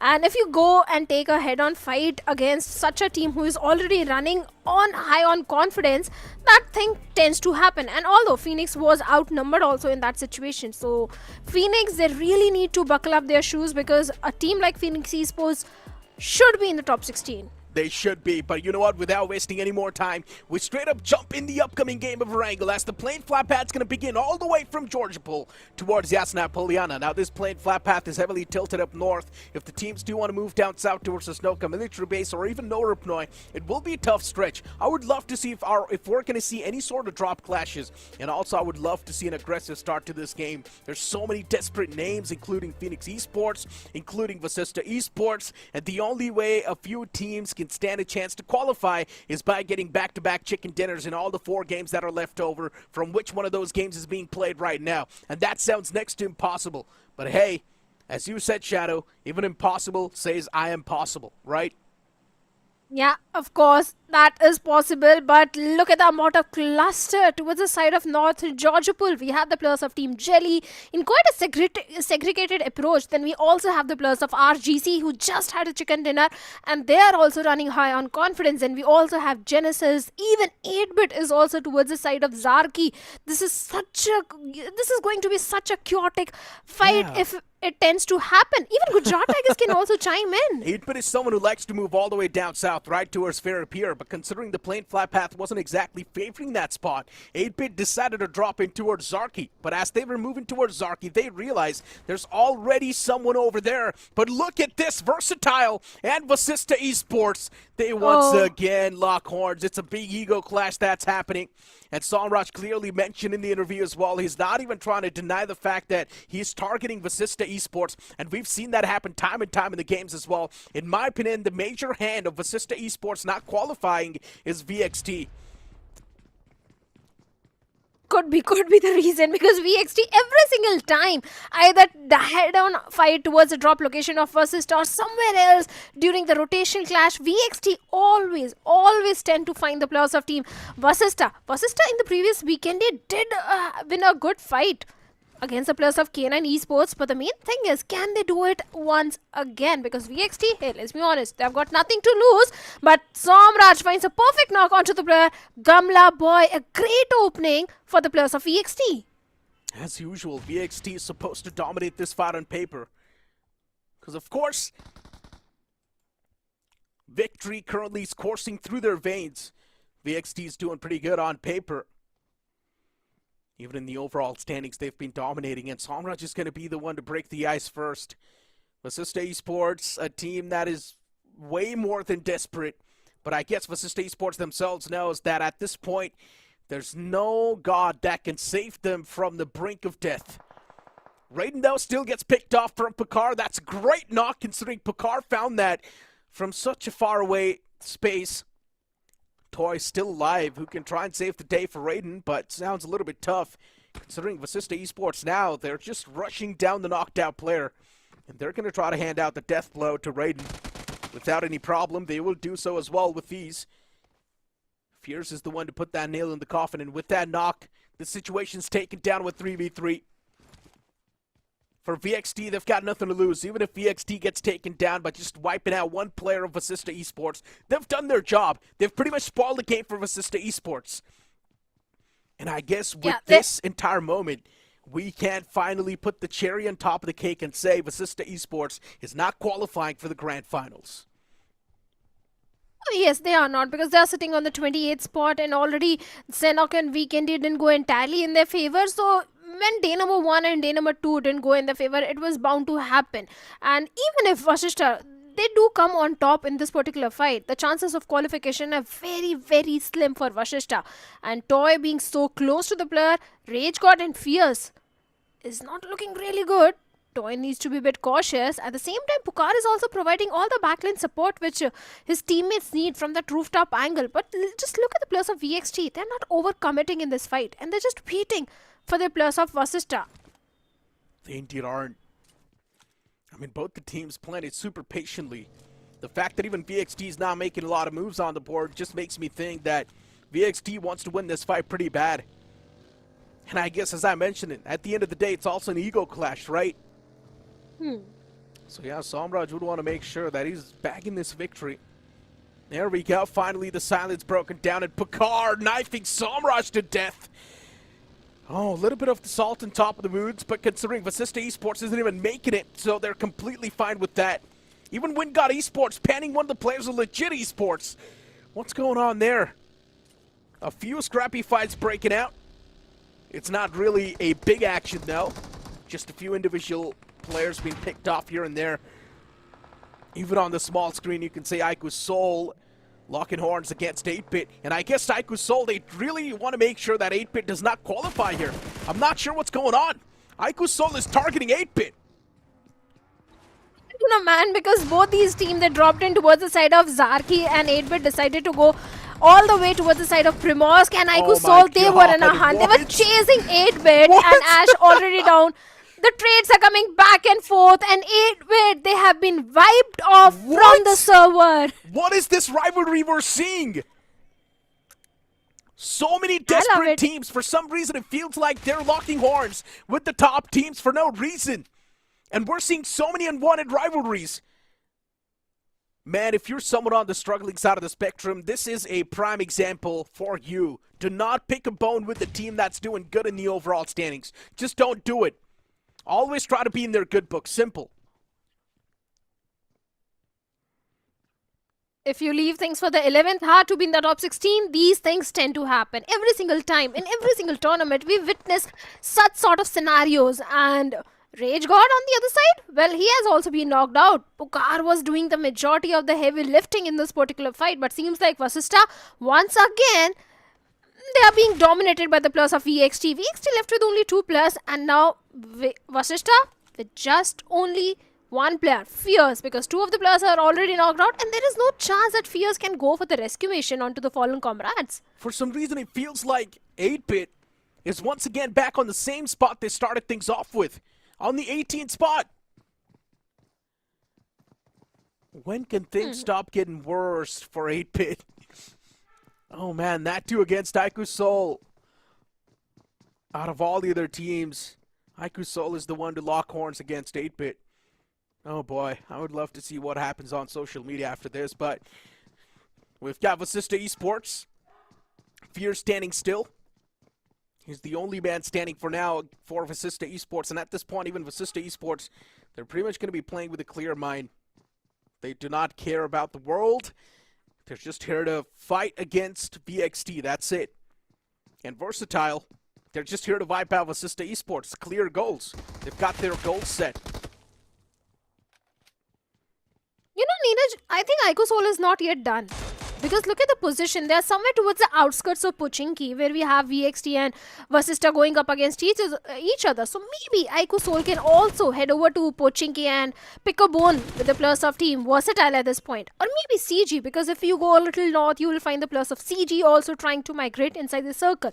There's so many possibilities. It's just the main question is Aiku Seoul going for the hunt? Because if they are, there's so many fishes they can hunt for. They indeed can. I mean, 3 elimination points I can see right on my screen. But still, a fight like Pochinki seems too risky in my opinion. There we go. Fear's able to find the first knock. Also chips the second player pretty low. He needs to connect one more shot, but Toy, he denies Fears. And with that shot of shotgun, he will also wipe out the existence of Vasista Esports. Not just in this game, also in the LAN finale that will be happening in the future. And there we go, Aiku Seoul with the third party. All of that commotion, all of that sound has attracted a few more bees to the honey. And that will be in the name of Aiku Seoul. Here to grab those remaining scrappy points. Aiku Seoul, they never shy away from the fight, especially when they are in the top 5 and they are looking for those finish points. They're hungry for those finish points, and VXT could be the next victim. Even the plus of Legit and Carnival Gaming, Wingod, they are also somewhere towards the outskirts of Pochinki. So Aiku Seoul, I think they are in the prime spot if they want to get more finish points. But for now, Ronnie along with his teammates is literally searching for the remaining 2 plus of VXT. But out in the open, even VXT can also strike because Manya and the boys are not even aware where exactly S-Power and Troy are. Yeah, they don't know. VXT is not even moving an inch. They're going to let the opponents pass away just like that. And even the players of Aiku Seoul did not exactly want to be a part of Pochinki, considering it is quite risky, and they do not know where the opponents are, so there's a big chance they can be moving forward. Hold on, though. Legit Esports, they had a field trap set up outside of Pochinki. We're just waiting for someone to walk out of Pochinki. And this time it will be Aiku Seoul who do so. Unfortunately, Manya falls down. He drops dead. He's still ticking away to his death. Manya can be saved only if Aiku Seoul convert this fight, which on paper seems pretty possible. VXT as well from the backlines can definitely pull off a big surprise against Aiku Seoul and third party and backstab them. And seems like that's what is on the verge of happening. Spursh is able to connect a few shots against Knuckle, but Knuckle instantly tucks back into cover. Aiku Seoul, they've still got all the players surviving. And Manya needs to be rescued, but S-Power now from the back is taking shots against Ronnie. Ronnie instantly gets that cover fire from his teammate, so Aiku Seoul's going to be safe for now, and even Ronnie can be rescued. And that's what seems like the game plan is for Aiku Seoul. They toss out a smoke and instantly try to evacuate that area. Considering Manya was knocked out, getting Manya back up on his feet was the main primary job, and they do so perfectly. Man, the survival instincts on Aiku Seoul, they're so good. Yeah, of course, they do realize that this was not a good position to pick a fight with the plus of Legit Esports, and immediately they have repositioned themselves. Mana and Some are still very close to the plus of Legit Esports, but seems like Aiku Seoul will be looking forward to find a better spot for themselves. But wait a second, Some is still keeping a close eye onto the plus of Legit Esports, and no, Aiku Seoul, they have not backed away from that fight. They're just looking for a better position because the remaining 2 players, Knuckle and Ronnie, they are going for the flank angle towards the side of Legit Esports. As Some is still keeping the attention towards Legit, but they also need to be careful from the side of VXT as Zeus is with that buggy is also trying to back off from this situation because Legit, even they need those points. And Aiku Soul, Ronnie finds a perfect knock onto one of the player. Even CG and Gujarat Tigers, they are also locking horns with each other. Choco can still flip the tables, but maybe now is going to be the answer. The table still left unturned. Aiku Soul constantly just hammering against the players of Team Legit. And now Spursh as well is getting challenged. He's getting pushed on by Ronnie. Ronnie's got an S12K pulled out of close and personal, and Spursh, I highly doubt he's going to be able to back away from this spot, and he will be eventually knocked out and finished. And just like that, Team Legit has been eliminated from the game too. Aiku Soul is here to just have fun and go with the flow. 7 finishes already and they are not yet done. Aiku Soul, this is not the first time they are doing something like this. They always tend to do a situation, tend to go for the hunt when they feel comfortable in the overall ranking. But seems like VXT, even they are also keeping a close eye onto the players of Aiku Soul. Seems like VXT want to pick this outnumbered fight where Ronnie is surviving on a sliver of HP, but finally Toy takes him down and Ronnie has been eliminated from the server, and Aiku Soul left with only 3 players where a perfect nade from the side of S Power takes down Some. Incredible connection. And Some knocked out. Aiku Soul now down to just a 2-man squad. Firepower cut down to just 50%. Manya, the IGL himself, still seems a bit safe, but the 2 remaining players of Versatile are constantly pinning him down, constantly applying that pressure. Some can be recovered though. He can be revived, and that's what Knuckle is doing. Closes on up towards that shack. Revival comes through, but S-Power's looking to toss that nade in that shack as well. No, misplaces it. Unfortunately. But still S-Power slowly and steadily moving up. Is making that move, but Manya from the far fray finds a few connections onto S-Power. And Manya himself now needs to move back into cover because the players of VXT, they're moving quite quick. Even Toy's on that flank now in the back. And Aiku Soul needs to be updated on the position of VXT because both the players are on the complete opposite end. Yep, I knew this. Toy, the perfect flank came from his side, finds a knock on to Mania, and the revival is going to be a bit challenging because look at the position where S-Power is.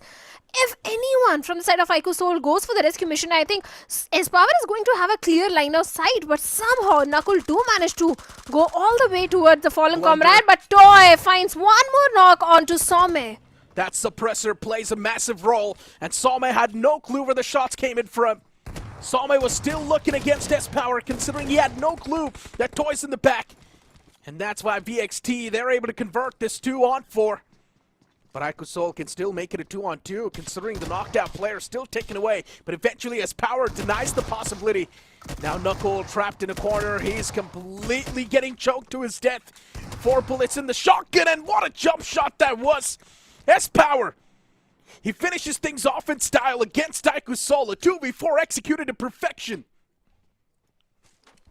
S-Power, this lad never fails to impress anyone, always going for those style points, but we'll come back to that. We also have a situation between CJ and Medal Esports, where Medal they have lost on to Servit, and Legit is directly slamming onto the compounds of Carnival Gaming along with his teammates Prince, and Prince with a grenade is trying to find some sort of connection as they're trying to breach into the compounds and look for revenge, but at the same time they need to be careful from all the foes who are trying to traverse from the nearby vicinity. And Medal Esports needs this fight desperately too. This fight is for the placement in the circle. This fight is for the elimination points. Both the teams super desperate, and CG slowly and steadily getting ripped apart. CG's previous game was incredible. That's why CG can afford to lose this game. It's completely okay. They're still pretty close to that qualification bracket. Still pretty close to nailing their spot down in the LAN finale. But Medal Esports needs every single piece of point they can get. And look at what just happened. I guess CG got wiped out by Just Jelly from all the way in the back. It was a third party, but the last elimination has been collected by Just Jelly. it's not doing just Jelly, it's Vingod as well, because Vingod is also doing a fourth party, and they took down one of the players from the set of Metal Esports. I think Legit was eliminated. So many fights can brew up over there, but we also have got Gujarat Tigers right in the same compounds. We have VXT and VXT. They are running high on confidence. 8 finishes already, and Gujarat Tigers, Gods has been knocked out, and Toy, this guy is doing so much today along with his S power. And Gujarat Tigers, now they have been wounded, but a perfect nade from the set of Zeref takes down S power. S power knocked out. Utilities tossed up. For Gujarat Tigers as well, just 2 players surviving. And it is another one of those desperate teams too, by the way. Even GT needs these points. Luckily enough, they do find those 2 elimination points, but unfortunately, Gods and Clutch God not in the game. It just makes the survival possibilities even tough. Metal Esports up against 4 Miracles. Beard Baba is the only man standing in the front. And for Metal Esports, they've already managed to convert 1 fight, you could say. But now, 4M, as they stand against him, how can Metal Esports take him down? It's just Beard Baba in the front, and Prince is the only man who is stepping up close and personal. Not a big fan of this single approach. Prince needs to be backed up with his own teammate. And maybe Prince needs to have a bit more of those patience, because Beard Baba is placed to perfection. He's just waiting for Prince to walk up those stairs and get taken down. They also need to be careful from the side of Infinity of Vingod Esports, because he's already aware about the players of Metal, and he's looking for the third party or fourth party, and his teammates are also there to provide all the backline support. So Metal, it's not only 4 Miracle who can be that ugly thorn, but also the players of Vingod at this point, as Beard Baba is trying to survive in that situation, and Infinity from far off uphill angle is trying to annihilate the entirety of Metal Esports. So Metal, they need to be in the hard covers. Otherwise, Infinity will be the one to mark an end for them. But Beard Baba breaks his patience and deals with Prince in a close frontal battle. And Cyrex is the last man standing from the side of Metal. A 1v1 situation. Metal Esports.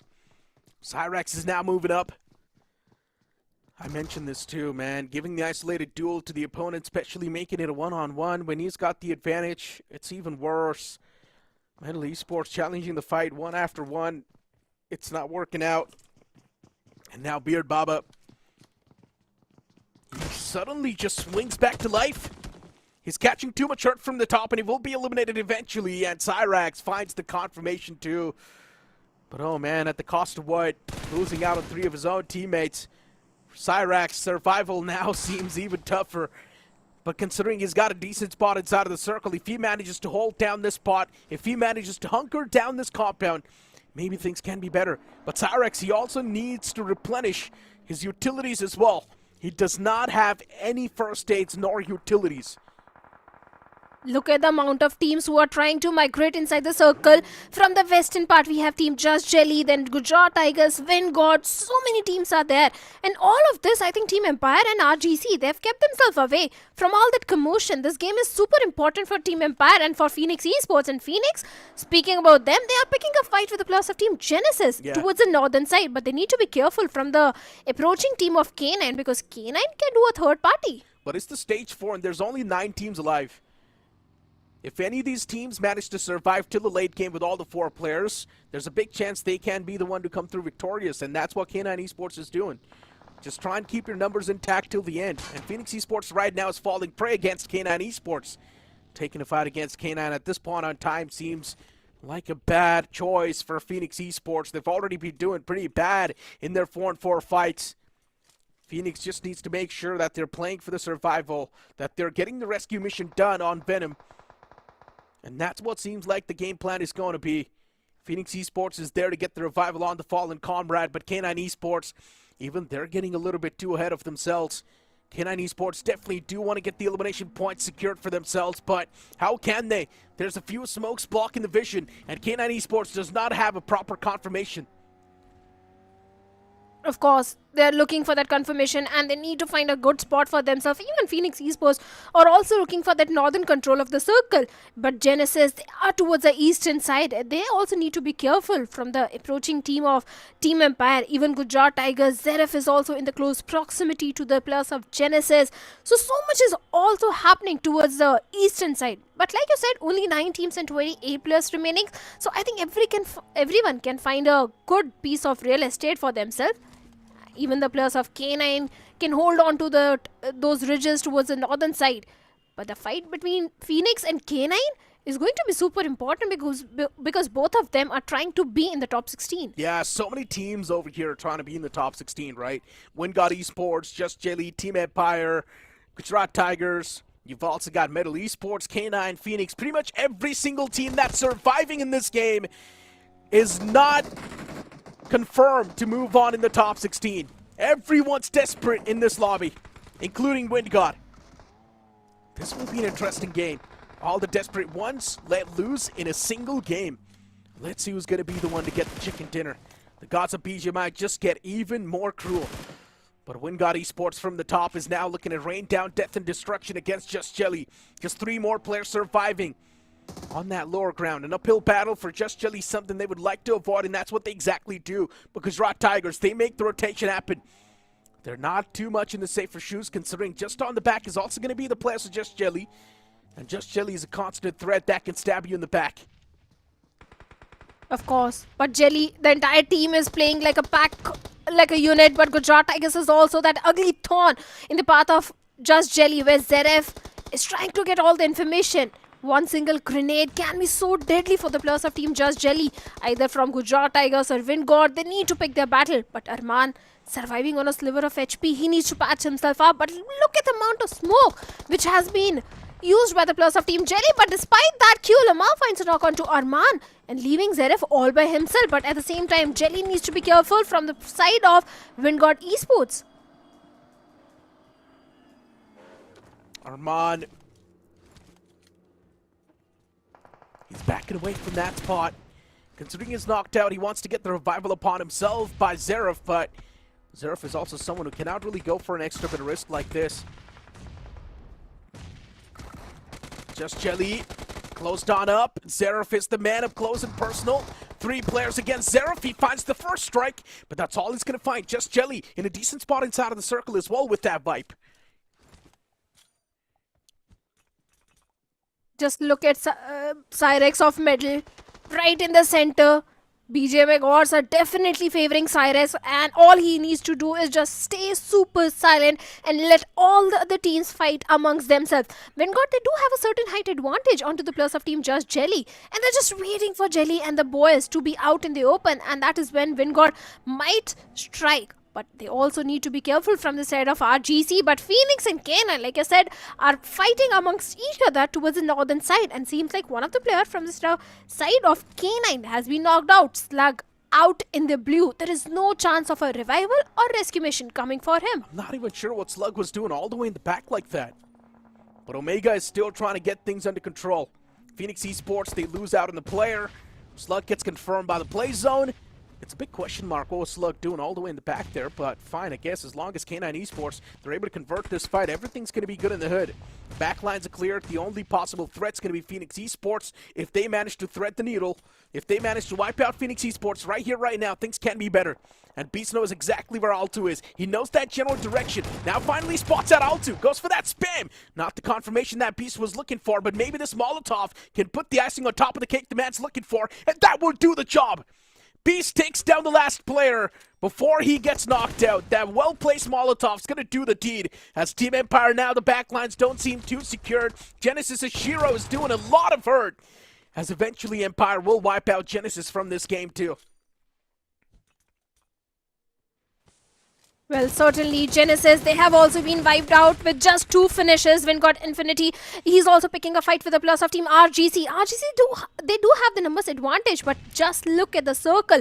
It is favoring the last player of Medal so much. Whereas Wingod, they're aware, they have got so much information, not just about the players of RGC, but also about the players of Team Just Jelly. Everyone is eyeing that compound, which Cyrex is holding at this point. 6 teams, 16 players remaining, and Cyrex needs to survive a bit more to get those crucial placement points.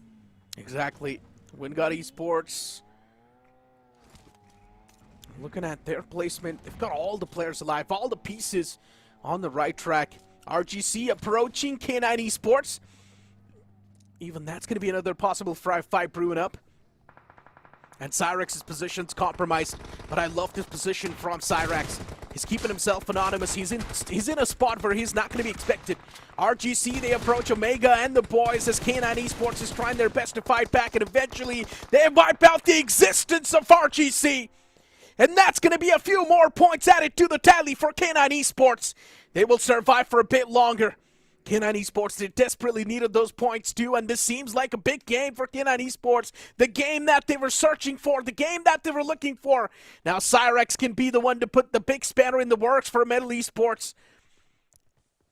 Understand this, Wingard Esports, if they are going to be someone who take down Cyrex, Cyrex just needs to make sure that he's at least taking down one player of Wingard to put the spanner. Just look at the position There of we K9. go. He did it.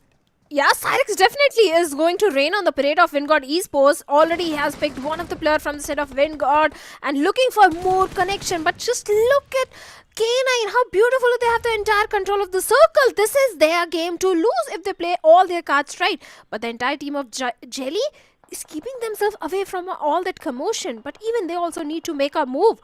And seems like K9 is just prepared for all sort of situation just in case if Jelly and the boys goes for a flank angle or anything. I think K9 is prepared for that. But Cyrex, he needs to be very careful because out in the open, it's not only Jelly, Wingard, K9, everyone, anyone can spot him out. I love the reposition of Cyrex. Considering his first position, his first cover was blown up, he knew that repositioning is going to be the best possible friend that he can have. And Cyrex now also has a bit of that smoke to back him up with that spot. Utilities tossed in from Wingard before they try and move in. Even K9 Esports is doing the same thing. And K9 Esports is able to shut down LeBron. Wingard Esports at this point, this is going to be the race to the finishing line as they get caught in between. And eventually get wiped out completely from K9 Esports. K9 Esports, this seemed like a big game loading. Cyrex can be the one to put the big spanner in the works for Just Jelly and wipe him out right here, right now, and take at least a few points home before he gets taken down himself. Kilo Mao's just in the front. He's constantly patching himself up. Ninze is on the other side of that compound wall as he gets blown to smithereens. Cyrex can see that one elimination point lingering in front of him. K9 Esports, they want to press upon the charge even more and take down Keo. The flashbang was super close, but Keo eventually dodges that. He's taken down to barely any HP, and Cyrex is now going to be the final man surviving as he gets snuffed out in that bush. And K9 Esports, a nuclear performance, especially when they were on the cusp of being eliminated, or not exactly eliminated, out of the top 16. This was super important for K9 to get a victory for themselves on day number 2. And like you said, after this victory, their slot in top 16 is there. All they need is just few more average points tomorrow and K9 can easily make it to the challenge finals. This victory is definitely going to help the players of K9 to get that confidence back. But even the players of Metal, Neeraj, they also survived for a very long time because Metal was on the verge of elimination. And these placement points which Cyrex has earned is definitely going to help the players of Metal as well. So what's going to happen is that K9 Esports is going to move up in the overall rankings. They're going to take a massive leap considering it was a nuclear performance. And K9 Esports was almost on the verge of being kicked out of that top 16. So this game is going to give them a lot of confidence as well. Metal Esports is going to take over K9 Esports' spot, which will be 16th spot. So now Metal Esports, once again, they breach back in the top 16. But this is how the action really kicked off in that previous game. Versatile versus Vasista Esports. And Vasista Esports, once again, just getting picked off by the players of Versatile. In the end, it was Toy and S-Power to survive. But kudos to VXT, S-Power and Troy to go up against the players of Team Aiku Soul and win that outnumbered fight. Because especially Troy, he was fantastic in that particular fight, going for those flank angles and finding the perfect connection onto two of the players of Aiku Soul. In the end also landing that final blow onto one of the players of Aiku Soul.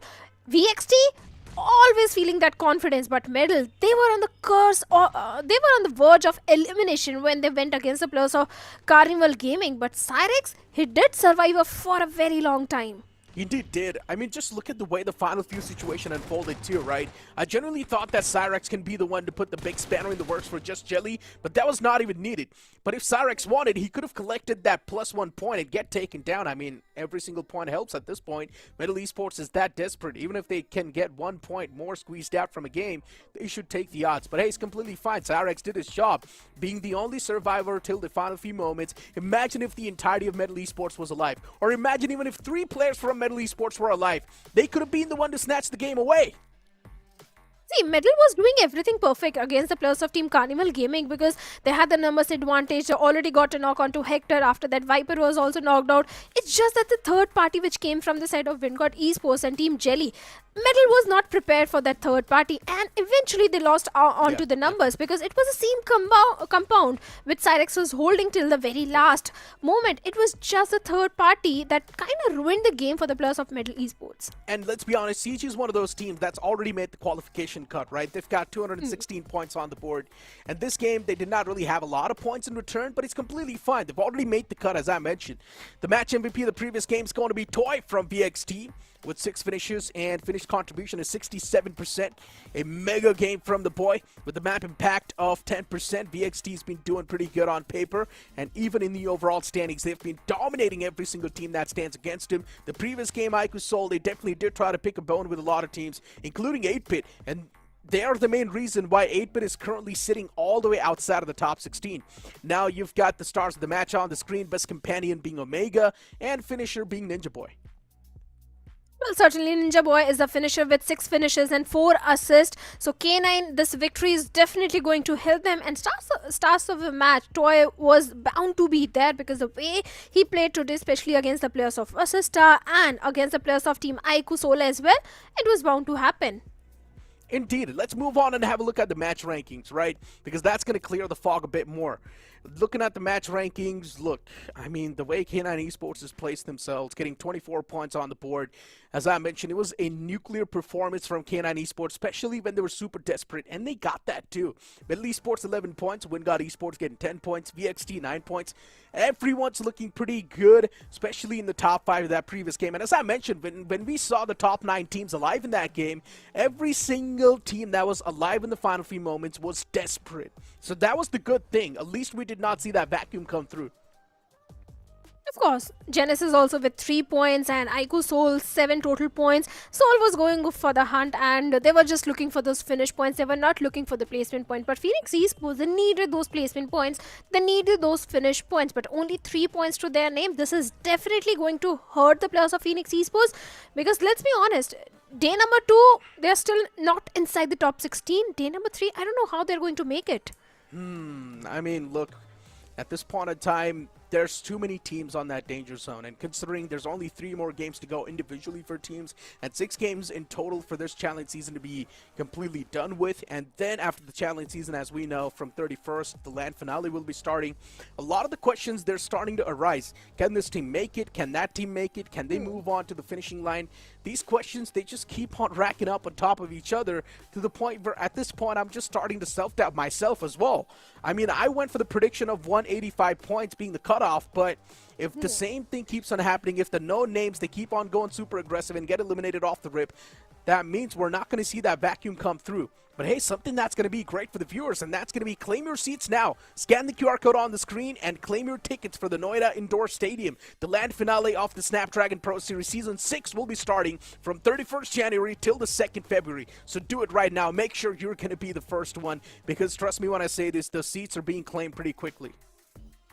Well, certainly you have to witness all the action which is going to unfold at the LAN, and you have to be there. So grab your seats as soon as possible. Me and Neeraj, we can't wait for the LAN finals because the rivalry which is brewing up on the online stage, I wonder how it is going to turn out in the LAN, because there you have to face your foes, you have to face your friends right in front of you, and that can be quite intimidating, because in the online stage you can have that rivalry, but when you're physically present at the venue, building a rivalry and dealing with that sort of a situation is extremely difficult. It indeed is difficult. I mean, looking at the amount of teams, as I mentioned, that are currently in the danger zone, that just makes things even more interesting. Especially, we did see another rivalry unfold on the screen today. Hero Extreme Godlike versus Revan X-Park, and that was quite an interesting rivalry too. Off the rip in the first game itself, we got so much spice to the end. Till the end, we were entertained. So yeah, one thing is for sure, we're seeing a lot of these new rivalries brew up. Even 8-Bit and IQSOL, for some reason, I'm not exactly sure why that fight happened in the first place, but IQSOL is the reason why 8-Bit is not in the top 16 right now. They wiped out 8-Bit instantly as soon as the game started, so these two guys are definitely going to have the words. IQSOL and 8-Bit, they just happened to cross paths with each other because both of them were going for the rotation, and it was just a rotational clash. And the moment IQSOL saw that there is some foe right in front of them, and you know, IQSOL, what they do in that sort of a situation, they go for the hunt, they go for the chase, and that is exactly what they did with the players of Team 8-Bit. 8-Bit was just going to the side of Primos, nothing else they were doing. Hey, the overall rankings finally after all the games are on the screen, and especially looking at Hero Extreme Godlike at the top with 292 points. I'm pretty sure tomorrow Hero Extreme Godlike will try to cross that 300 points marker. VXT 261. It's all looking good in the hood for the top 5. No one's even going to be shaking them. Hell, even top 8. No one's going to be moving these teams. As I mentioned, every single team that has crossed on that 200 points marker, they're going to be in the safer shoes.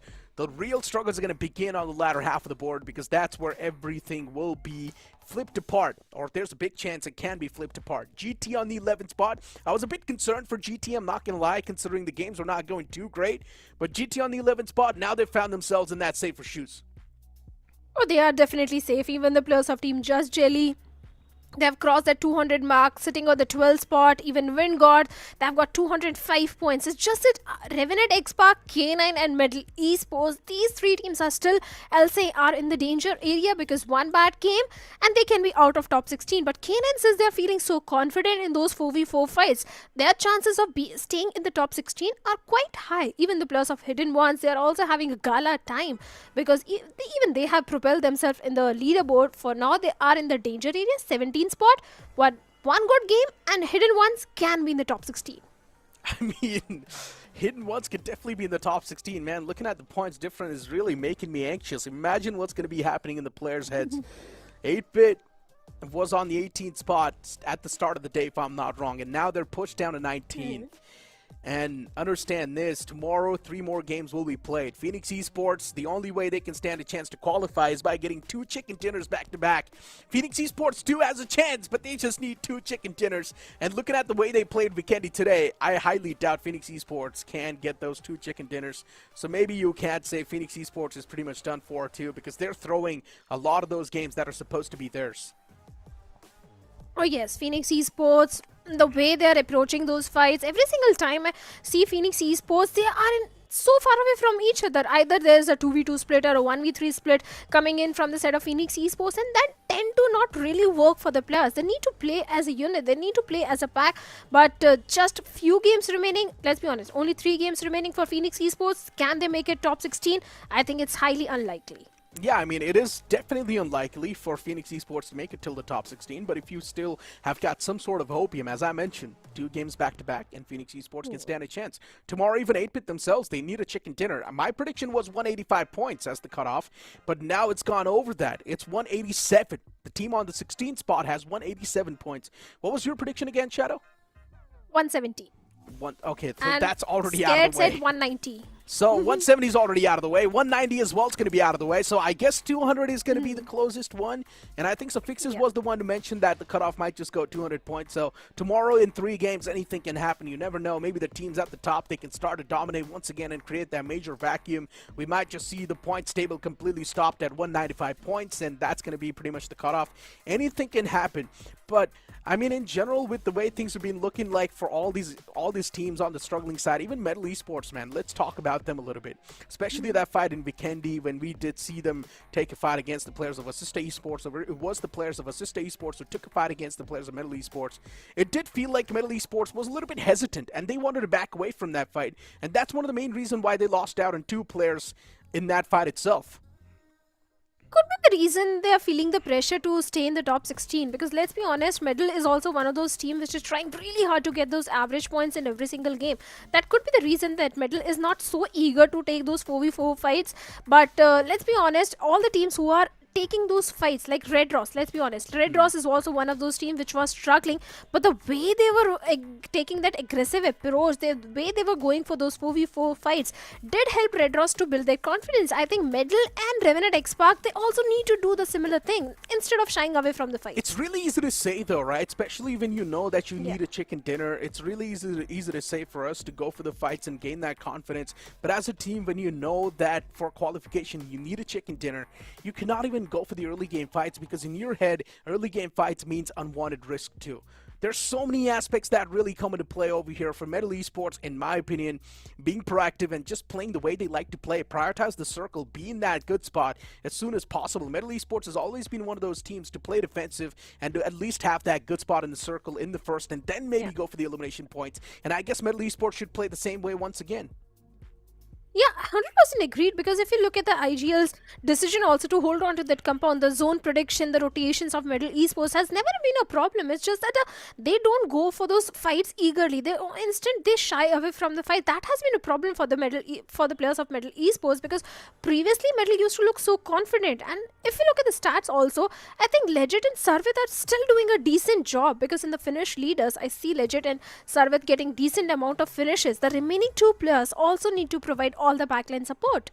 Indeed, they definitely do need to. And let's be honest, with the entirety of Metal Esports, we know they do pack a lot of punch too. Be it Prince, we've seen this man as well be the MVP so many times. He's the IGL too. He's also someone who stepped up by margin when it comes to the firepower. You move on the conversation towards Legit. Of course, he's been at the top of his form from the start. Legit is someone who's been putting on crazy numbers. Cyrax, he did a great job in the last game, securing so many placement points for his team. And maybe that's one of the main reasons why Metal Esports is also someone that is super close to being in the top 16 as well. Or maybe they've even cracked in the top 16. That could be a possibility, because this game they did accumulate decent amount of placement points, and they'd win a fight against the players of Carnival Gaming, so they had finish points as well. So there is a chance of Medal making it to the top 16, and they were sitting on the 16th spot itself. So they just need the consistent performance for the remaining 3 games, and they can be in the top 16, barring someone below them doesn't pull up a rabbit out of a hat or something. They don't get a big 30 bomber tomorrow. In that scenario, Medal, they can be out of top 16. That's the crazy part. Hidden Ones right now, they've got the win in their sails. Hidden Ones today, they had 3 games to play, of course, just like every other team. And in those 3 games, Hidden Ones had 2 great games. They had insane games. First game was a chicken dinner. Second game was a consistent one. The third game was a chicken dinner as well. So Hidden Ones was popping off in today's day. And if they keep on performing the same way, one thing is for sure, we might just have another Undergod moving in the top 16.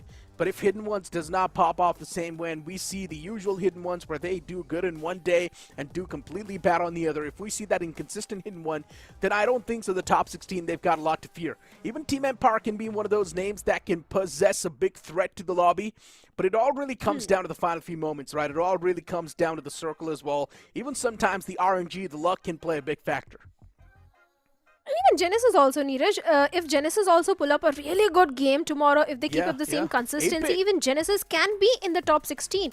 There is a strong possibility. So all the teams who are somewhere between the 17th to 20th spot, they are having a fantastic time in week number 4. So there is a very high chance for all these teams to be in the top 16. Exactly. Everyone stands a major chance, and everyone can be the one to possess a great threat. You've pretty much got a few more names like 8-Bit 2 on the other side, and even 8-Bit is someone who has been showcasing a lot of potential recently, right? As you mentioned, Genesis 2. Even Cincinnati Kids is not out of the race yet. Understand this. They've got 161 points, and with 161, all they need is one chicken dinner with 20 points, and even Cincinnati Kids, they will instantly be near the top 16. So that's why top 16 is such a weird spot to be in, especially for the teams on 12th till the 16th spot. They're always going to be in that danger zone. Those teams are always going to have the sword on top of their necks.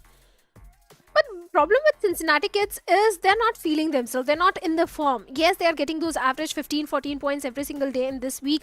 Yesterday also they had 15 points. They really need a very solid chicken dinner if they want to be in the top 16. And the way they are approaching those fights, because today also if you notice, the way they were taking those fights, CK was not looking that confident. I mean, CK, for them, they've not been looking confident since the start of the entire challenge season, if you try and note them. CK, especially in the first 2 weeks, CK were choking a lot. Then you move on towards the final few weeks as well. Yeah, in week number 3, you saw CK, a little bit of that glimmer of hope. Maybe that CK can possess a big threat to the lobby. Maybe they can pull off a comeback. So there were a lot of those speculations around CK. Even Myth, in week 3, they pulled off a major comeback. But now look at Myth. Just nowhere to be seen. Week 4, Myth is completely unavailable. We just don't see Myth in the lobby anymore. Phoenix Esports too. Yesterday's day, they pulled off a chicken dinner. Today's day, Phoenix Esports, they're throwing chicken dinners. Inconsistency is something all the bottom teams need to reconsider. They need to be super consistent. Like you said, Myth officials yesterday had only 9 points to their name, and they need more than that if they want to be in the top 16, because all the hard work which they did in week number 3 seems like it will go waste if they don't pull up their socks and stage a comeback on the last day of week number 4. It's a high time for Myth and 8-bit Cincinnati. They need to start performing, even for the plus of Revenant X Park, because let's be honest, Revenant, if they don't stage a comeback, if they don't get a victory for themselves, they'll be out of top 16 either by Hidden Ones or someone else. Yeah, indeed they will be. I mean, Hidden Ones, let's be honest, as I mentioned, for them, their track record's always been this way. One day they do super good, the other day they completely drop the ball. So for Hidden Ones as well, it's really tough to say if they can qualify or not. Anything can happen, as I mentioned. Maybe when CK or Myth can pull off a major comeback, maybe when Phoenix Esports can get a big chicken dinner and be back in the race. But with that being said, ladies and gentlemen, the day 2 of the week 4 comes to an end of the challenge season. Tomorrow will be the last day, but tomorrow will be for tomorrow. For now, we'll take an exit. That's going to be it from me, Necro, and Shadow. We'll see you guys tomorrow itself. So we're just gonna do our thing. Ain't never do the broken thing. We're gonna bring you down. If you think you'll stop us somehow, just let us do our thing. This ain't never do the bell goes ding.